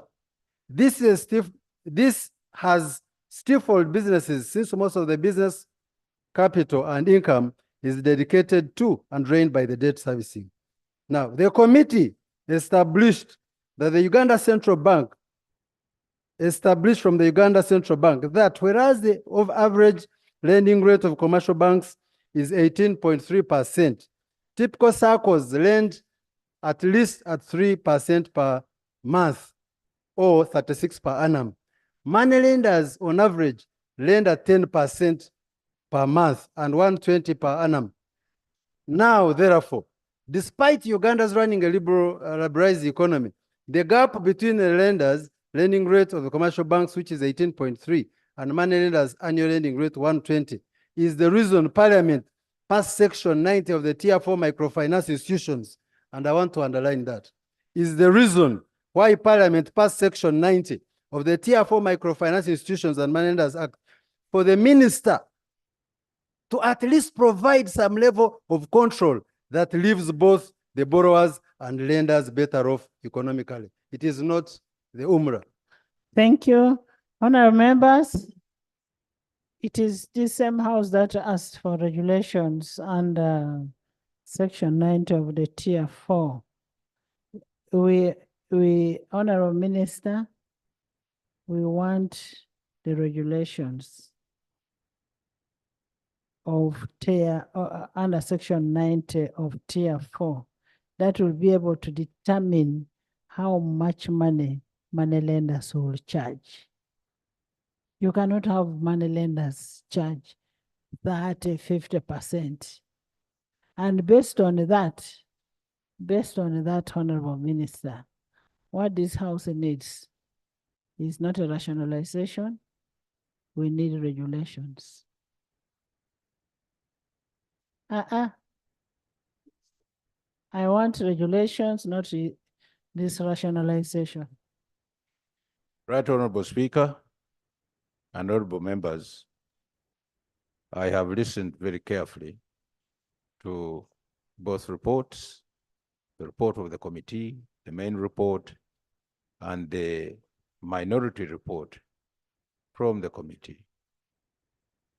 I have also listened to your wise counsel regarding the duty of the minister to provide regulations and guidance to this Tier 4 microfinance institution. We are also basing on what is prevailing and some earlier precedent in institutions which are of regulatory nature, you know, like the ERA, Electricity Regulatory Authority. We have now URBRA, it's a regulatory body, and many other regulatory institutions. They exist and they have their autonomy. I would like, therefore, to say that as someone who was in the thick of this exercise of rationalization And indeed, I'm very glad these days I've got an additional name called RAPEX. The other time I was called Namkasa. This is just a divergence, but we have been very busy, and I think it's necessary for us to put on a smile when we are discussing some of these important things. However, I would like to say, having been in the thick of it, that I would like to support the majority report, and we actually, not minority, majority report, and we put this matter to a close. Thank you. Honorable members, honorable members, honorable members, Madam, hey, Madam, honorable members, the minister is withdrawing his bill. That is the sponsor of the bill. And the honorable minister, you've done a good job to withdraw your bill. And I put a question, those in support of withdrawal of the bill, say at the contrary. The ayes have it, the bill stands withdrawn. The bill stands withdrawn. What we want, honorable members, sit. Honorable members, sit. Nabo, sit. What we need, honorable minister, this house needs regulations. We cannot have moneylenders lend to a tune of 50%. Let's have regulations brought to this house on the issues of money lending under Tier 4, that is Section 90. Thank you very much, Right Honorable. Procedure, Madam Speaker. Right Honorable. First wait. Honorable members, first Right wait. Honorable Speaker, First wait. now that the sponsor of the bill has withdrawn it, Procedure, Madam Speaker. I undertake and commit to Why don't you listen to work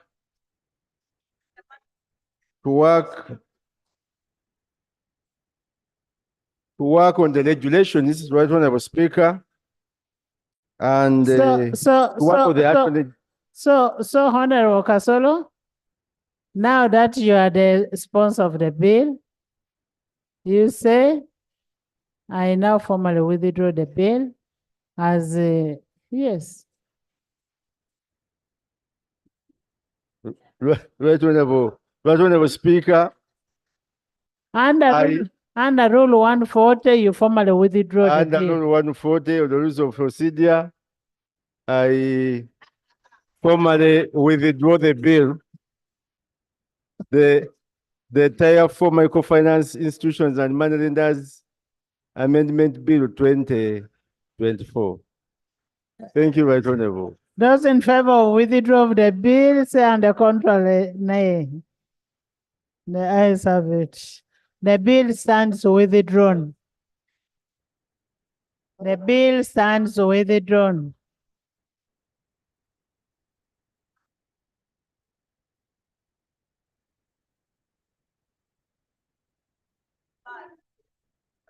Can we have the regulations in the 2 weeks' time?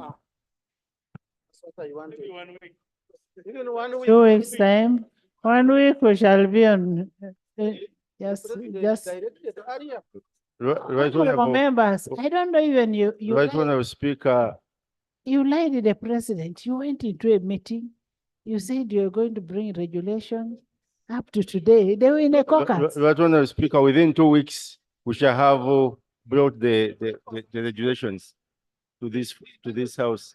2 weeks, time. the regulations should be here. Honorable members, we are going to look at UNRA. Madam Speaker. Bill second reading. The Uganda National Roads Authority Repeal Bill 2024. Honorable members, we are looking at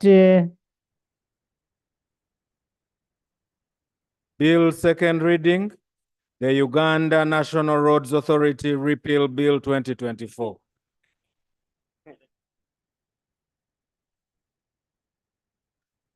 I don't see the minister.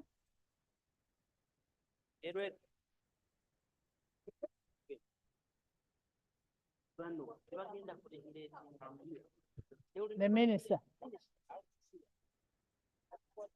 Thank you, Madam Speaker.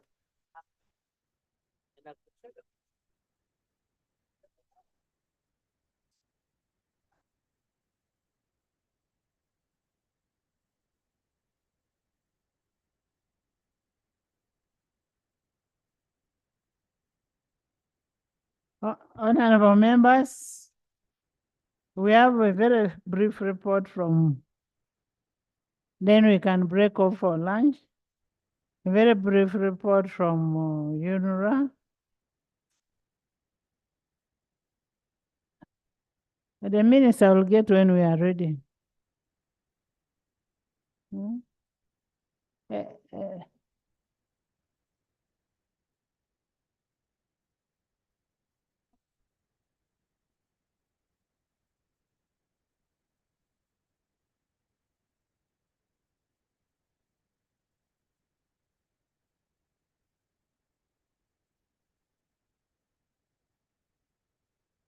The government chief whip who is moving on behalf of infrastructure.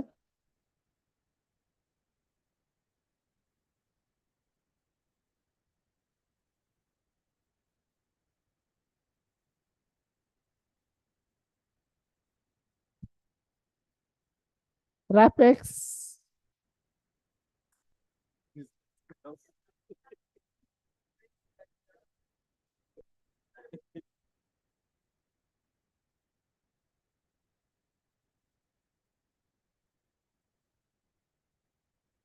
Right Honorable Speaker, there is a minister in charge of rationalization. True.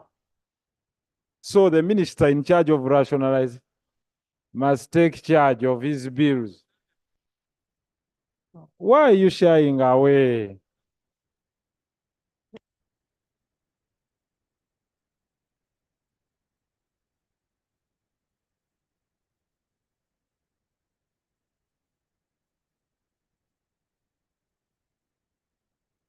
Bill second reading. Honorable members. Bill second reading, the Non-Performing Assets Recovery Trust Amendment Bill 2024.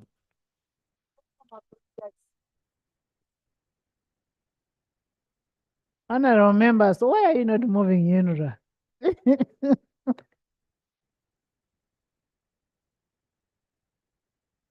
Honorable Minister.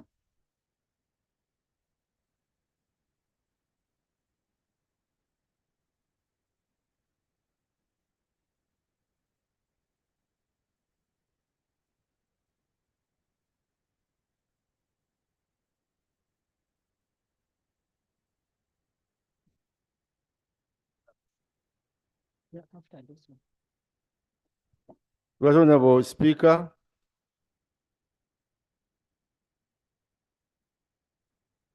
I beg to move that the bill entitled Non-Performing Assets Recovery Trust Amendment Bill 2024 be read for the second time.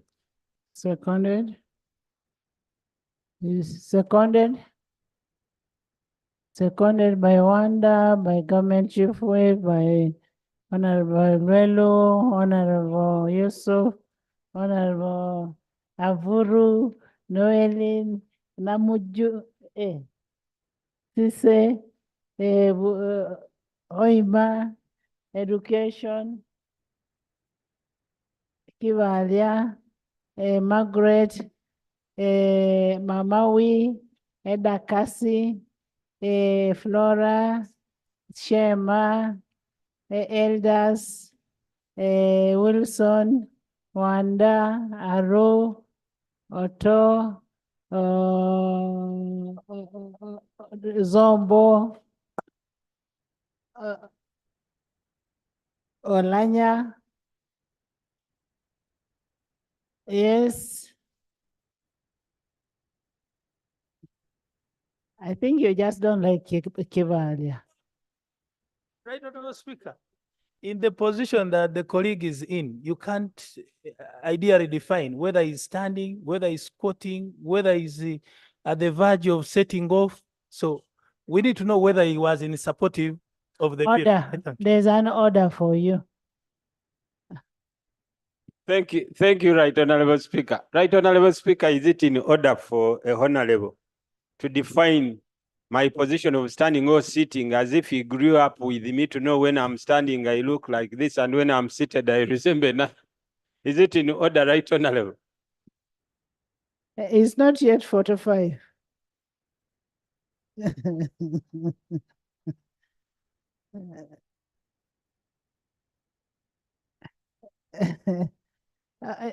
Yes, Chair. Chair.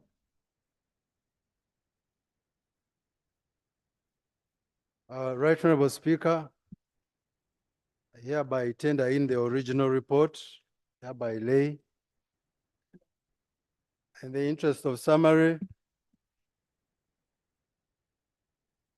maybe as a reminder, there's no minority on this report. Nakutu. Okay. The object of the bill.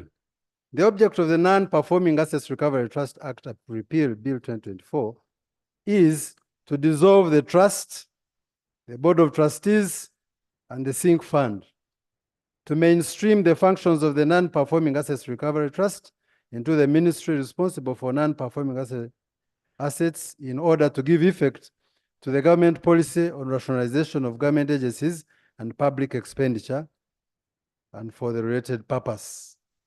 The Non-Performing Assets Recovery Trust Act Cap 95 commenced in 1994.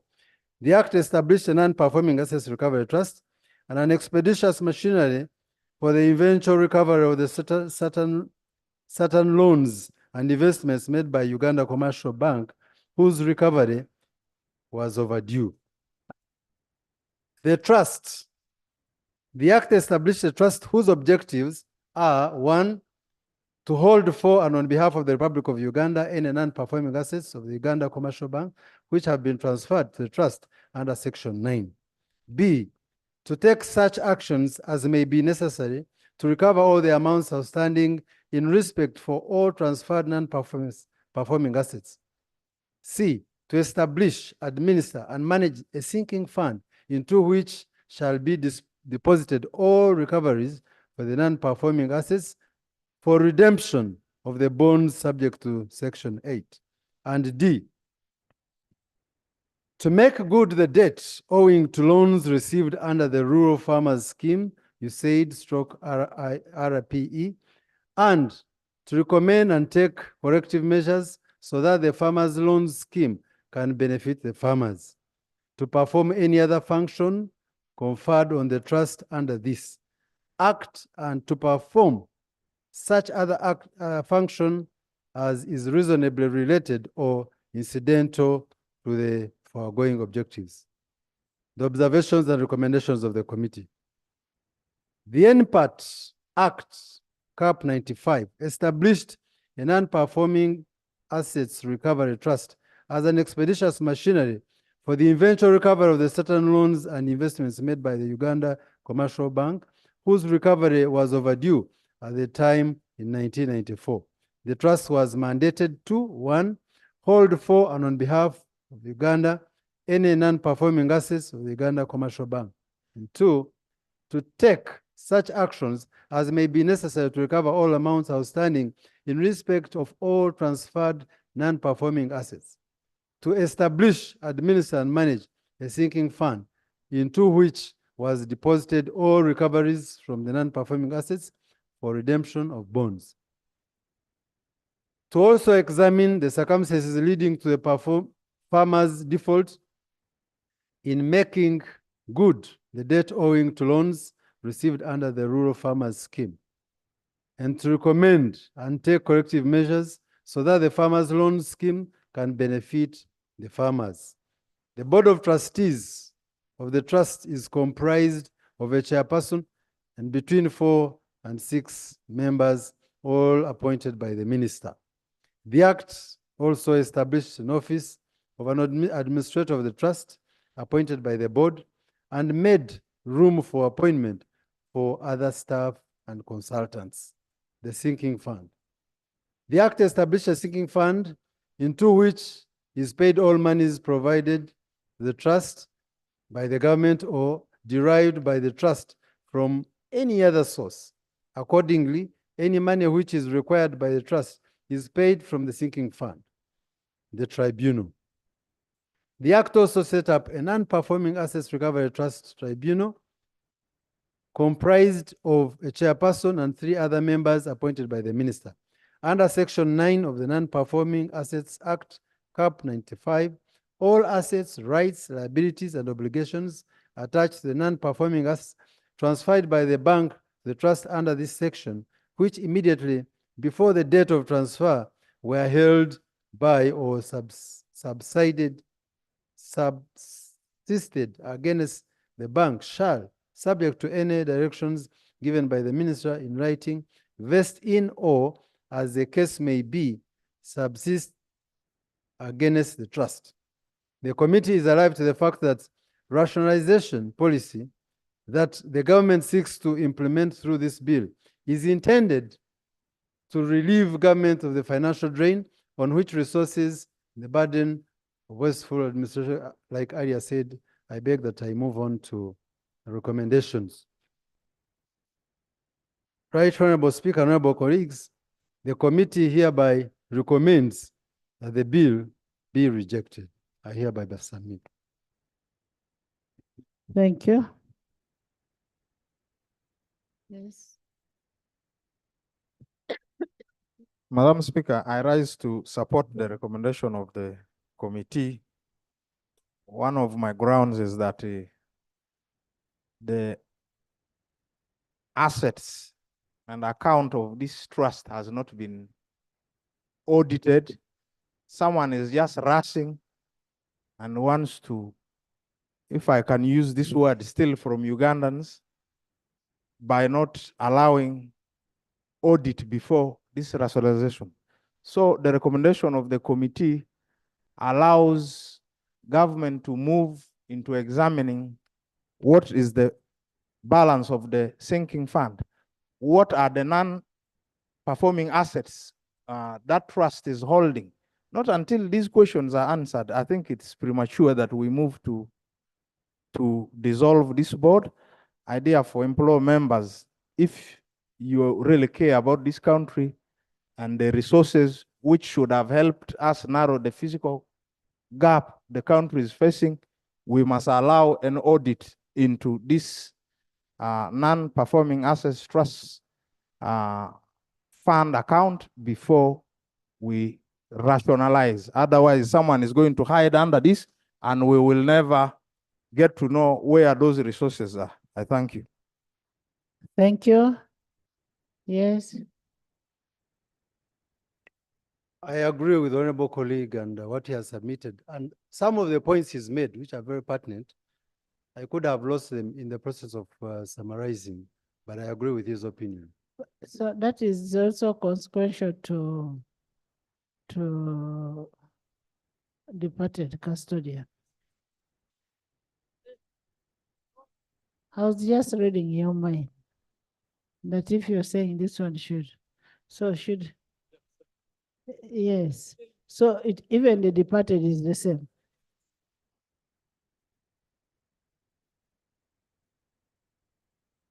Honorable members, you've had the position of the committee. Finance. Finance.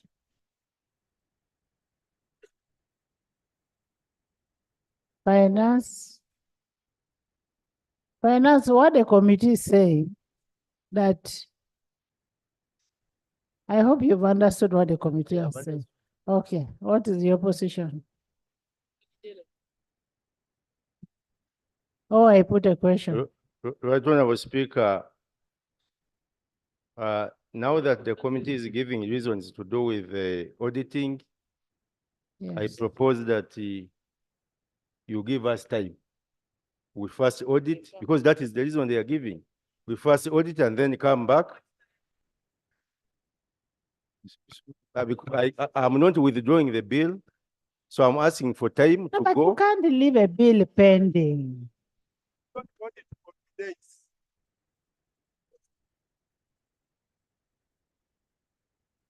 You can't leave. Thank you very much, Madam Speaker. Madam Speaker, this is the law. And since the law has been processed and brought before Parliament, it would only be prudent for the minister to withdraw this bill until such a time that an audit has been thoroughly done, both for these non-performing and departed Asians. Because we don't know how much property is lying all over the country. And you are here bringing before us to rationalize before we know what is in the books or how much inventory is there. So I would implore him that the bill not be deferred, but be withdrawn until such a time that this exercise has been fully conducted. I thank you. Further information from Jan. The information I supplement to her submission, it is true that Honorable Kasolo hates the withdrawal method. But in this particular instance, it's the best approach.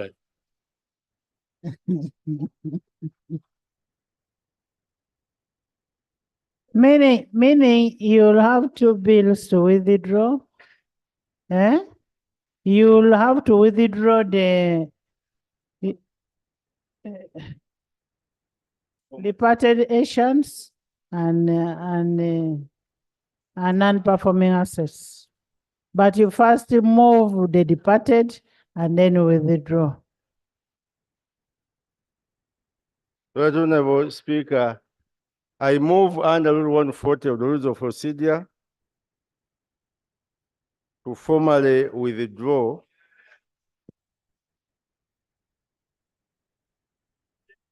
the bill. For the House to grant you permission. Yeah, the bill entitled Non-Performing Assets Recovery Trust Repeal Bill 2024. And I seek permission from this House to go and organize the auditing. Is it seconded? Seconded by Honorable Doro, Nabos, by the government chief whip, by Chairperson, by Loy, by John Faith. Honorable members, those in favor of withdrawal say and the contrary aye. The bill, the ayes have it. The bill is formally withdrawn, and we want to give you a timeline for auditing of these accounts. How much time do you need?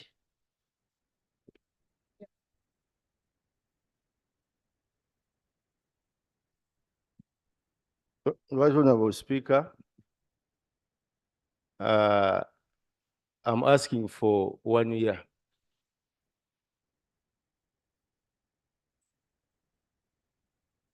To conduct the thorough auditing, and then I will report back to Parliament.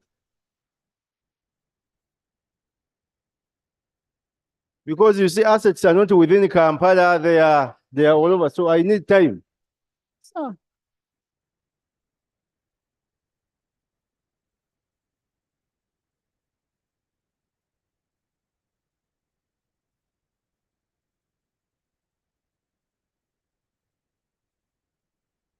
honorable members, the member is being realistic. The minister is being realistic.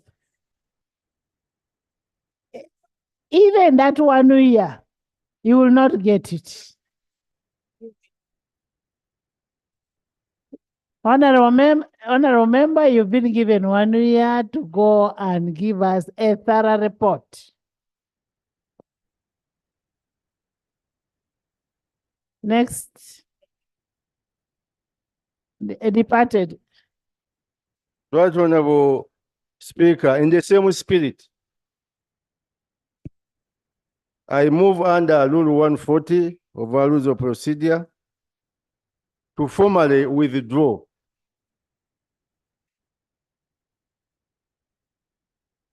that the House grants me permission to withdraw formally the bill entitled The Assets of Departed Asians Amendment Bill 2024. I beg to move. Seconded by Lee. Esther. By Kiza Acrobat. John Faith. Amoti. Alihaj. Right Honorable. Right Honorable, as they withdraw. Hoima. Dr. Rionga. Noelin.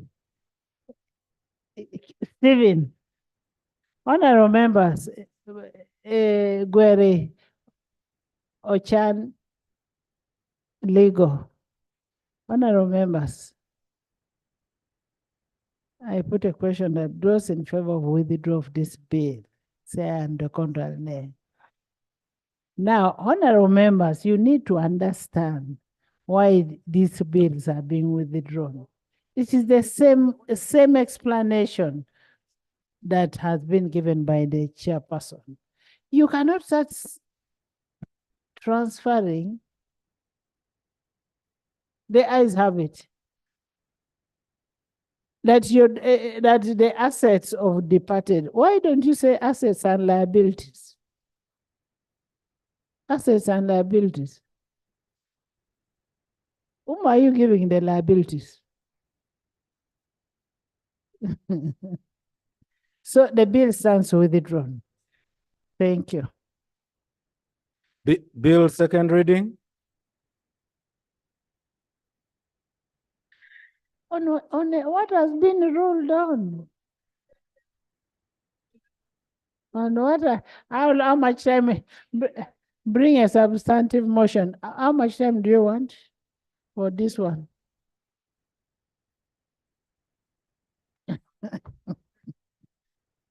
This one is Isha. We can still work within 1 year. Remember, there is also a report from COSASE. I want you to look at the report on Departed Asian Custodian Board. Yes, Chair. Right Honorable Speaker, I want to appreciate you and the honorable colleagues, the entire House, for supporting the committee on this position. I would like to request, we have very good recommendations, but you can see in summary, the bills have been withdrawn.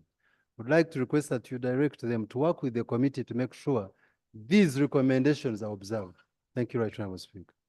Thank you. You've heard it. Next. Bill second reading. The Uganda National Roads Authority Repeal Bill 2024. Honorable Minister.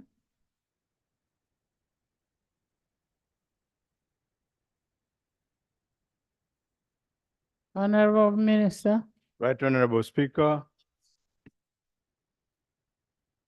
I beg to move that the bill entitled the Uganda National Roads Authority Act Repeal Bill 2024 be read for the second time. Seconded.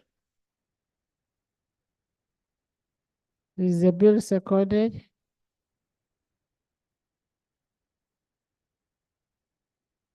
Seconded by Deputy Attorney General, by Finance Chair,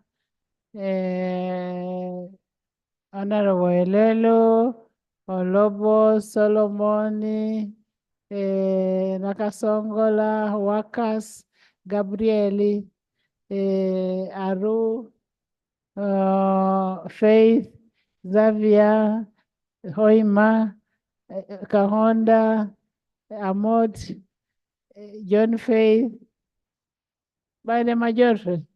Honorable Elwelu, by Minister of Karamoja, Minister of Bunyoro.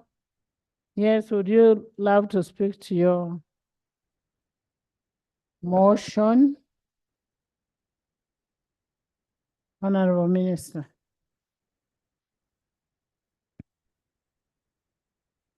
Right Honorable Speaker and members, allow me to make a preamble which will lead to the justification of this bill. Right Honorable Speaker, with my 40 years of military service, it's not possible that I've not learned anything, especially in the areas of leadership and management. And I wish to share a few of that as we address the matter before us. Right Honorable Speaker, in the military, we have principles of war, which are very nice principles, but they are also principles of main administration. These principles apply across board. You can even use these principles in your own business. And I would want to share these principles which talk to the rationalization. Right Honorable Speaker, I'll just share 4 of them. Unity of command. In this, we bring together all the forces under one responsible commander.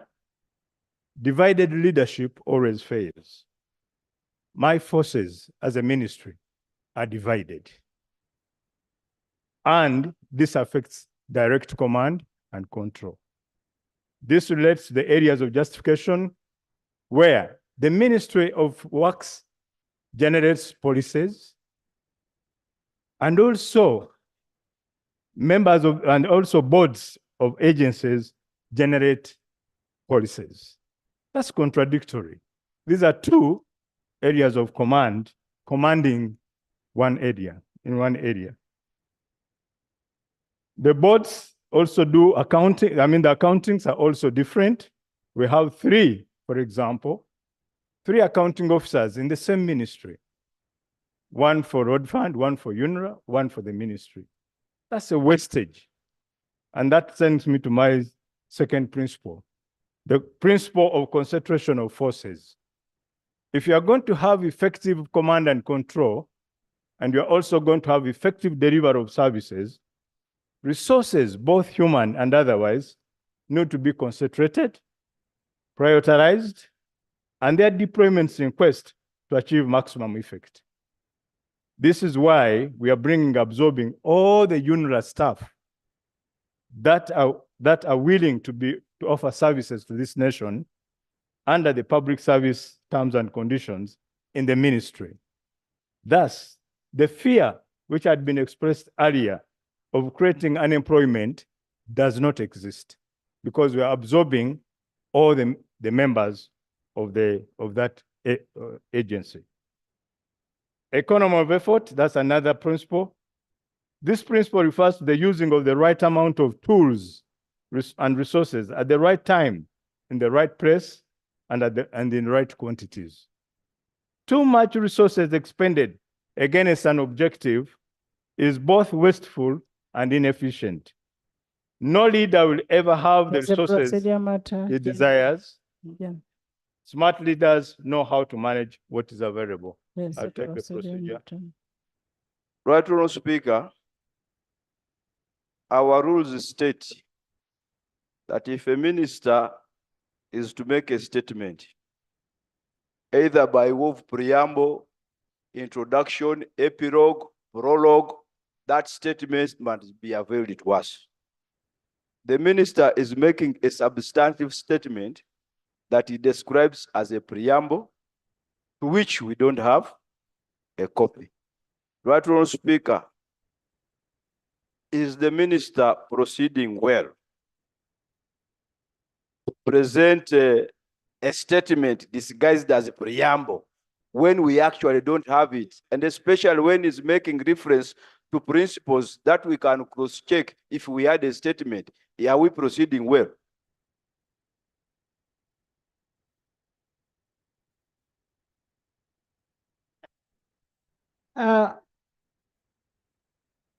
Do you have that in writing?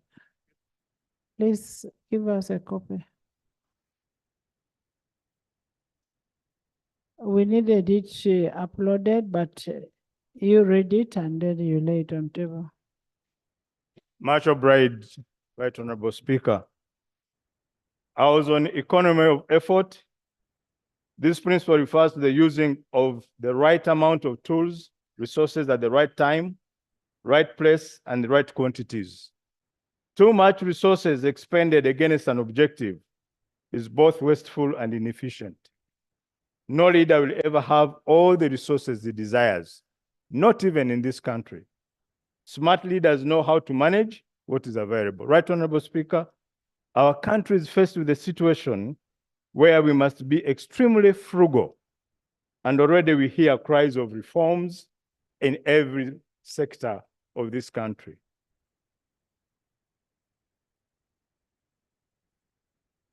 Right, Honorable Speaker, these principles speak to the justification of why government moved to process the bills whose intention is to repeal the UNRA Act and amend the road fund, which we'll talk to later, in order to, one, enable mainstreaming the agencies and public expenditure, thereby interior relieving government of the financial drain on its resources and wasteful and burden administrative expenditure.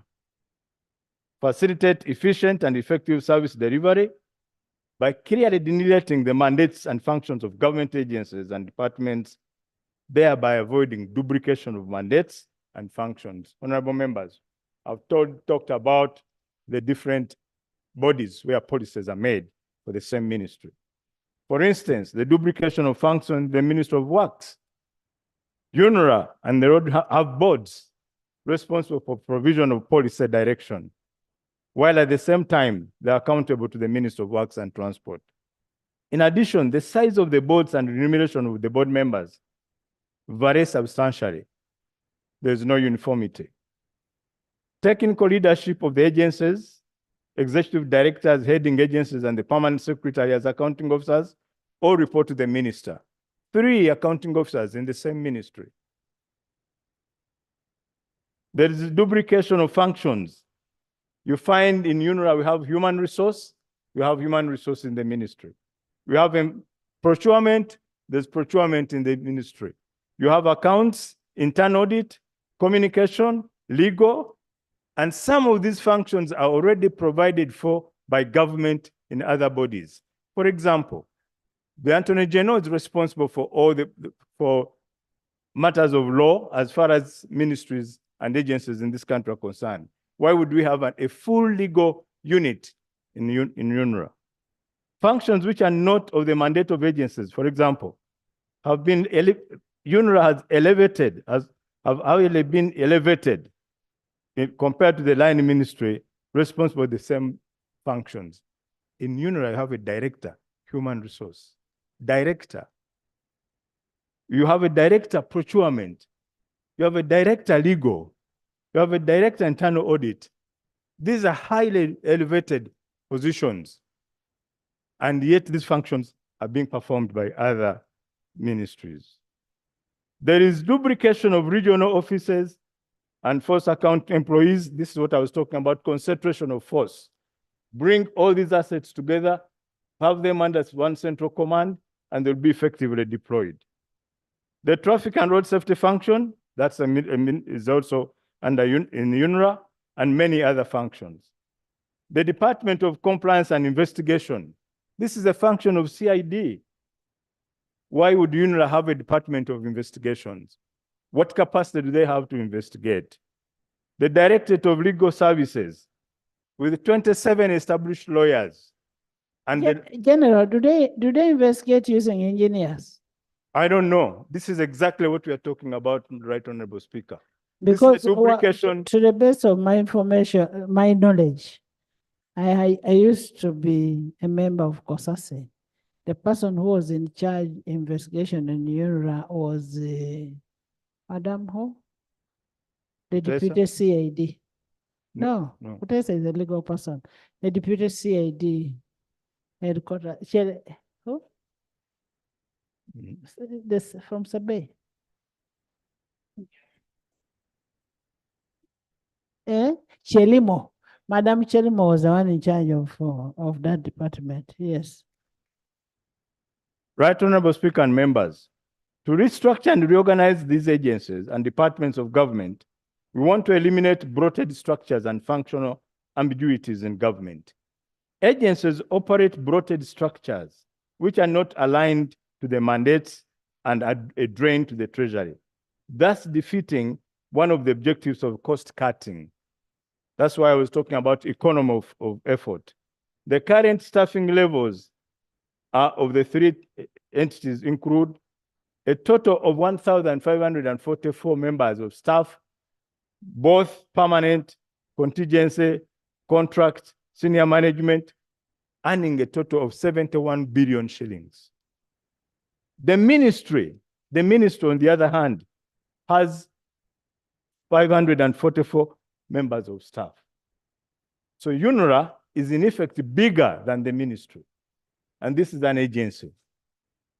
The staffing levels of road fund is 36, that's not much. The ministry staffing is 529, and the bill is 17 billion. UNRA's bill is 71 billion. The total current staff in the Works and Transport Program is 2,109 staff with a wage bill of 90.92 billion. If we mainstream,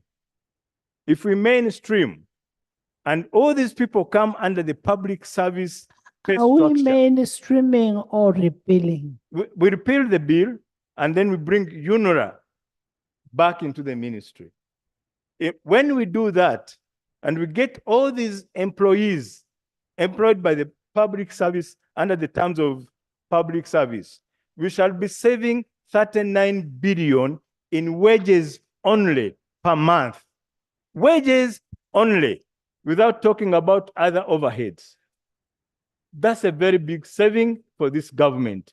And that money can do a number of roads in the country, both Maram and Tamak.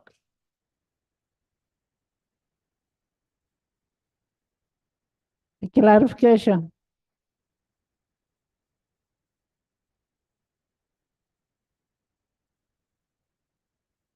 Right Honorable Speaker, and whereas the minister has ably explained the bloated services, what I want to clarify is that if you say in UNRA we have CID department and you need some of these, if you brought all those together under Ministry of Works, is it possible that we can have all those workers in Ministry of Works doing the same job as Director Human Resource UNRA, Director Human Resource Road Fund? Will they all come Honorable members, honorable members, all I wanted the minister was to give us a brief on in support of his motion.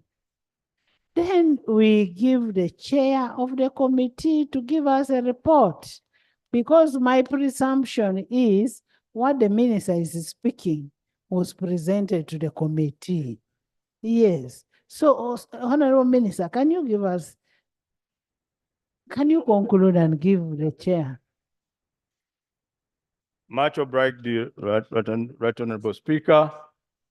But again, for purposes of emphasis, I just wanted to highlight the issue of disparities in pay. These are people qualified from the same university. That is what is going to come in the report. In the same class, hopefully. If it comes in the report, you have time to do a rebuttal. Thank you, Right Honorable. I'll do that. Let me conclude by making a prayer.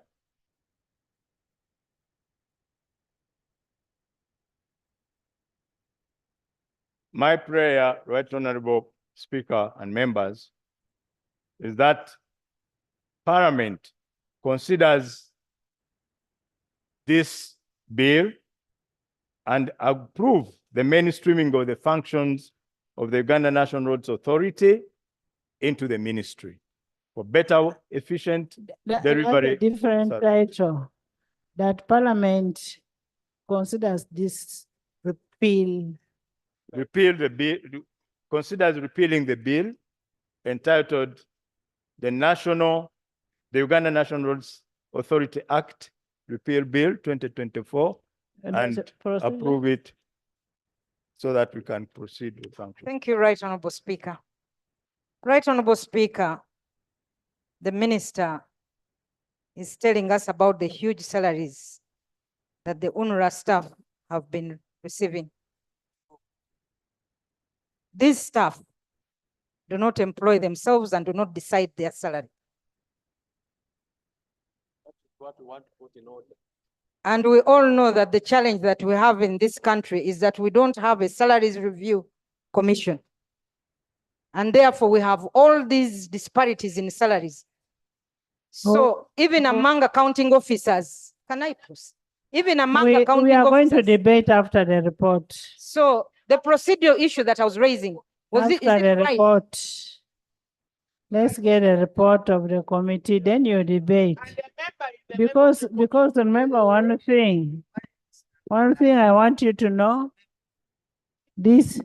one thing I want you to know, honorable members, UNRA did not determine their salaries on their own. So maybe this is a correction we are trying to make. And we've sung several times in this house, we want salary review commission. And if we had a salary review commission in place, we wouldn't have these problems. So, Chair, can you now give us a report? Thank you, Right Honorable Speaker, honorable colleagues. Report of the Committee on Physical Infrastructure on Uganda National Roads Authority Act Repeal Bill 2024. Background. The Uganda National Road Authority Act Repeal Bill 2024 was read for the first time on Tuesday, 9th April 2024, and referred to the Committee on Physical Infrastructure in accordance with Rules 128 and 129 of Rules of Procedure of Parliament for consideration and report to the House.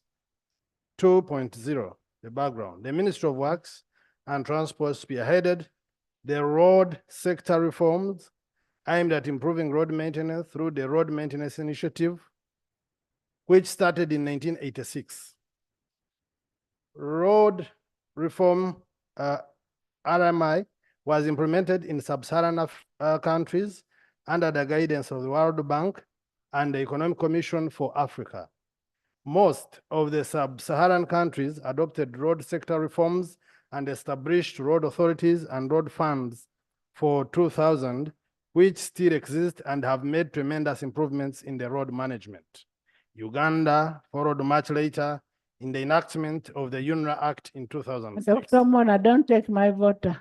Consistent with the road sector management reforms, the Ministry of Works Transport formed the UNRA in July 2008 with the aim of improving management of national roads in Uganda to cure the following challenges. A, decision-making. Centralized decision-making at Ministry of Works, which had resulted in increased delays, frequent diversions from approved work plans, and weakness in accountability. B, bureaucracy. The Ministry of Works and Transport, like any other government ministries, was bound by civil service bureaucracy, red tape, hierarchical and segmented organizational structure, which was constraining efficient service delivery and not fostering efficient contract management. C, multiplicity of functions. There was lack of focus on important functions of the ministry, given the wide range of its functions in areas of public buildings, national roads and district, urban community access roads, DUCA, railway, water, air transport, which stretched the ministry and inhibited excellency in any other functional area. And D, human resource management. The civil service salary structure, staff allowance, and other benefits were too low to attract highly trained and experienced engineers to manage the road sector to the desired performance standards. In the view of the above, UNRA was established as an organization that primarily focused at the implementation of the National Roads Program and to create an environment that is conducive to the efficient and effective management of national roads network and other services provided by the authority. 2.1, policy and principles of the bill. The policy behind the bill is to give effect to the government policy for rationalization of government agencies and public expenditure, RAPEX, which was adopted by Cabinet on 22nd February 2021. 3.0, object of the bill. The main object of the bill is to give effect to the government policy for rationalization of government agencies and public expenditure adopted by Cabinet on 22nd February 2021 and contained in a Cabinet Minute number 43, CT 2021.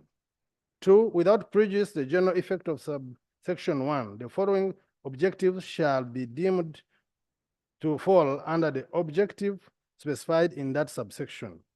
The merging, mainstreaming, and rationalization of agencies, commissions, authorities, and public expenditure, thereby entire relieving the government of the financial drain on its resources and the burden of wasteful administration and expenditure. B, the facilitation of efficient and effective service delivery by clearly delineating the mandates and functions of the government agencies and departments and thereby avoiding duplication of mandates and functions. C, the promotion of coordinated administrative arrangements, policies, and procedures. 4, ensuring the efficient and successful management, financial accounting, and budgetary discipline of government agencies and departments. Enabling the government to play its proper role more effectively and enforcing accountability and the restructuring and reorganization of agencies and departments of government by eliminating bloated structures and functional ambiguities in government agencies and departments. 3.1, purpose of repeal. The purpose of repealing the Uganda National Road Authority Act 2006, Act 15 of 2006 is to enable the mainstreaming of the functions of Uganda National Road Authority in 2 ministries responsible for roads. Methodology, the committee reviewed existing reports, legislations, and other relevant documents. The committee held meetings and received submissions from the following: the Minister of Works, Transport, together with Uganda Road Fund and Uganda Road Authority, Uganda National Road Authority, the Minister of Public Service, the Office of Attorney General, the Uganda National Association of Builders, Suppliers, and Engineers, Contractors, UNABSIC. 5.0, specific observations and recommendations. 5.1, mandate overlaps between UNRA and the Ministry of Works Transport. According to UNRA Act 2006, under Section 6, UNRA is responsible for management, development, and maintenance of national roads and to advise government on policy matters concerning roads and assist in the coordination and implementation of the policy relating to roads. The committee observed that the roles for development and maintenance of national roads are fully assigned and being executed by UNRA in accordance with UNRA Act 2006, which signs a performance agreement with the Ministry of Works Transport on an annual basis. All the tasks executed by UNRA are limited to the mandate for the management, development, and maintenance of national road network. The committee did not observe any mandate overlap or duplication on services, given that the role of the ministry is limited to policy formulation, regulation, setting of standards, monitoring, and evaluation. 5.2, purpose of creation of UNRA. Purpose for the creation of UNRA. The committee noted that one of the objectives of the bill is to facilitate the efficient and effective service delivery by clearly delineating the mandates and functions of government agencies and departments, and thereby avoiding duplication of mandates and functions. The committee established that UNRA was created arising out of the need for 1, adoption of sound business practices and managerial accountability through effective use of systems and procedures in management of national road network. B, focused, efficient, and effective delivery of national road services that was not possible at the ministry due to the lack of specificity or focus arising from the huge mandate, i.e. multiplicity of functions at the ministry. C, enhanced financial contract management and data management system to efficiently manage high value and complex projects and plan and prioritize investments in the national road investment. The committee noted that above aspirations are still very relevant and necessary as evidenced by the work executed by UNRA. UNRA has built the national road network to the current net worth of United States 5.4 billion. Based on the value of the national road network it is managing, this is a huge portfolio that requires specialized and efficient management to avoid the country incurring major losses. Since inception, UNRA has fulfilled its mandate as follows. For the last 15 years, UNRA has constructed 3,686 kilometers of the new paved national roads, representing an average of 230 kilometers per year. This is compared to 2,800 kilometers of paved roads that were constructed over a period of 50 years from the 1950s up to the time UNRA was created in 2008. To date, the total kilometers of paved roads managed by UNRA stands at 6,486 kilometers. And we got this from the annual performance transport sector review of 2003. For the last 15 years, UNRA has constructed 1,820 kilometers of national roads to restore their value and serviceability, which together with above results in an average of 370 kilometers of new reconstructed paved roads per year for 15 years, UNRA has been in operation. The same source. UNRA currently operates 12 ferries from the original 3 ferries distributed across the country, which have tremendously improved the lives of people living on islands and across water bodies. Introduced alternative financing mechanisms such as public-private partnership, tolling, contract facilitated financing, contractor pre-financing, and increased finance support from government partners. The committee also observed that whereas a number of roads have been upgraded by UNRA to the extent that the country is accessible border to border, the country has embarked and still requires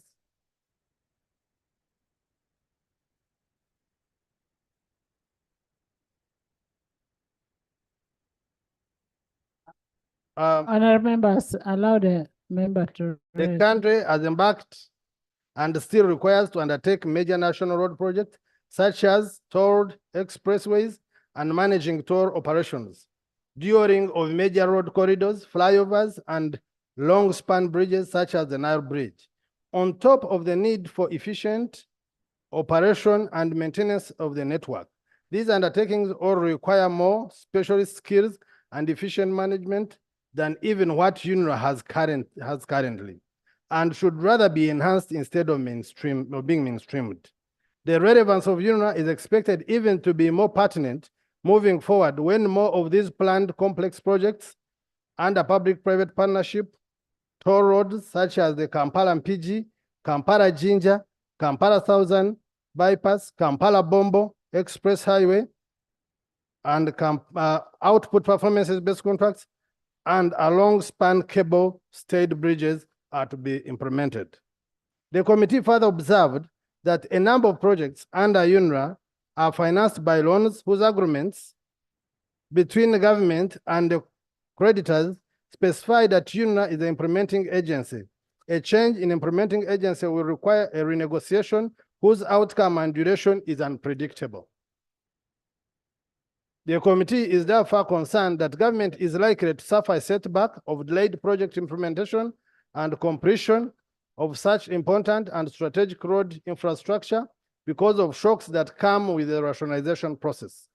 Further, aware of the challenges that may currently be existing at UNRA, such as bloated structure. Honourable members. Further aware of the challenges that may currently be existing at UNRA, such as bloated structure, inadequate stakeholder management, as well as other governance challenges, the committee notes that UNRA has served the purpose of its creation and it is still relevant given the importance attached to the development of the national road network. Burden of wasteful expenditure, 5.3. Objective 2, clause 2A of UNRA Act Repeal Bill 2024 is to the effect that the mainstreaming and rationalization of UNRA is aimed at relieving the government of finance drain on its resource and the burden of wasteful expenditure. The committee noted that much as UNRA is not entirely revenue generating entity, it is currently collecting toll revenue of 3.7 billion per month from Kampala Entebbe Express, which is deposited into the consolidated fund after operational and maintenance costs have been catered for. The committee noted in 2022 and 2023, UNRA collected a total of 75 billion. This revenue is projected to increase upon completion of Segampigi and Kampala Jinja Express, among others. The committee was informed that according to the Expressway Master Plan, the following 8 priority toll roads are expected to be constructed. Those you can read through. The committee therefore recommends that UNRA be maintained as a semi-autonomous entity due to the fact that Objective 2.2a of the UNRA Act Repeal 2024 does not apply to its citing UNRA's contribution to revenue generation. 5.4, technical assistance and support offered by UNRA.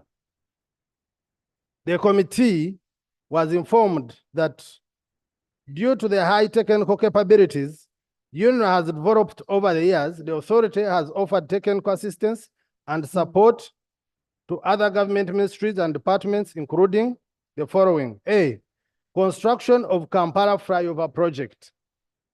This project is located within Kampala road network and should have been ordinarily been undertaken by KCCA. But this was not possible due to inadequate technical capacity. UNRA took up the complex project due to its high specialized staff and was completed phase 1 and has completed phase 1 and moving to phase 2 covering Kitugum Junction. 2, Isimba Bridge. The committee was informed the construction of this bridge started under Ministry of Energy and Mineral Development as part of the Isimba Dam project. Due to inadequate technical capacity at the Ministry of Energy and Mineral Development, UNRA was called upon to provide for technical support and supervise the bridge construction works. The works were completed successfully and the bridge is now in use. 3, Saka Bridge. The construction works for Saka Bridge were initially done by Ministry of Works and Transport, but the works done were washed away by floods. UNRA was called upon to take up the project and completed it successfully. Technical support to UPDF. Cognizant of the fact that UPDF is currently conducting Operation Suja inside DRC to fight against ADF rebels, and at some point UPDF was facing a challenge of crossing Semrik River, UNRA offered technical support by assembling 2 ferries, one connecting Ntoroko, DRC, and the other located at the Karuruma inside DRC. The technical support included training of UPDF personnel in fair operations and maintenance. 5,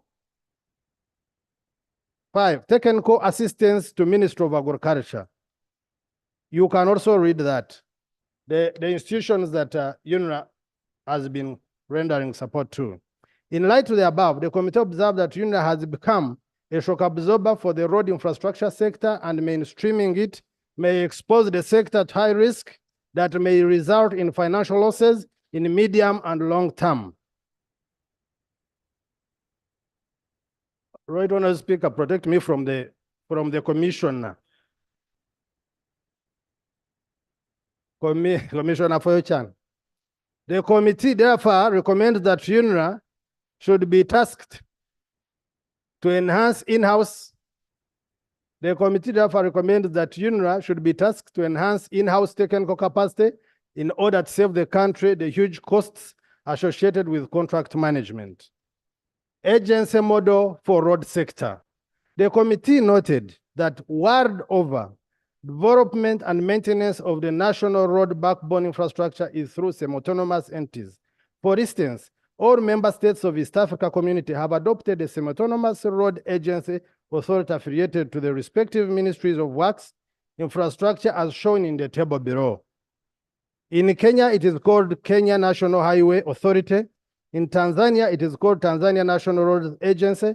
In Rwanda, it is called Rwanda Transport Development Agency. In South Sudan, it is called South Sudan Roads Agency. In Ethiopia, it is called Ethiopia Roads Authority.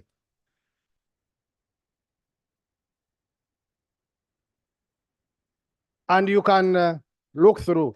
While government is striving to establish a seamless integration system in East Africa, like in single currency, promotion of Swahili, East African passport, among others, it would be inappropriate for the country to depart from the norm of good practices when it comes to road infrastructure development. The committee further examined the practice in other parts of the world and established that a similar semi-autonomous institutional model has been adopted for road management as shown.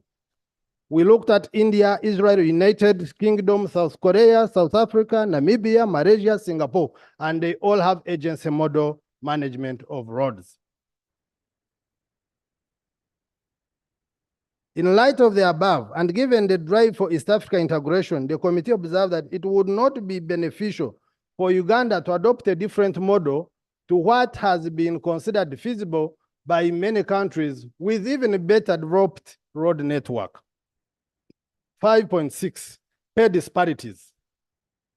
The committee was informed that the objective of rationalization of UNRA is to relieve the government of the financial drain on its resources and the burden of wasteful administration and expenditure. The committee was further informed that there are glaring pay disparities between the agencies and traditional civil servant pay levels, leading to demotivation of staff.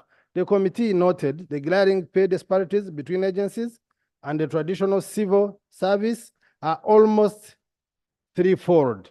The committee therefore noted that in Section 14(2)(c) of the UNRA Act 2006, the Board of Directors is mandated to, among others, to review and approve budgets of the authority.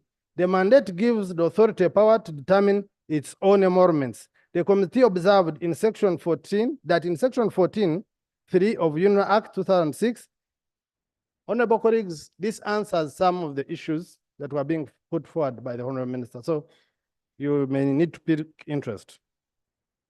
The committee observed that in Section 14(3) of the UNRA Act 2006, the board is in performance of its functions responsible to the minister responsible for roads. The main issue here is that it is true that the board determines the salaries, but this board is appointed by the minister and he can accordingly guide it. The committee notes that one of the objectives of creation of authority with attractive remuneration was because the ministry had failed to attract highly skilled staff due to low salaries. The same ministry cannot at this point be indicating that attractive remuneration offered by UNRA is a problem. Because at the point of creation of UNRA, this was the adjournment. Furthermore, the issue of salary disparity is not only limited to UNRA. It cuts across entire public service. The committee therefore recommends that the minister responsible for public service should institute a salary review board to study and harmonize salaries of all public servants in different categories of service. The harmonization should take in consideration the need for efficiency and service delivery. 5.7, burden of costs of administration. The committee was informed that one of the objectives of merger was to save on administration costs. This is largely to be achieved through reduction of staff salaries. The committee was further informed that in order to minimize staff redundancies following the repeal of UNRA Act 2006, all technical staff will be absorbed in the ministry as long as they express interest in joining the mainstream government on pertaining terms and conditions of service, where other cadres like lawyers, surveyors, common cadre staff may be submitted to line ministries for consideration of any vacant positions. The committee observed that according to clause 6(3) of UNRA Repeal Bill 2024, the staff of UNRA may be deployed to serve in public service subject to the availability of positions. This implies that there is no guarantee of employment following the repeal of UNRA Act 2006. The committee further observed in the certificate of financial implication, Uganda shillings 11,562 had been mentioned as terminal benefits for UNRA staff. Yet from the interactions, it became apparent that UNRA would require 227.27 billion as severance package for staff. This is a huge cost which would erode the state savings from the merger. It is also inappropriate to incur this unjustified cost amid its accumulated contract debts that have not been paid at UNRA. The committee, Honorable Avuru, first move away from there. The committee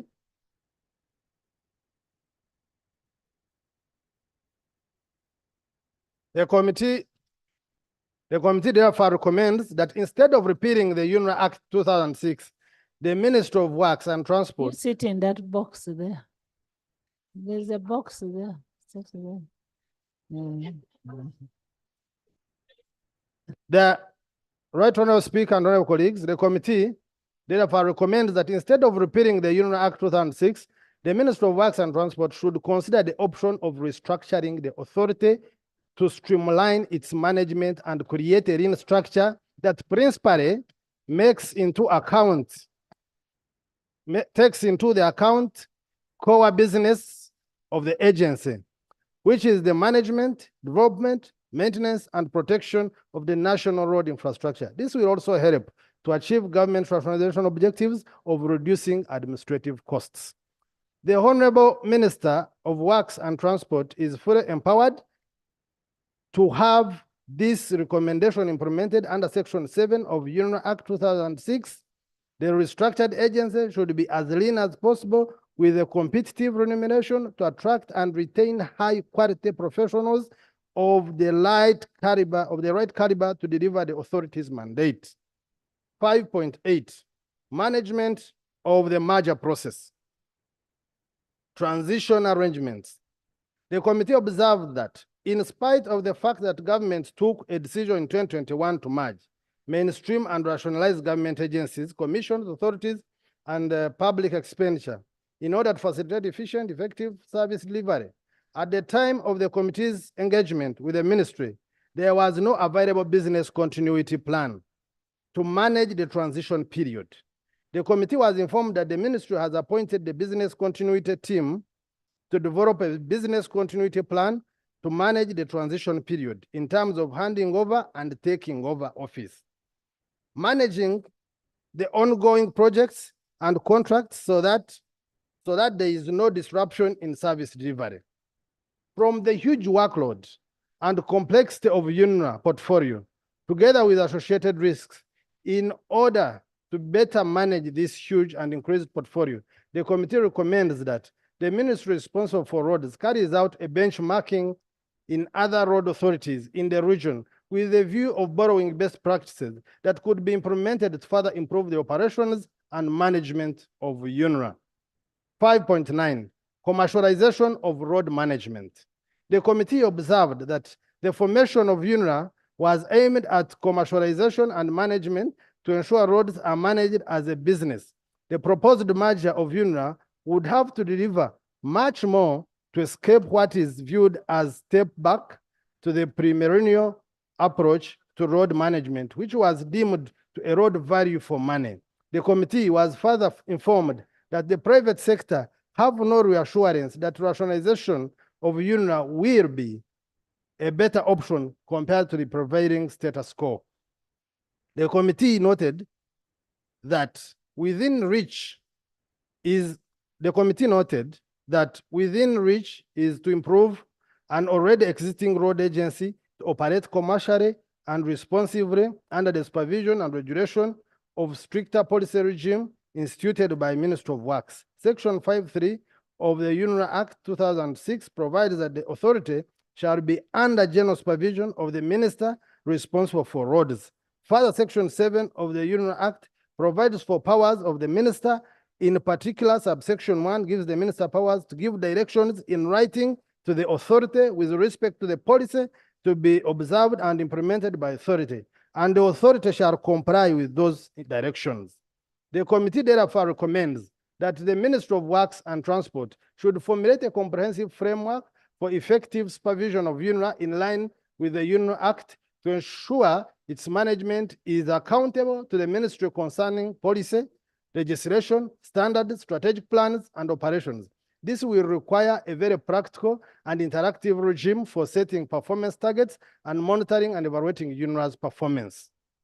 5.10, exaggerated savings in the certificate of financial implication.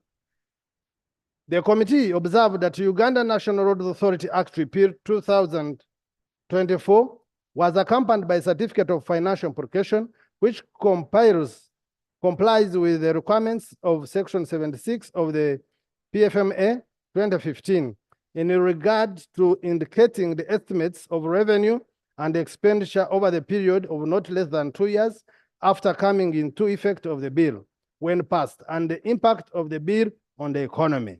However, the certificate has inaccurate information in regard to estimates of both savings and costs. The expected annual saving of the proposed merger as reflected in the certificate of financial implication are 100 Uganda shillings 103 billion. However, these do not take into consideration the proposed staff to be recruited under the Ministry of Works and Transport. Information from the Honorable Minister of Works and Transport indicated that the expected net savings from the wage bill through merger of both UNRA and Road Fund under the ministry is 39.63 billion, lower than the 75 billion indicated as the wage saving under UNRA alone as per the certificate, which is entire wage bill of UNRA in the proposed budget for 2024-2025.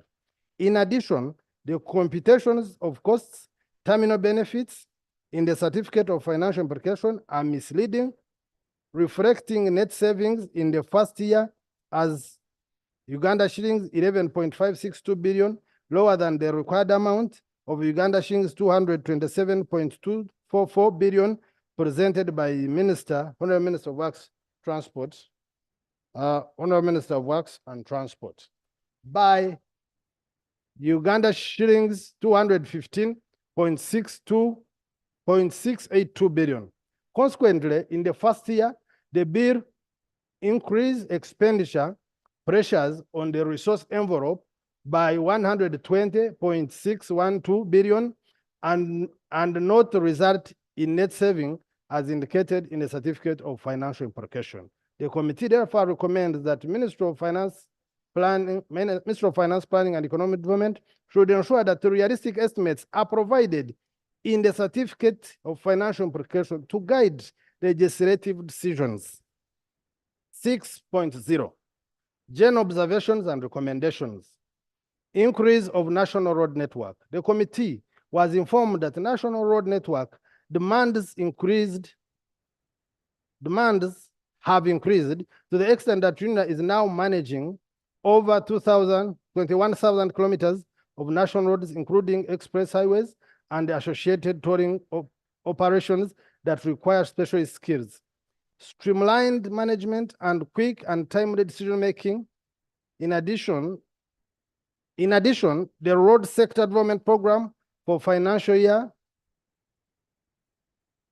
2010 was estimated at USD, United States dollars, 230 million per financial year at the time UNRA was operationalized in July 2006.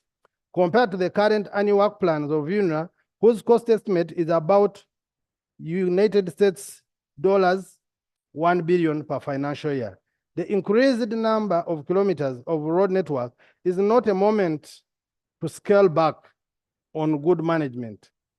In fact, this requires even better management to ensure the funds invested in upgrading the network are not lost through poor and untimely life cycle maintenance interventions.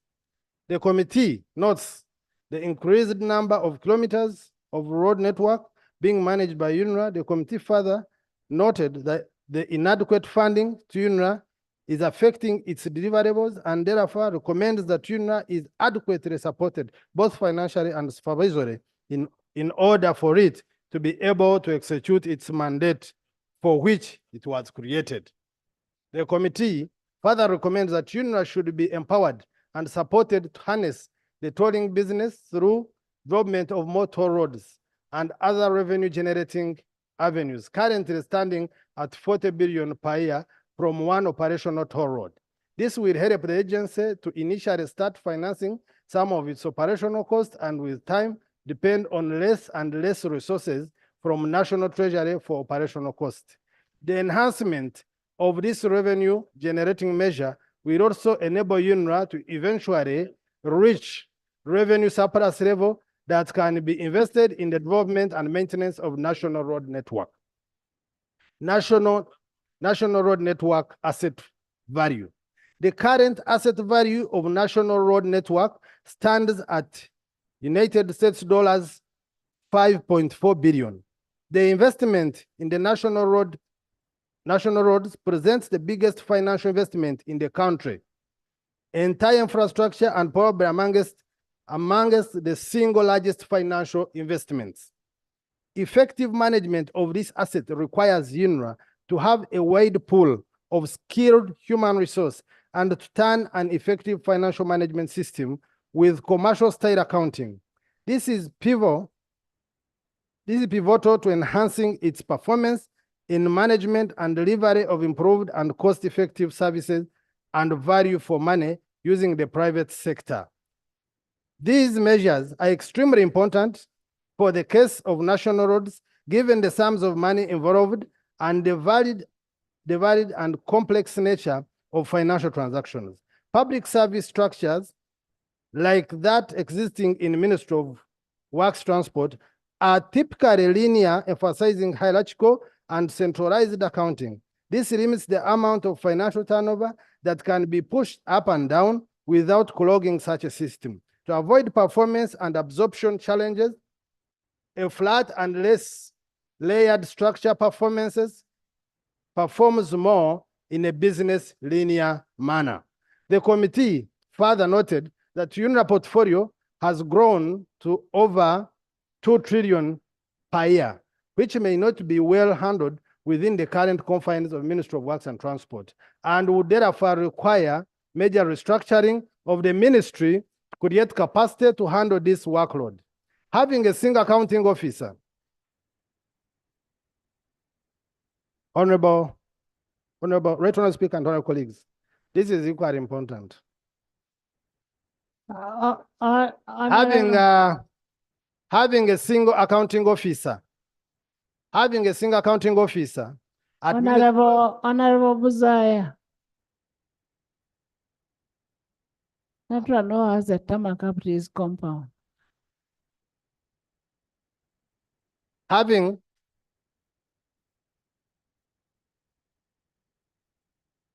No, you don't disorganize the house with what we are saying. Don't disorganize the house. Leave the chair to finish reading.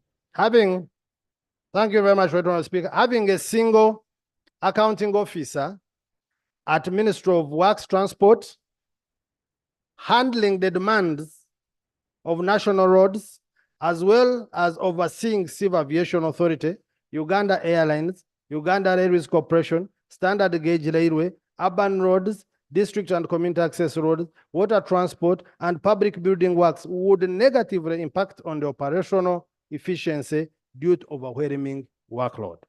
The committee was informed that Public Service and the Ministry of Works Transport have proposed a structure envisaged to accommodate the enhanced mandate. However, the compromise of reverting to a single entity to be responsible for policy formulation, regulation, and implementation of a very critical infrastructure like national roads is a risky gamble when compared to a more pragmatic alternative of reforming UNRA to further improve its efficiency. The committee noted that UNRA has delivered the objectives of the reforms that led to its formation. These are commercialization, improved condition of road network, improved financing, efficient management of national roads, and introduction of stable financing user charges.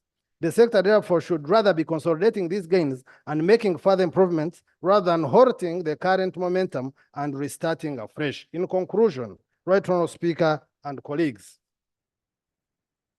the role of UNRA in management, development, and maintenance of national roads infrastructure is critical to performance of the works and transport sector and the country's development aspiration in light of Uganda's being a transit and a landlocked country. Mainstreaming UNRA into Ministry of Works Transport will lead to the same challenges experienced in the past that led to the same ministry to spearhead the formation of UNRA and would necessitate future reforms to recreate UNRA. For this reason, it is recommended that government should retain UNRA as a semi-autonomous road agency.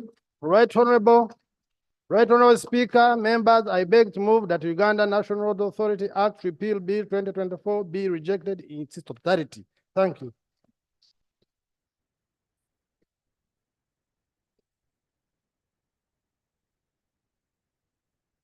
I have not put a question.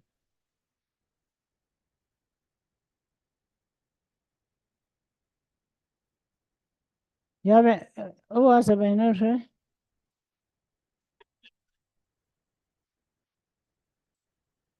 The ones who are saying I are the ones standing.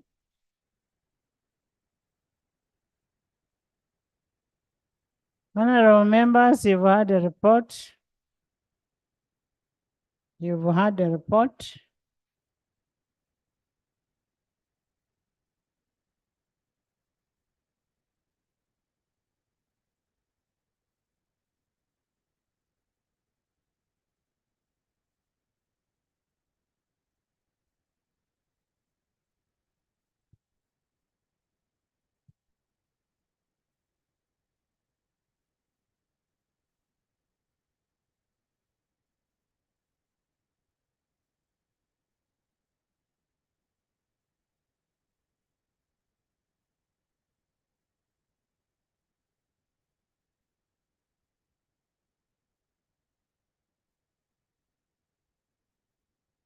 Madam Speaker, on your right there is a clock, and we have a very good commissioner, Honorable Foyochan. Please, she might go and fix that clock because it's not working.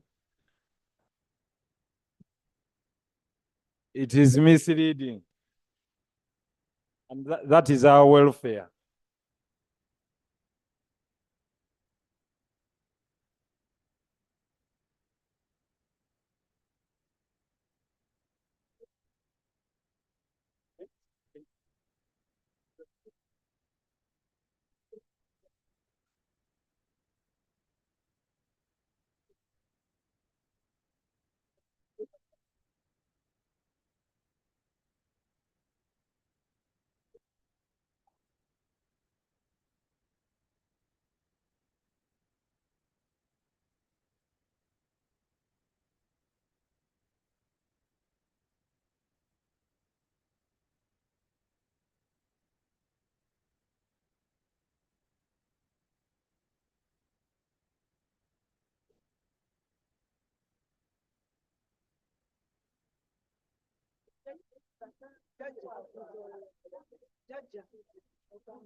We can start the elections as the next election.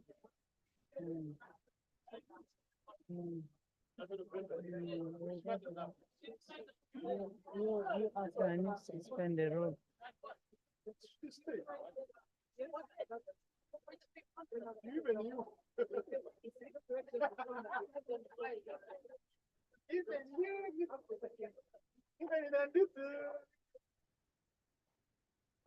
How are you doing, okay? How are you?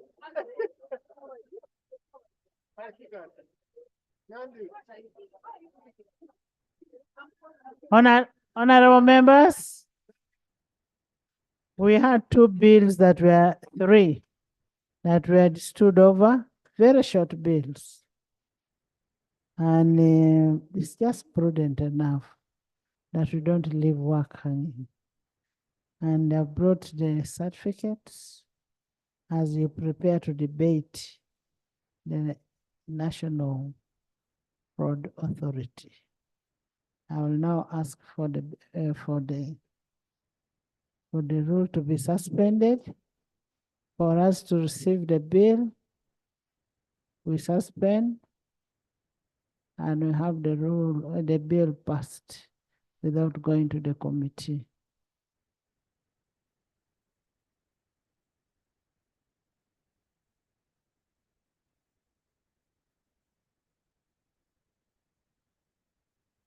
That is on the National Population Council, the board, and then NPA. Thank you, Madam Chair. We sought time. We sought to leave, prepare and present an addendum to the Certificate of Financial Implications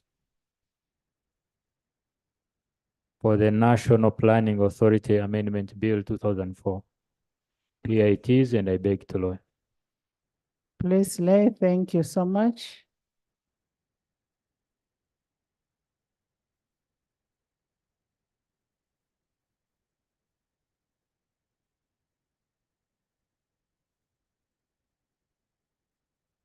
Right Honorable Speaker, the correct procedure for the executive was to, having ascertained that the certificate was defective, they should have withdrawn the three bills and then read them for the first time with the new certificates, and being urgent bills, would then proceed to handle the bills without going to the committee. It's an addendum. He can continue since it's an addendum.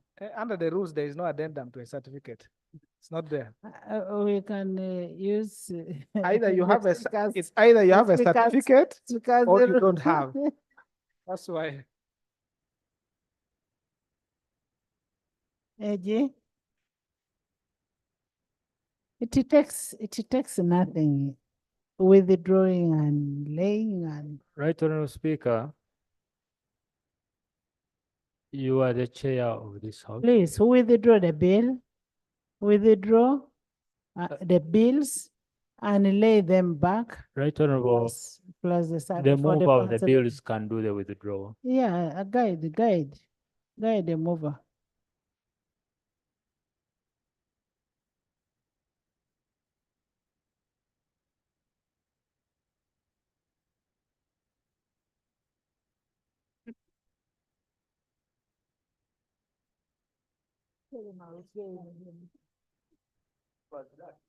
Right Honorable Speaker,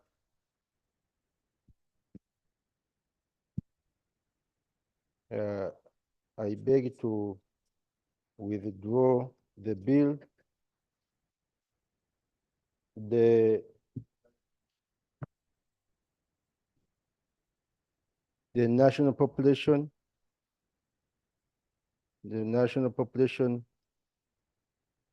Council Amendment Bill 2024. In the same vein, Right Honorable Speaker, One by one. Yeah. You've withdrawn under Rule 140. You've asked for permission to withdraw. Right Honorable Speaker, and I move under Rule 140 to ask Parliament to allow me withdraw the bill entitled the National Planning Authority Amendment Bill 2024. Thank you. Seconded. Seconded. Those in favor of the withdrawal of the bill say and the contrary nay. The ayes have it.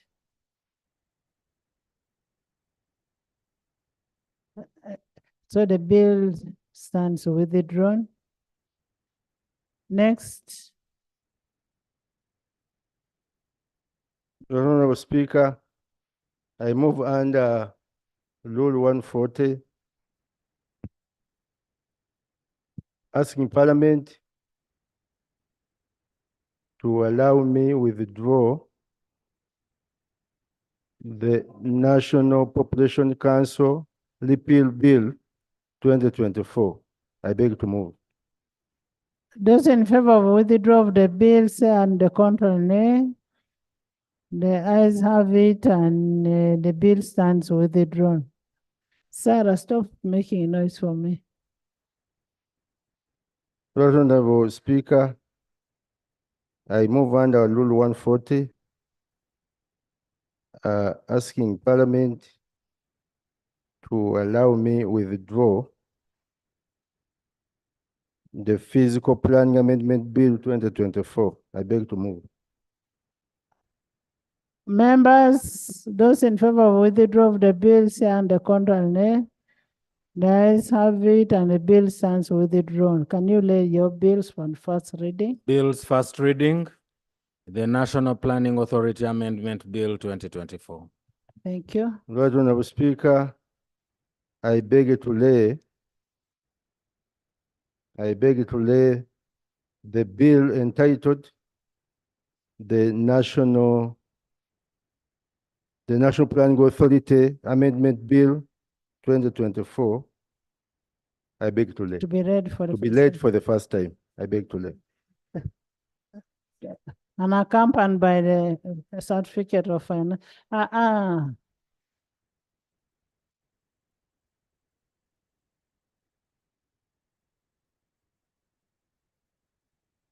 It is him who reads. It is a clerk that reads, not him. Why are you disturbing a castle? Right Honorable Speaker, I beg to lay. Clerk, sir, The National Planning Authority Amendment Bill 2024. certificate, lay certificate. Right Honorable Speaker, the bill is duly accompanied by the certificate financial implication. Thank you. Please lay. Bills first reading. Just a minute. Just hold on and he lays the second, third. Please lay the second. Bills first reading. I'll give you. You read the second one. Second bill. National Population Council. National Population Council Amendment Bill 2024. Right Honorable Speaker, I beg to move that the bill entitled the National Population Council be laid for the first time.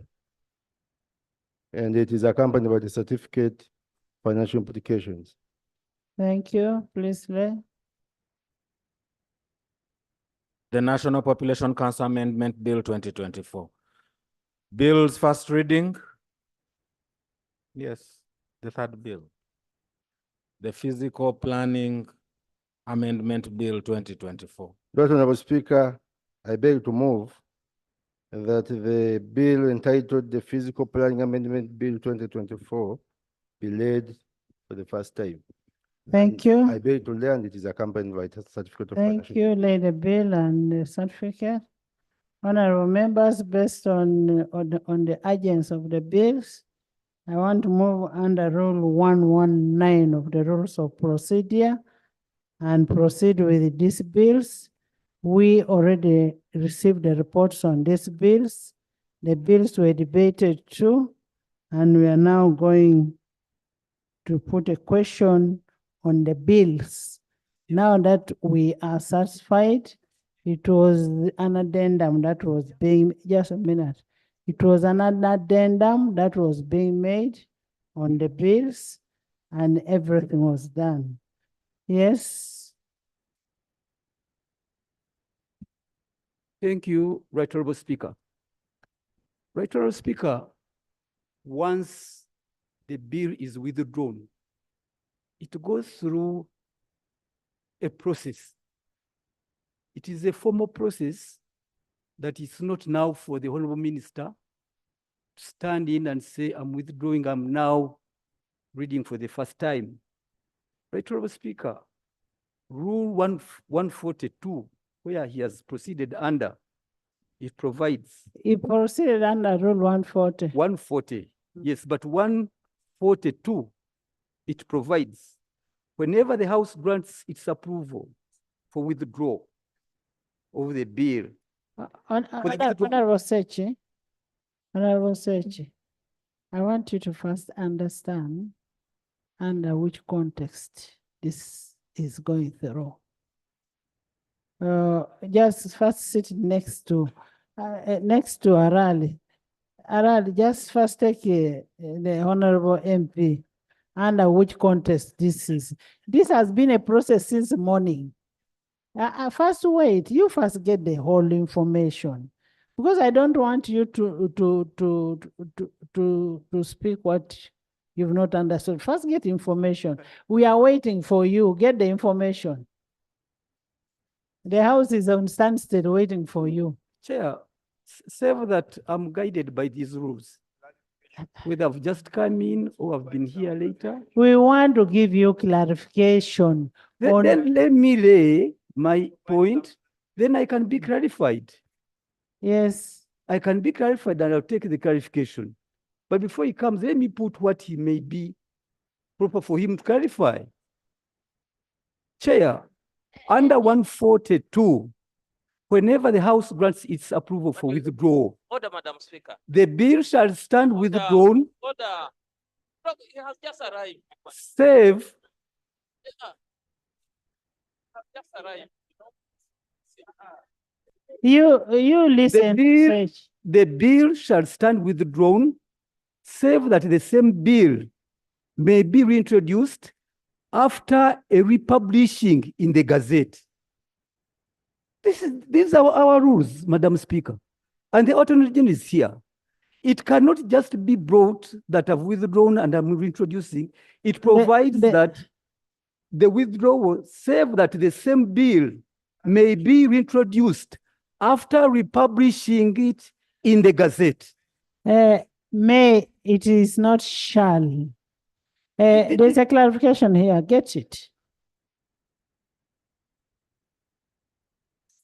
Right Honourable Speaker, I have read the same rule being cited by my learned brother, the Honorable Theodore Sechkubo. But in reading that rule, you have to make reference to the circumstances under which the Speaker allowed retabling of the bill for the first reading. And those circumstances are in Rule 119. Actually, in Rule 119, because according to the guidance of the Speaker, this is an urgent bill. And 119 says the bill may be introduced without publication. I think that's where the issue is. It may be introduced without publication.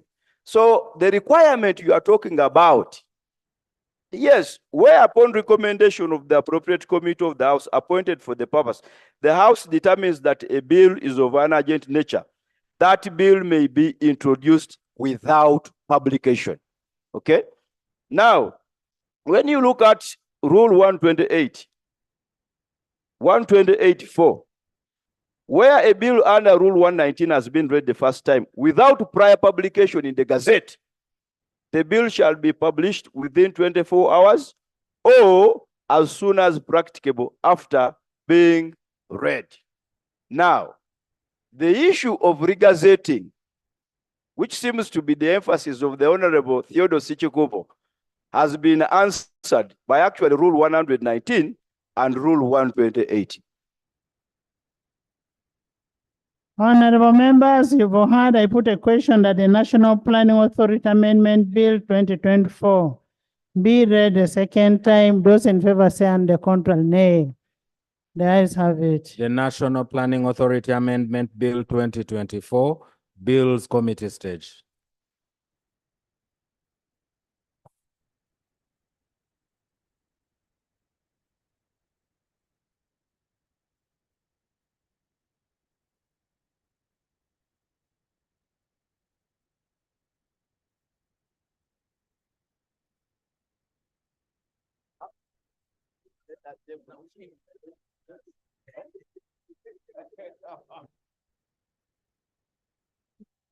New clause. New clause.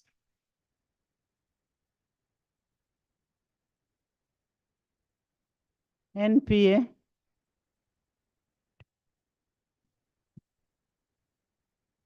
Right Honorable Speaker and honorable colleagues, insertion of a new clause. The bill is amended by inserting immediately before clause 1 the following: commencement.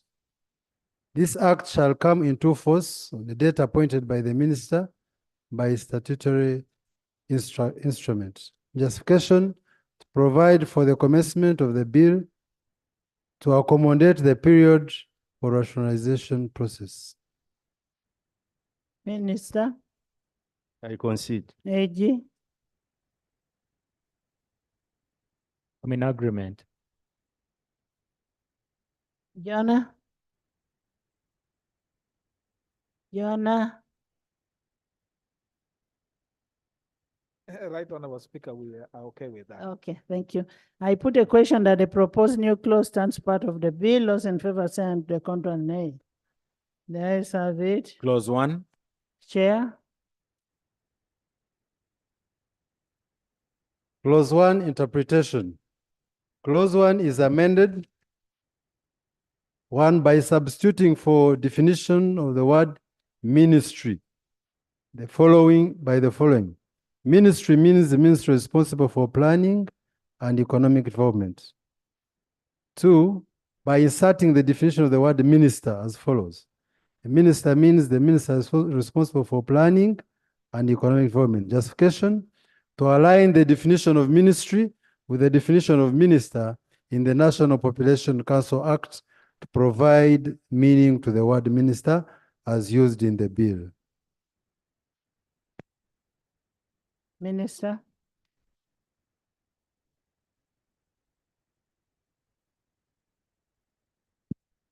Madam Chair, we have the ministry in charge of finance, planning, and economic development.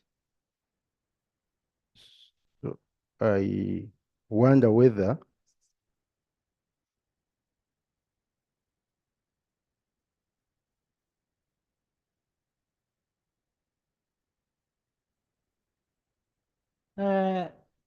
So you want to include the economic plan, planning? finance, planning, and economic development. You're right.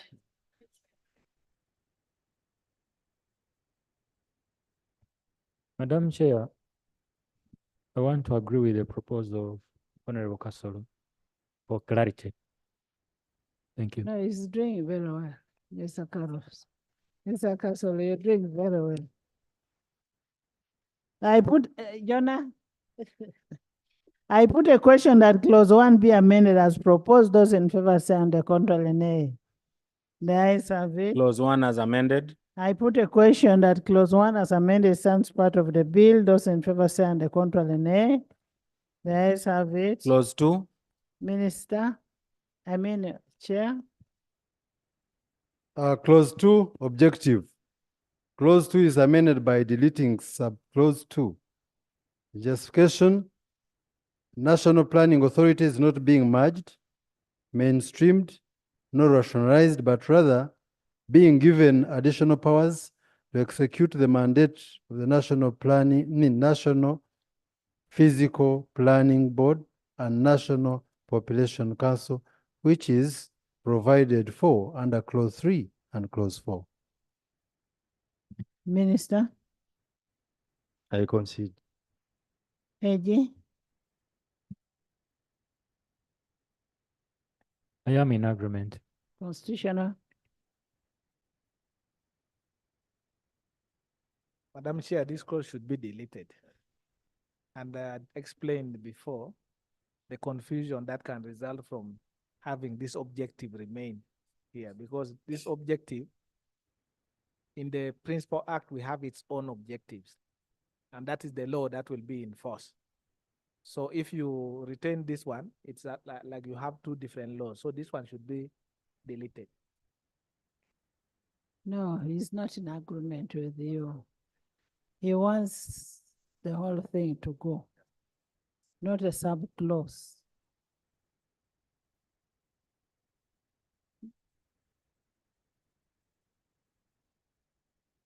I would like to reiterate what I read, Right Honorable Speaker, because the committee recommends. It is okay. You said it should be deleted.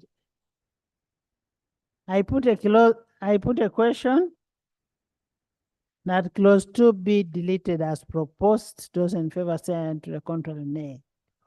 The ayes have it. Clause 3. I put a question that clause 3 stands part of the bill. Those in favor say on the contrary nay. The ayes have it. Clause 4. I put a question that clause 4 stands part of the bill. Those in favor say on the contrary nay. The ayes have it. Title. I put a question that the title stands part of the bill. Those in favor say on the contrary nay. The ayes have it. Motion for resumption of the Honorable House. Minister. Madam Chair, I beg to move that the House do resume and the committee of the whole House reports thereto. Madam Chair, as we transfer functions of the National Fiscal Planning Board to the Planning Authority, it would have been important that the powers of the board also go with the functions so that they can be exercised appropriately. And the powers of the board are provided for under Section 6A of the Physical Planning Act as amended. So there's no way the Planning Authority will be able to perform those. We are going to reach there. This is a recipient. NPA. It will come in the next one. Just reserve it. Keep your cool.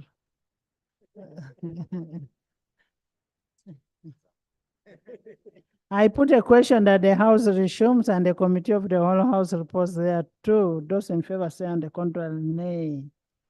The ayes have it.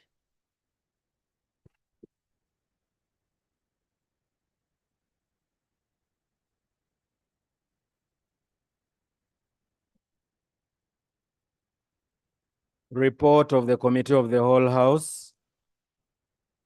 Honorable Minister.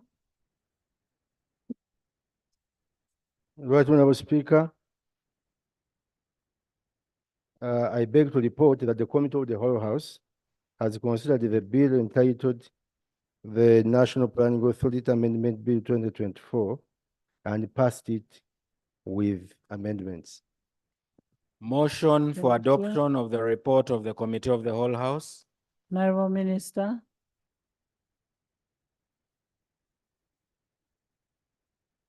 Right Honorable Speaker, I beg to move that the report from the Committee of the Whole House be adopted.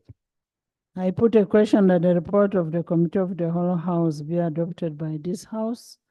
Those in favor say on the contrary, nay. The ayes have it. Bill's third reading, the National Planning Authority Amendment Bill 2024. Honorable Minister. Right Honorable Speaker, I beg to move that the bill entitled the National Planning Authority Amendment Bill 2024 be read the third time and do pass. I put a question that the National Planning Authority Amendment Bill 2024 be read the third time and do pass. Those in favor say on the contrary, nay. The ayes have it. A bill for an act titled the National Planning Authority Amendment Act 2024. Title settled and the bill passed. Congratulations.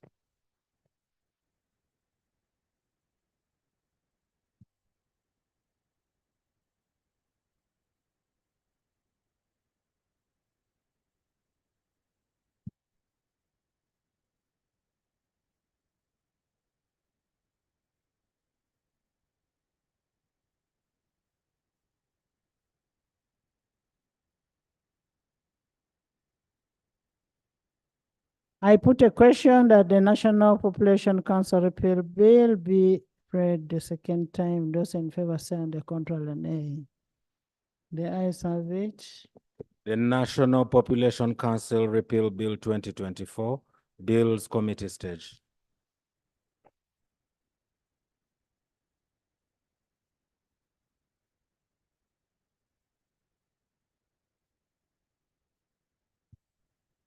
Clause 1. I put a, you have a,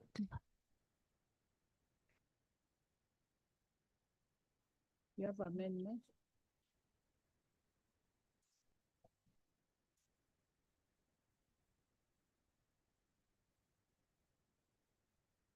Clause 1. Amendment. The bill is amended by inserting immediately before clause 1 the following: commencement. This act shall come into force on a date appointed by the minister by statutory instrument. Justification: to provide for the commencement of the bill to accommodate the period for rationalization process.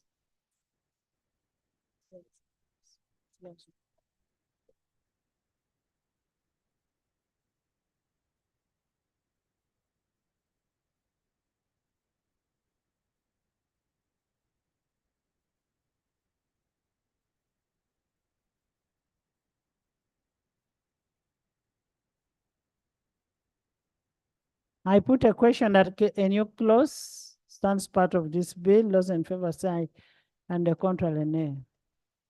The ayes have it. Clause 1. Right Honorable Speaker, honorable colleagues, clause 1, interpretation. Clause 1 is amended by substituting for the definition of the word ministry the following: ministry means the ministry responsible for finance, planning, and economic development. And 2, by inserting the definition of the word minister as follows: minister means the minister responsible for finance, planning, and economic development. Justification: to align the definition of ministry with the definition of minister in National Population Council Act, provide meaning to the word minister as used in the bill. Minister. I concur. AJ. Right Honorable, just like the previous bill, this is for purposes of clarity. I concede. I put a question that clause 1 be amended as proposed. Those in favor say on the contrary, nay. The ayes have it. Clause 1 as amended. I put a question that clause 1 as amended stands part of the bill. Those in favor say on the contrary, nay. The ayes have it. Clause 2. I put a question that clause 2 stands part of the bill. Those in favor say on the contrary, nay. The ayes have it. Clause 3.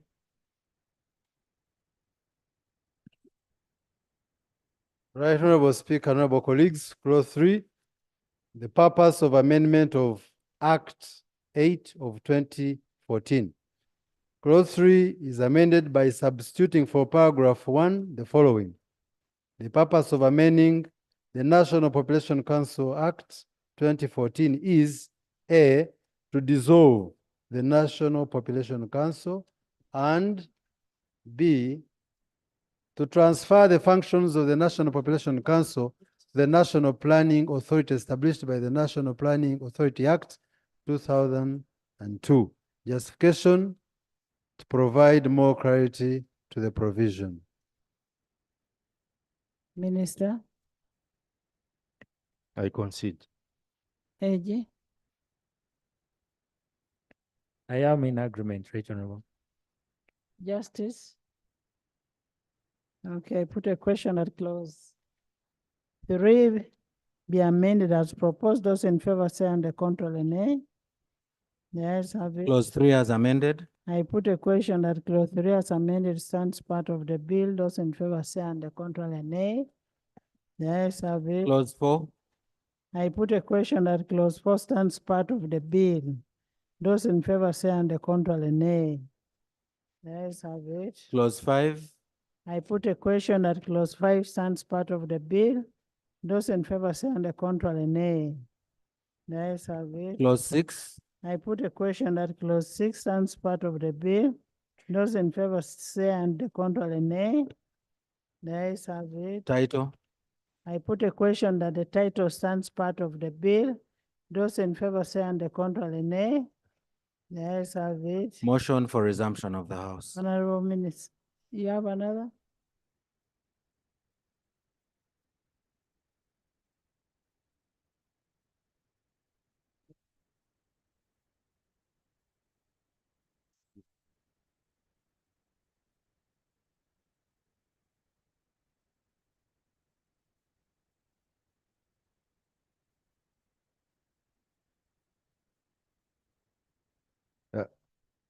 Madam Chair, I beg to move that the House do resume and the Committee of the whole House reports thereto.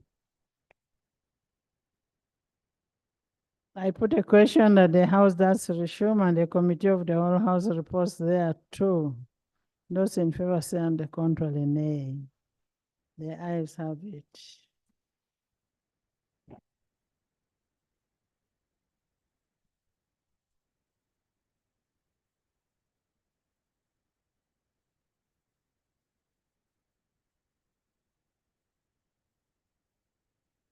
Report of the Committee of the whole House. Honorable Minister.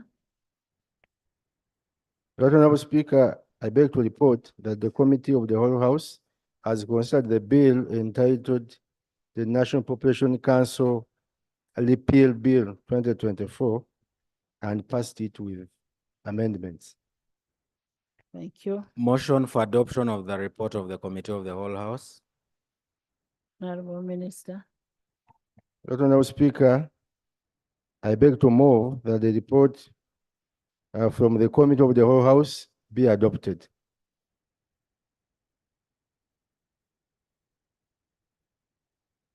I put a question that the report of the Committee of the whole House be adopted by this House. Those in favor say under control and nay. The ayes have it. Bill's third reading, the National Population Council Repeal Bill 2024. Minister. Madam Speaker, I beg to move that the bill entitled the National Population Council Repeal Bill 2024 be read the third time and do pass. I put a question that the National Population Council Repeal Bill 2024 be read the third time and do pass. Those in favor say unto the contrary nay. The ayes have it. A bill for an act titled the National Population Council Repeal Act 2024. Title settled and the bill passed.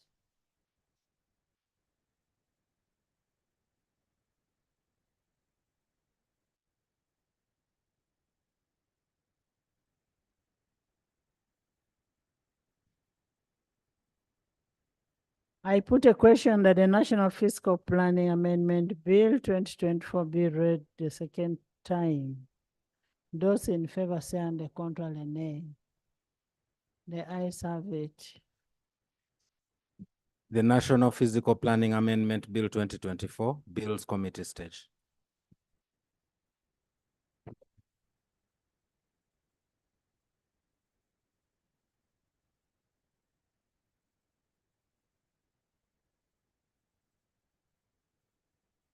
Clause 1.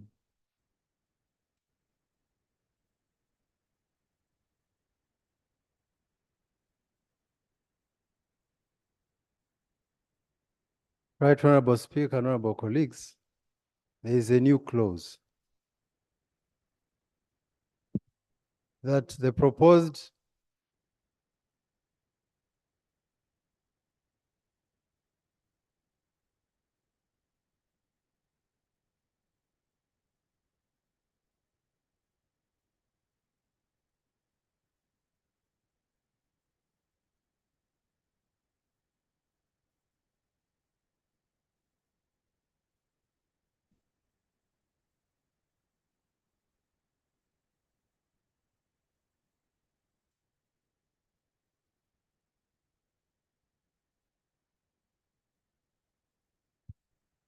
Right Honorable Speaker, honorable colleagues, Clause 1, interpretation. Clause 1 is deleted. Justification, the definition of the agency, commission, and government are irrelevant to the bill. Minister, I concur. AJ,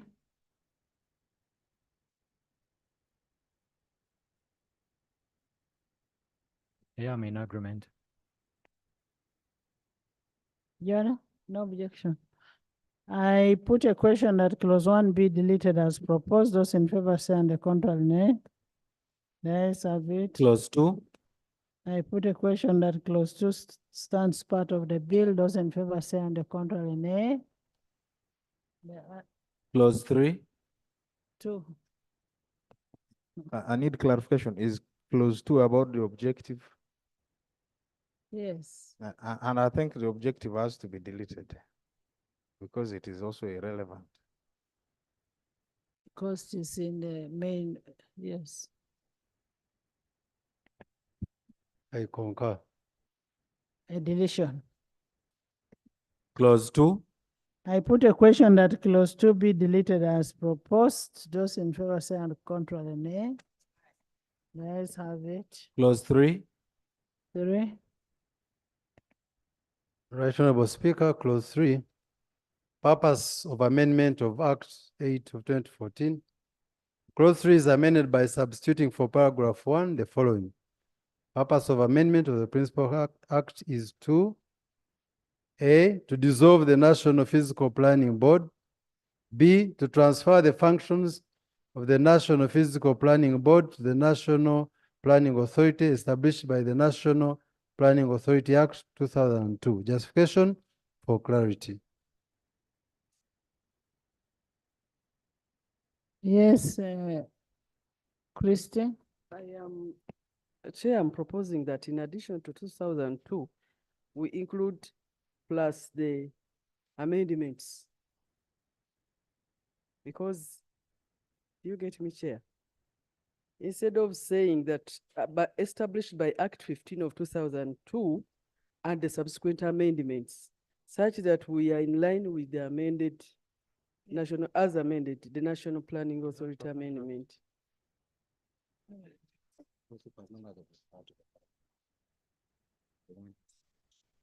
Madam Chair, I think she makes. All right. As amended. Yes, as amended. I have an additional amendment. But first, I should recognize that she has made an important point. The physical planning has been managed under 2 laws. One is the Physical Planning Act of 2010, and there was an amendment which should have been referred to. And if we look at the purpose, we have only That's referred. why we have said as amended. Okay, if it says amended, I think it will take care of my proposal, because I wanted, in addition to the functions, we should include the powers, so that it would then read under under clause 3, subclause 2, the amend, okay. There's the purpose. Okay. Under clause 3, subclause 2, the amendment dissolves the National Fiscal Planning Board and transfers its powers, its functions and powers to the National Planning Authority. No, what he says only transfers the functions and does not include the powers. I did indicate that, yeah, it must be functions and powers.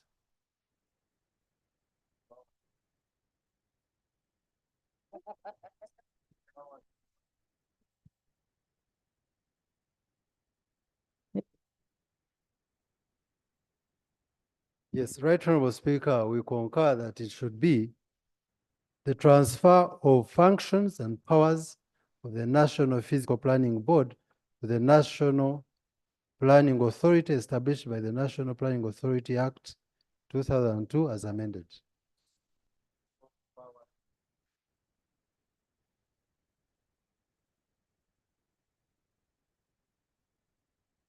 It's okay, I don't know.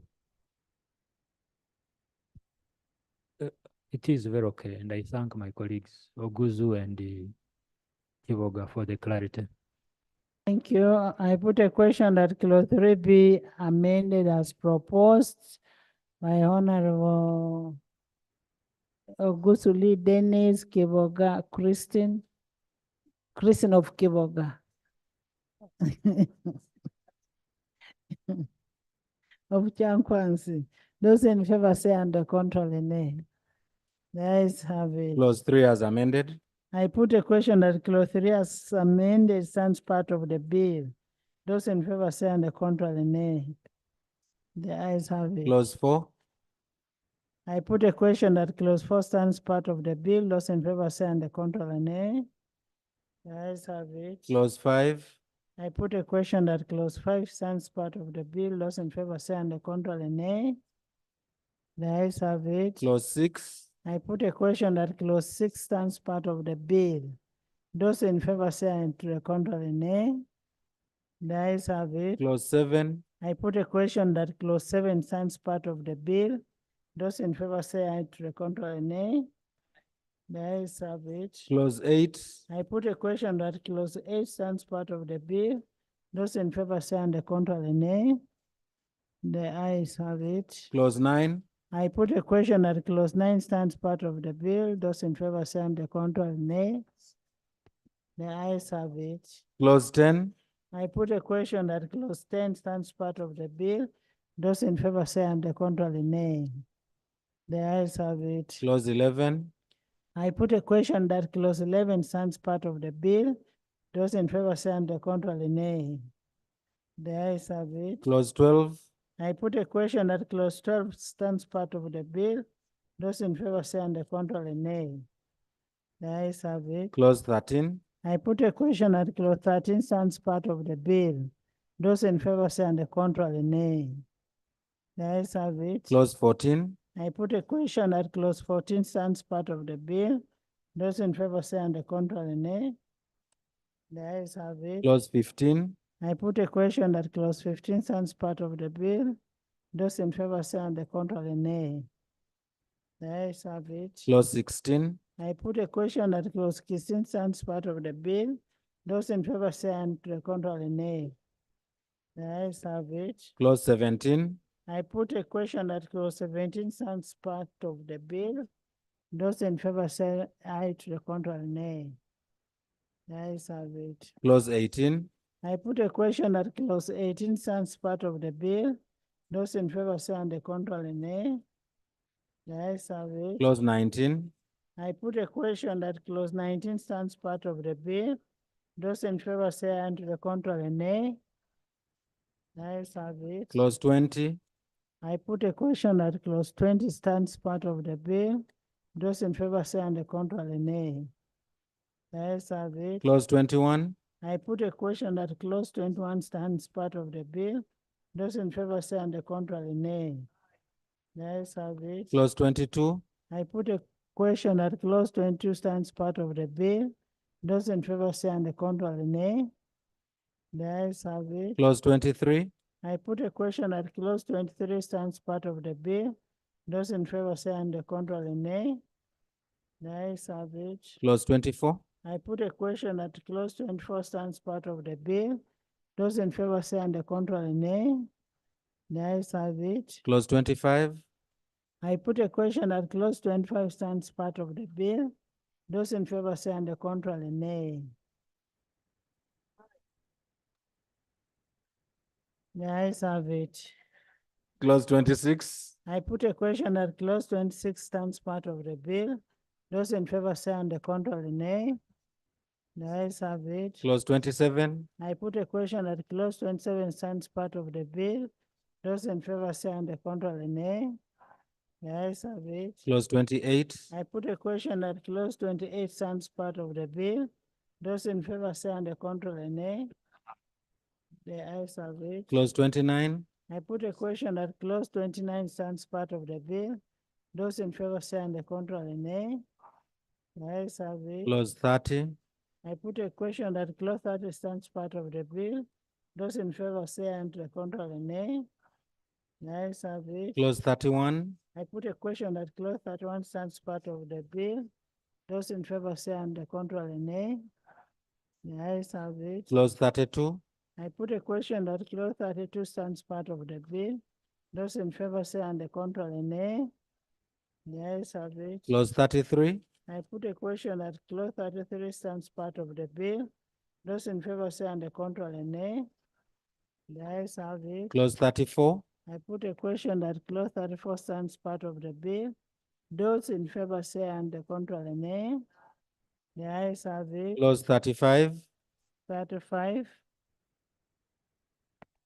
Right Honorable Speaker, honorable colleagues, clause 35, savings. Clause 35 is amended by deleting paragraph 6. Justification: the right of a person to claim compensation is dictated by the instrument of appointment, and as such, that right cannot be severed by an act of parliament. The proposed provision is redundant and inconsequential. Minister. I concur.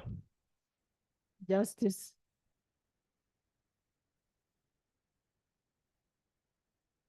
Right Honorable, the committee's presentation is in tandem with all the others. Okay. So yeah, I agree. I put a question that clause 35 be amended as proposed. Those in favor say and the contrary nay. The ayes have it. Clause 35 as amended. I put a question that clause 35 as amended stands part of the bill. Those in favor say and the contrary nay.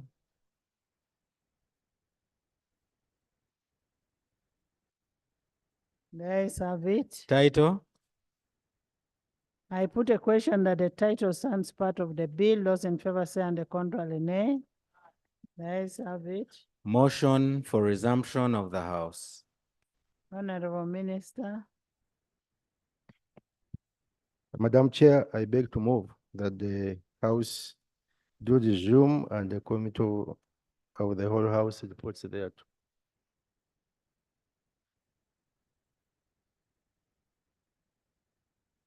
Before the House resumes, there's an issue which I feel this House must address if the planning authority is going to function properly. Under the current Physical Planning Act, as amended, the board still has challenges sanction the lower physical planning committees. And as a result, you find people take their plans to the local authorities, decisions are not made. Why don't we finish this, then we bring those as concerns that should be addressed? Because actually now is an opportunity for us to address. No, we are going to address it. Where? After. Okay, I put a question that the House resumes and the committee of the whole House reports there too. Those in favor say and the contrary nay. The ayes have it.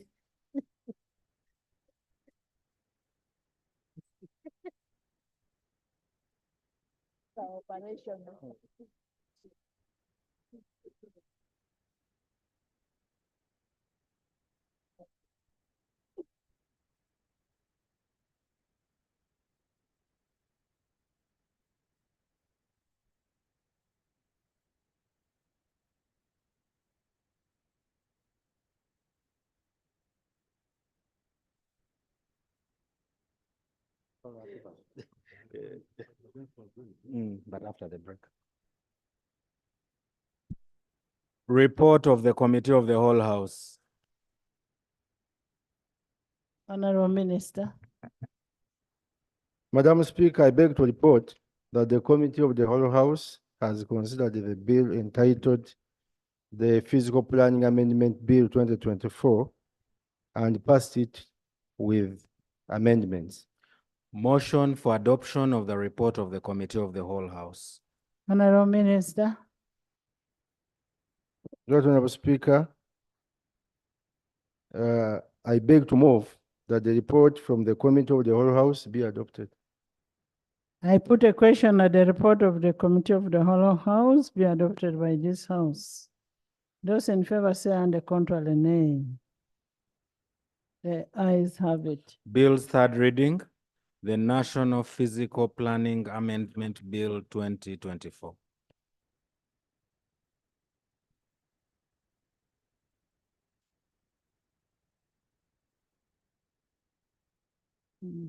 Right Honorable Speaker, I beg to Honorable move. Minister. Right Honorable Speaker, I beg to move that the bill entitled the Physical Planning Amendment Bill 2024 be read the third time and do pass. I put a question that the National Fiscal Planning Amendment Bill 2024 be read the third time and do pass. Those in favor say aye and the contrary nay. The ayes have it. A bill for an act titled the National Physical Planning Amendment Act 2024. The title is settled and the bill has been passed. But just as an emphasis, we must have regulations. You people just don't pass these bills and you don't come with the regulations. Yes. UNRA. Right Honorable Speaker, thank you. I just wanted the records to capture my participation correctly. You have been referring to me as a justice. And many people outside there have been contacting me when you refer to me as justice. So the relatives of people who are in jail, who are not being produced, those ones who are before court martial, those ones who are being tortured, now they are calling me and say, Justice, you help us. Help us. So I want the record to capture that. I'm just the shadow minister for justice and constitutional affairs. You're shadow minister for justice. And I'm not responsible for those who are incarcerated. It is the NRM who has done that. So thank you. No, we shall have them out if they are there. We'll have them out. Madam Honorable members. Speaker, if you could just allow me to emphasize this.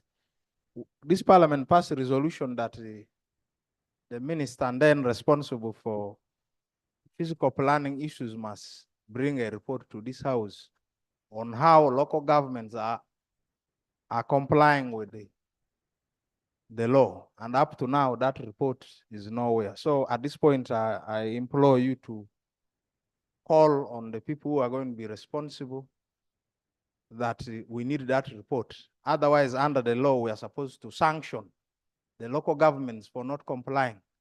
And we will need the... Yeah. Thank you so much, my brother and Right Honorable Speaker, for giving way. Brother Terego, you know, is the last created district in Uganda.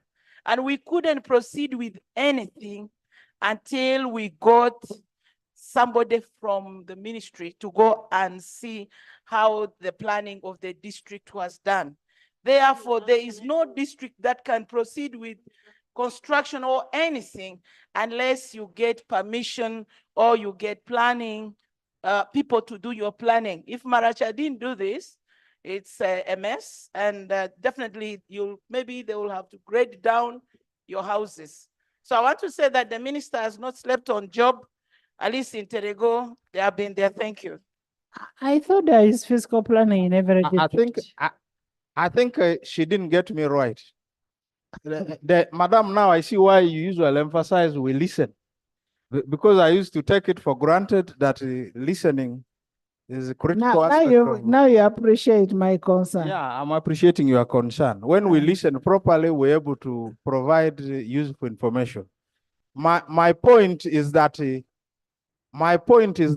under the law, the ministers are supposed to bring us a report Just leave it. on the various activities in the various districts to show that there is compliance with the law. That means if Terego was complying, we would have that report here. If Marach is complying, we would have it here. Kampala, everybody, it would be the basis for us to conclude that the law is being put to use. And at that point, we would assess our relevance. So my sister Rose, we welcome the fact that Terego is complying, Thank but we you. must recognize that there is no report brought here in relation to compliance by the local governments, and that is very, very important for Parliament to check. Honorable members, we are discussing what has passed. And we've had the report of UNRA. We've had a report of UNRA. And you also had a justification of the minister. You had a justification of the minister, and you're free to ask. I am now opening the debate. I want to start with the faith. Strictly 1 minute. 1 minute. You have already spent a quarter. Madam Speaker, I've had both reports, and the statement of the Speaker and the one of the Chair of the Committee. None of the Speaker. The one of the Minister and the one of the Committee. I only wish to ask a few questions for clarity from the report of the Committee on the issue of technical capacity. Does the Committee wish to state that the technical capacity in UNRA does not exist in the ministry? On the issue, so that we can be worried that if works are transferred to the ministry, they will not be achieved. Secondly, on the issue of salary disparities, yes, the committee recommended salary review. Not the committee, this house recommended that we should have a salary review commission, which has never taken place. And that's why you find Faith is earning more than me. Okay. Madam Speaker, the Committee of Infrastructure is in charge of the entire infrastructure, including the staff, the experts in the Ministry of Works. Does the committee also consider that those experts in the Ministry of Works deserve equal treatment? On the issue of procurement, a function that UNRA does excellently, does the ministry lack capacity to do that procurement that UNRA is doing currently? Those should be answered, and I will be comfortable with what they say. Thank you. Tembo, Ujungu, it's not an order. You just raise your issue. Justice. Right, Honorable Speaker, I am surprised that Honorable Faith is saying the committee is in charge of the staff in UNRA.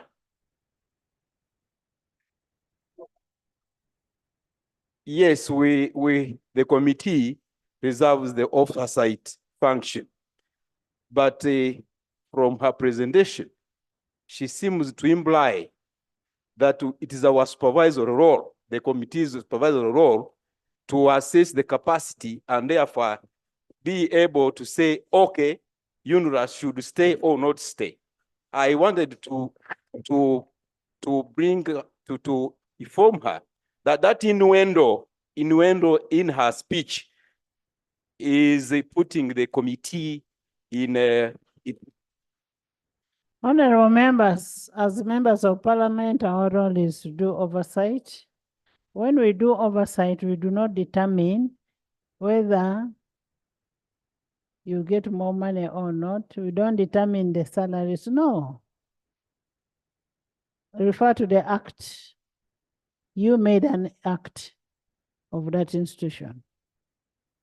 First of all, what you needed to know, to ask yourself, why did you make an act for that institution? Has it achieved what you wanted to achieve? What are the loopholes? Why hasn't it done so? And how can it be corrected? That is different from rare. Rare was different. No,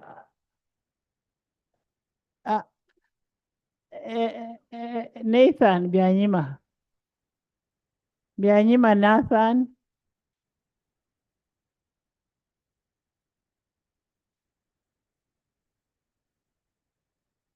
Thank you, Honorable Speaker.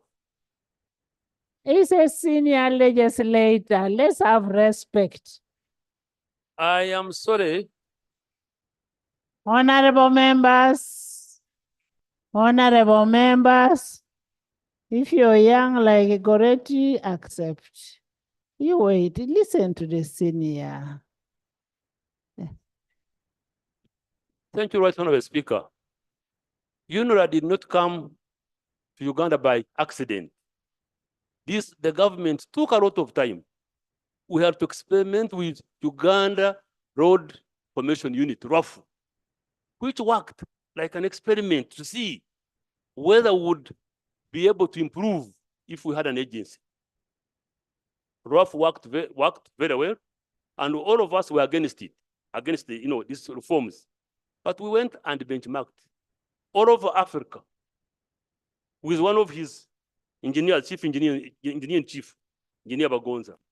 We went and found, we were convinced that we should come out of the big empire of Ministry of Works, which was presiding over Uganda Airlines, Uganda Railways, public buildings, communication, and we established UNRA.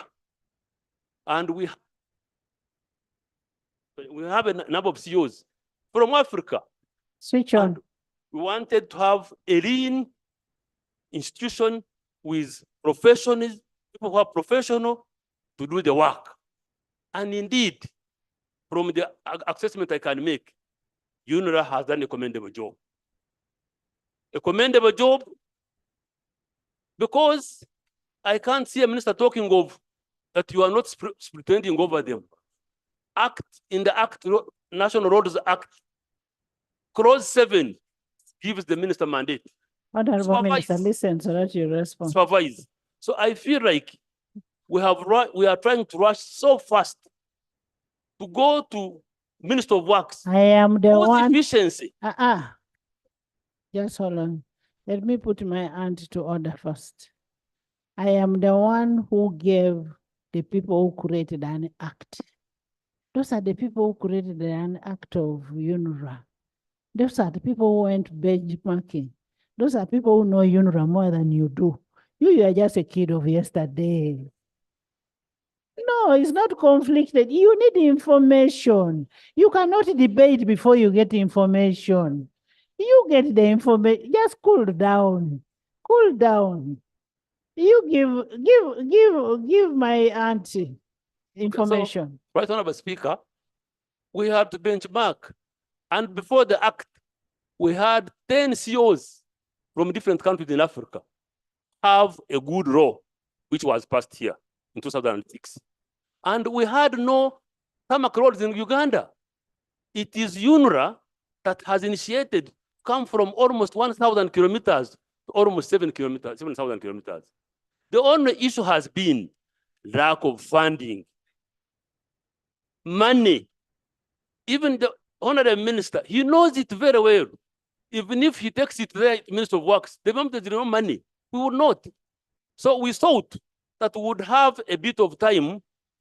This would be the time. Honorable members, listen.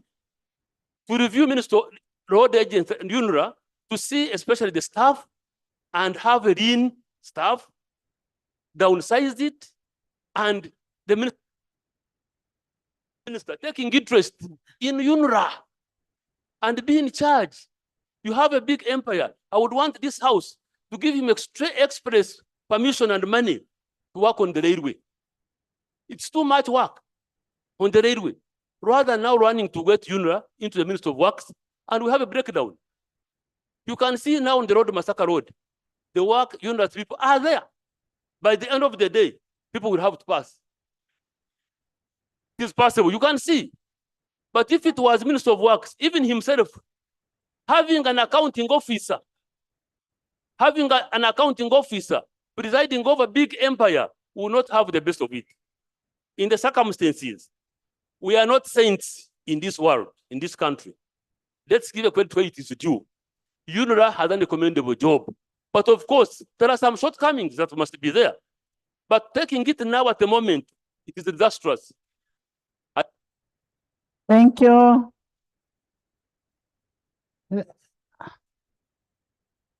Oli. Lee.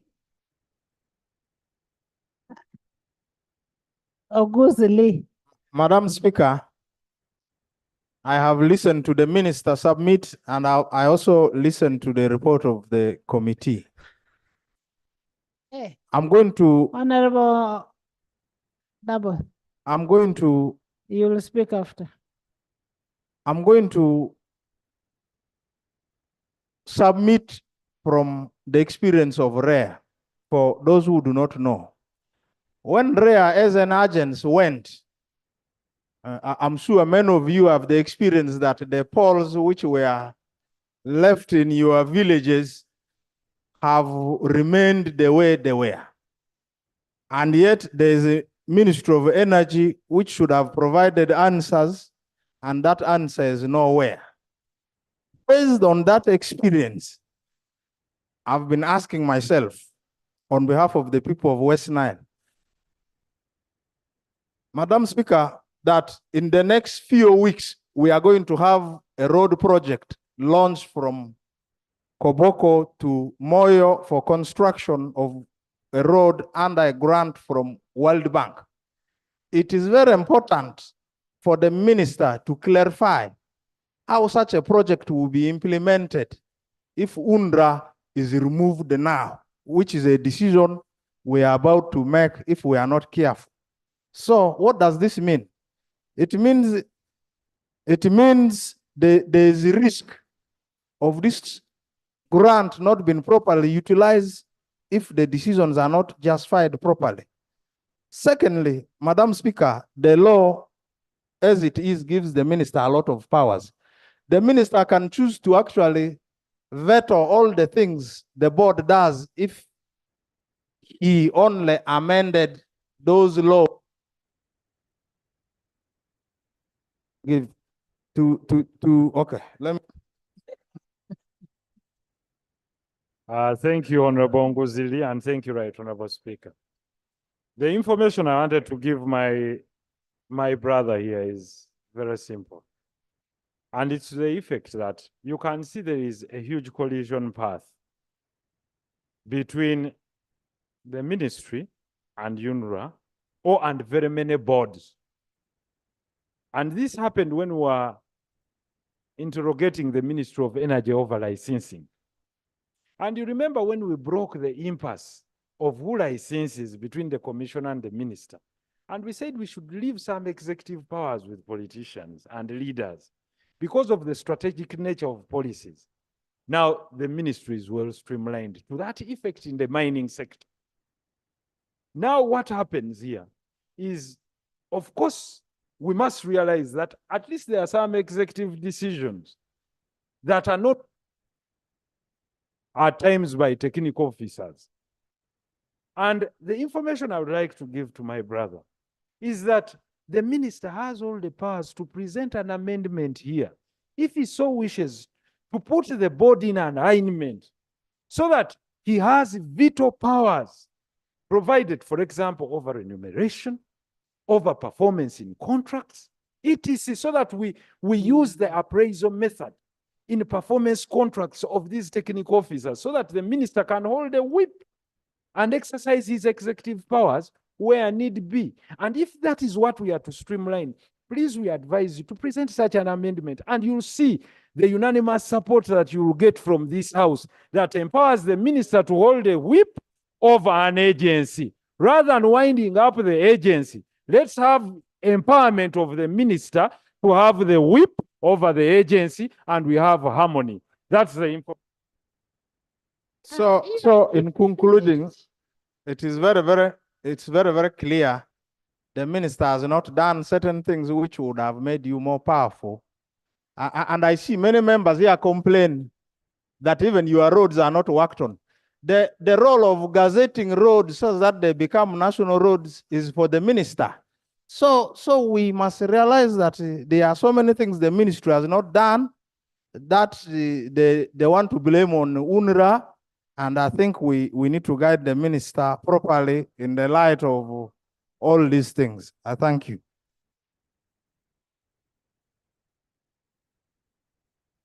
Thank you, Right Honorable Speaker.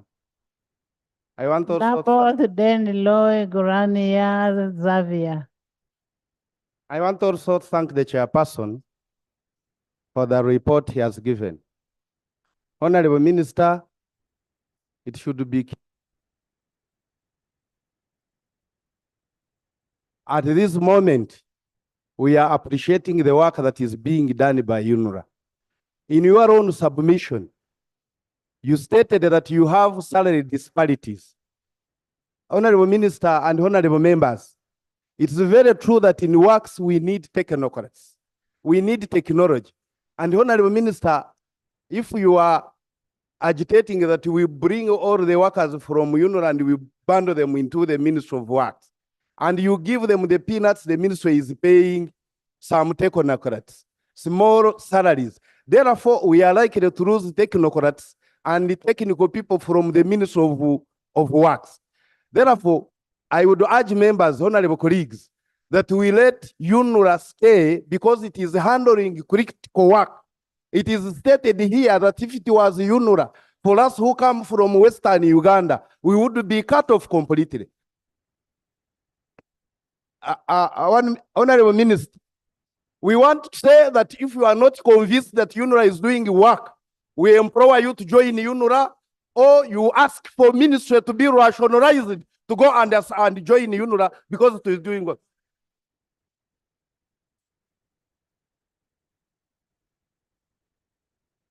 Right, Honorable Speaker, the minister is sandwiching my submission.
Honorable members.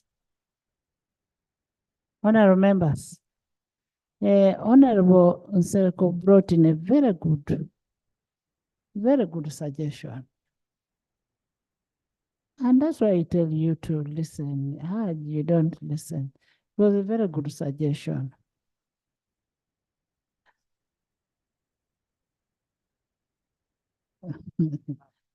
Honorable members, when you look at everybody's face is here for UNRA.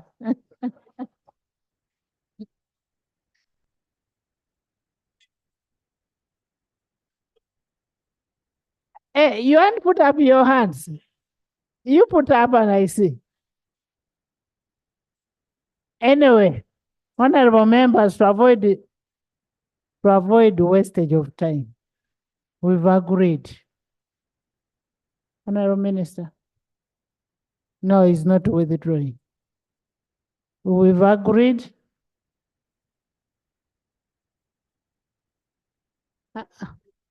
Honorable members, first listen. Right, Honorable Speaker, I want to thank Honorable Nsereko for the wonderful suggestion and proposal.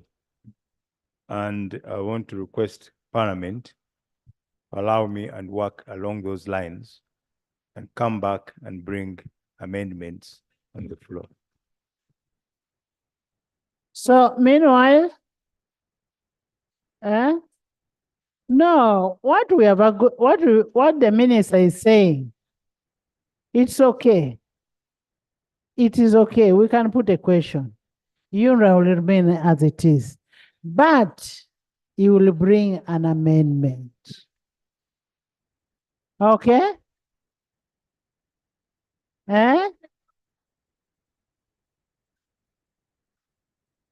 Meaning, honorable members, meaning if I put the question now, your nays have it.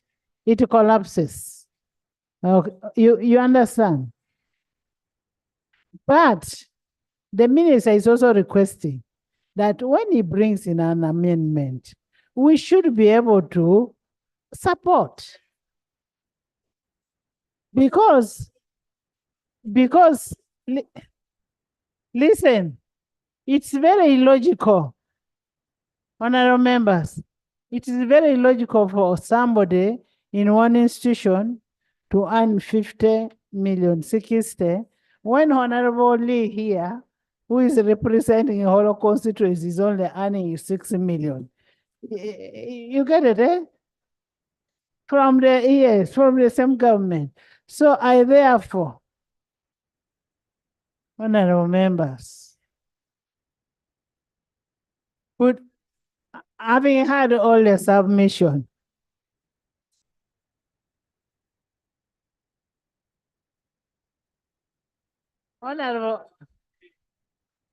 honorable members, you have something to say, Chair? Thank you, Right Honorable. I'm not at all in disagreement. I only wanted to request you that to avoid these future issues to reoccur, especially on specific issues that would be handled. For example, Right Honorable Speaker, I have just listed a few. The ED to URA, to Civil Aviation, Uganda Airlines, KCCA, all these people and many more, and 60 million or 50 Honorable, the minister has the veto powers. Now, and I want to advise you ministers, it should not only be works. It shouldn't be only works. It should be across board.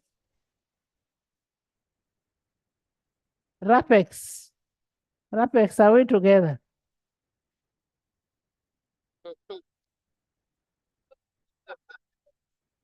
Honorable members, if you're not in favor of repeal, you say nay.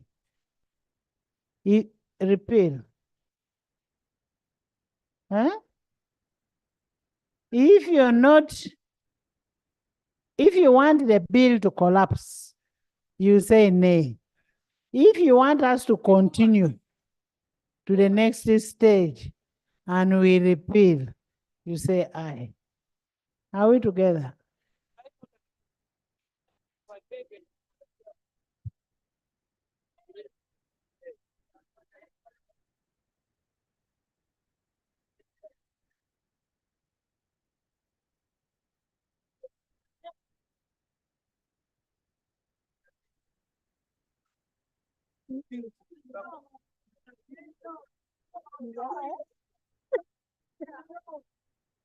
Honorable members,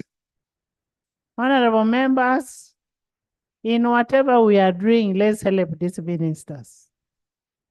Technical people are also stubborn. They underlook the political wing.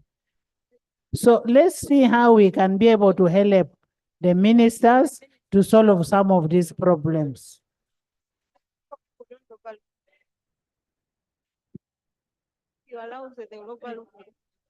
Honorable members, I put a question that the Uganda National Roads Authority Repeal Bill 2024 be read the second time.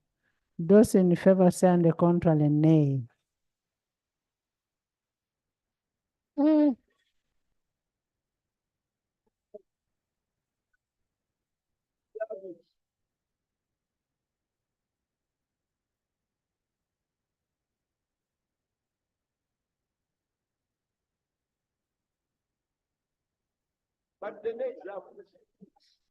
I sympathize with you. Instead of waiting for the answer for the ruling, you continue.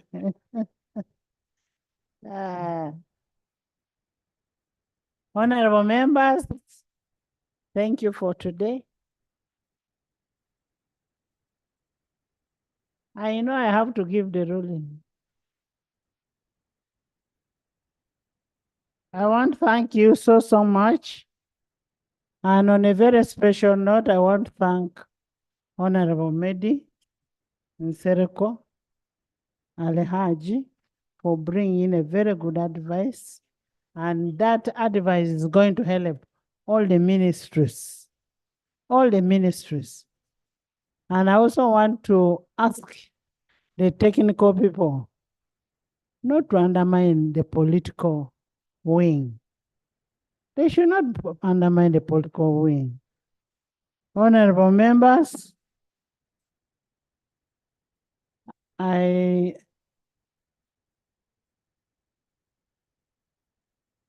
Kakunda.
Honorable members, we have 2 reports for RAPEX left, which we should be able to finish tomorrow as we wait for the tax bills. I want to ask the chair to finish the tax bills so that this time round we take our time with the tax bills. We don't rush. We don't rush with the tax bills so that everybody knows what is passing. Well, now the nays have it.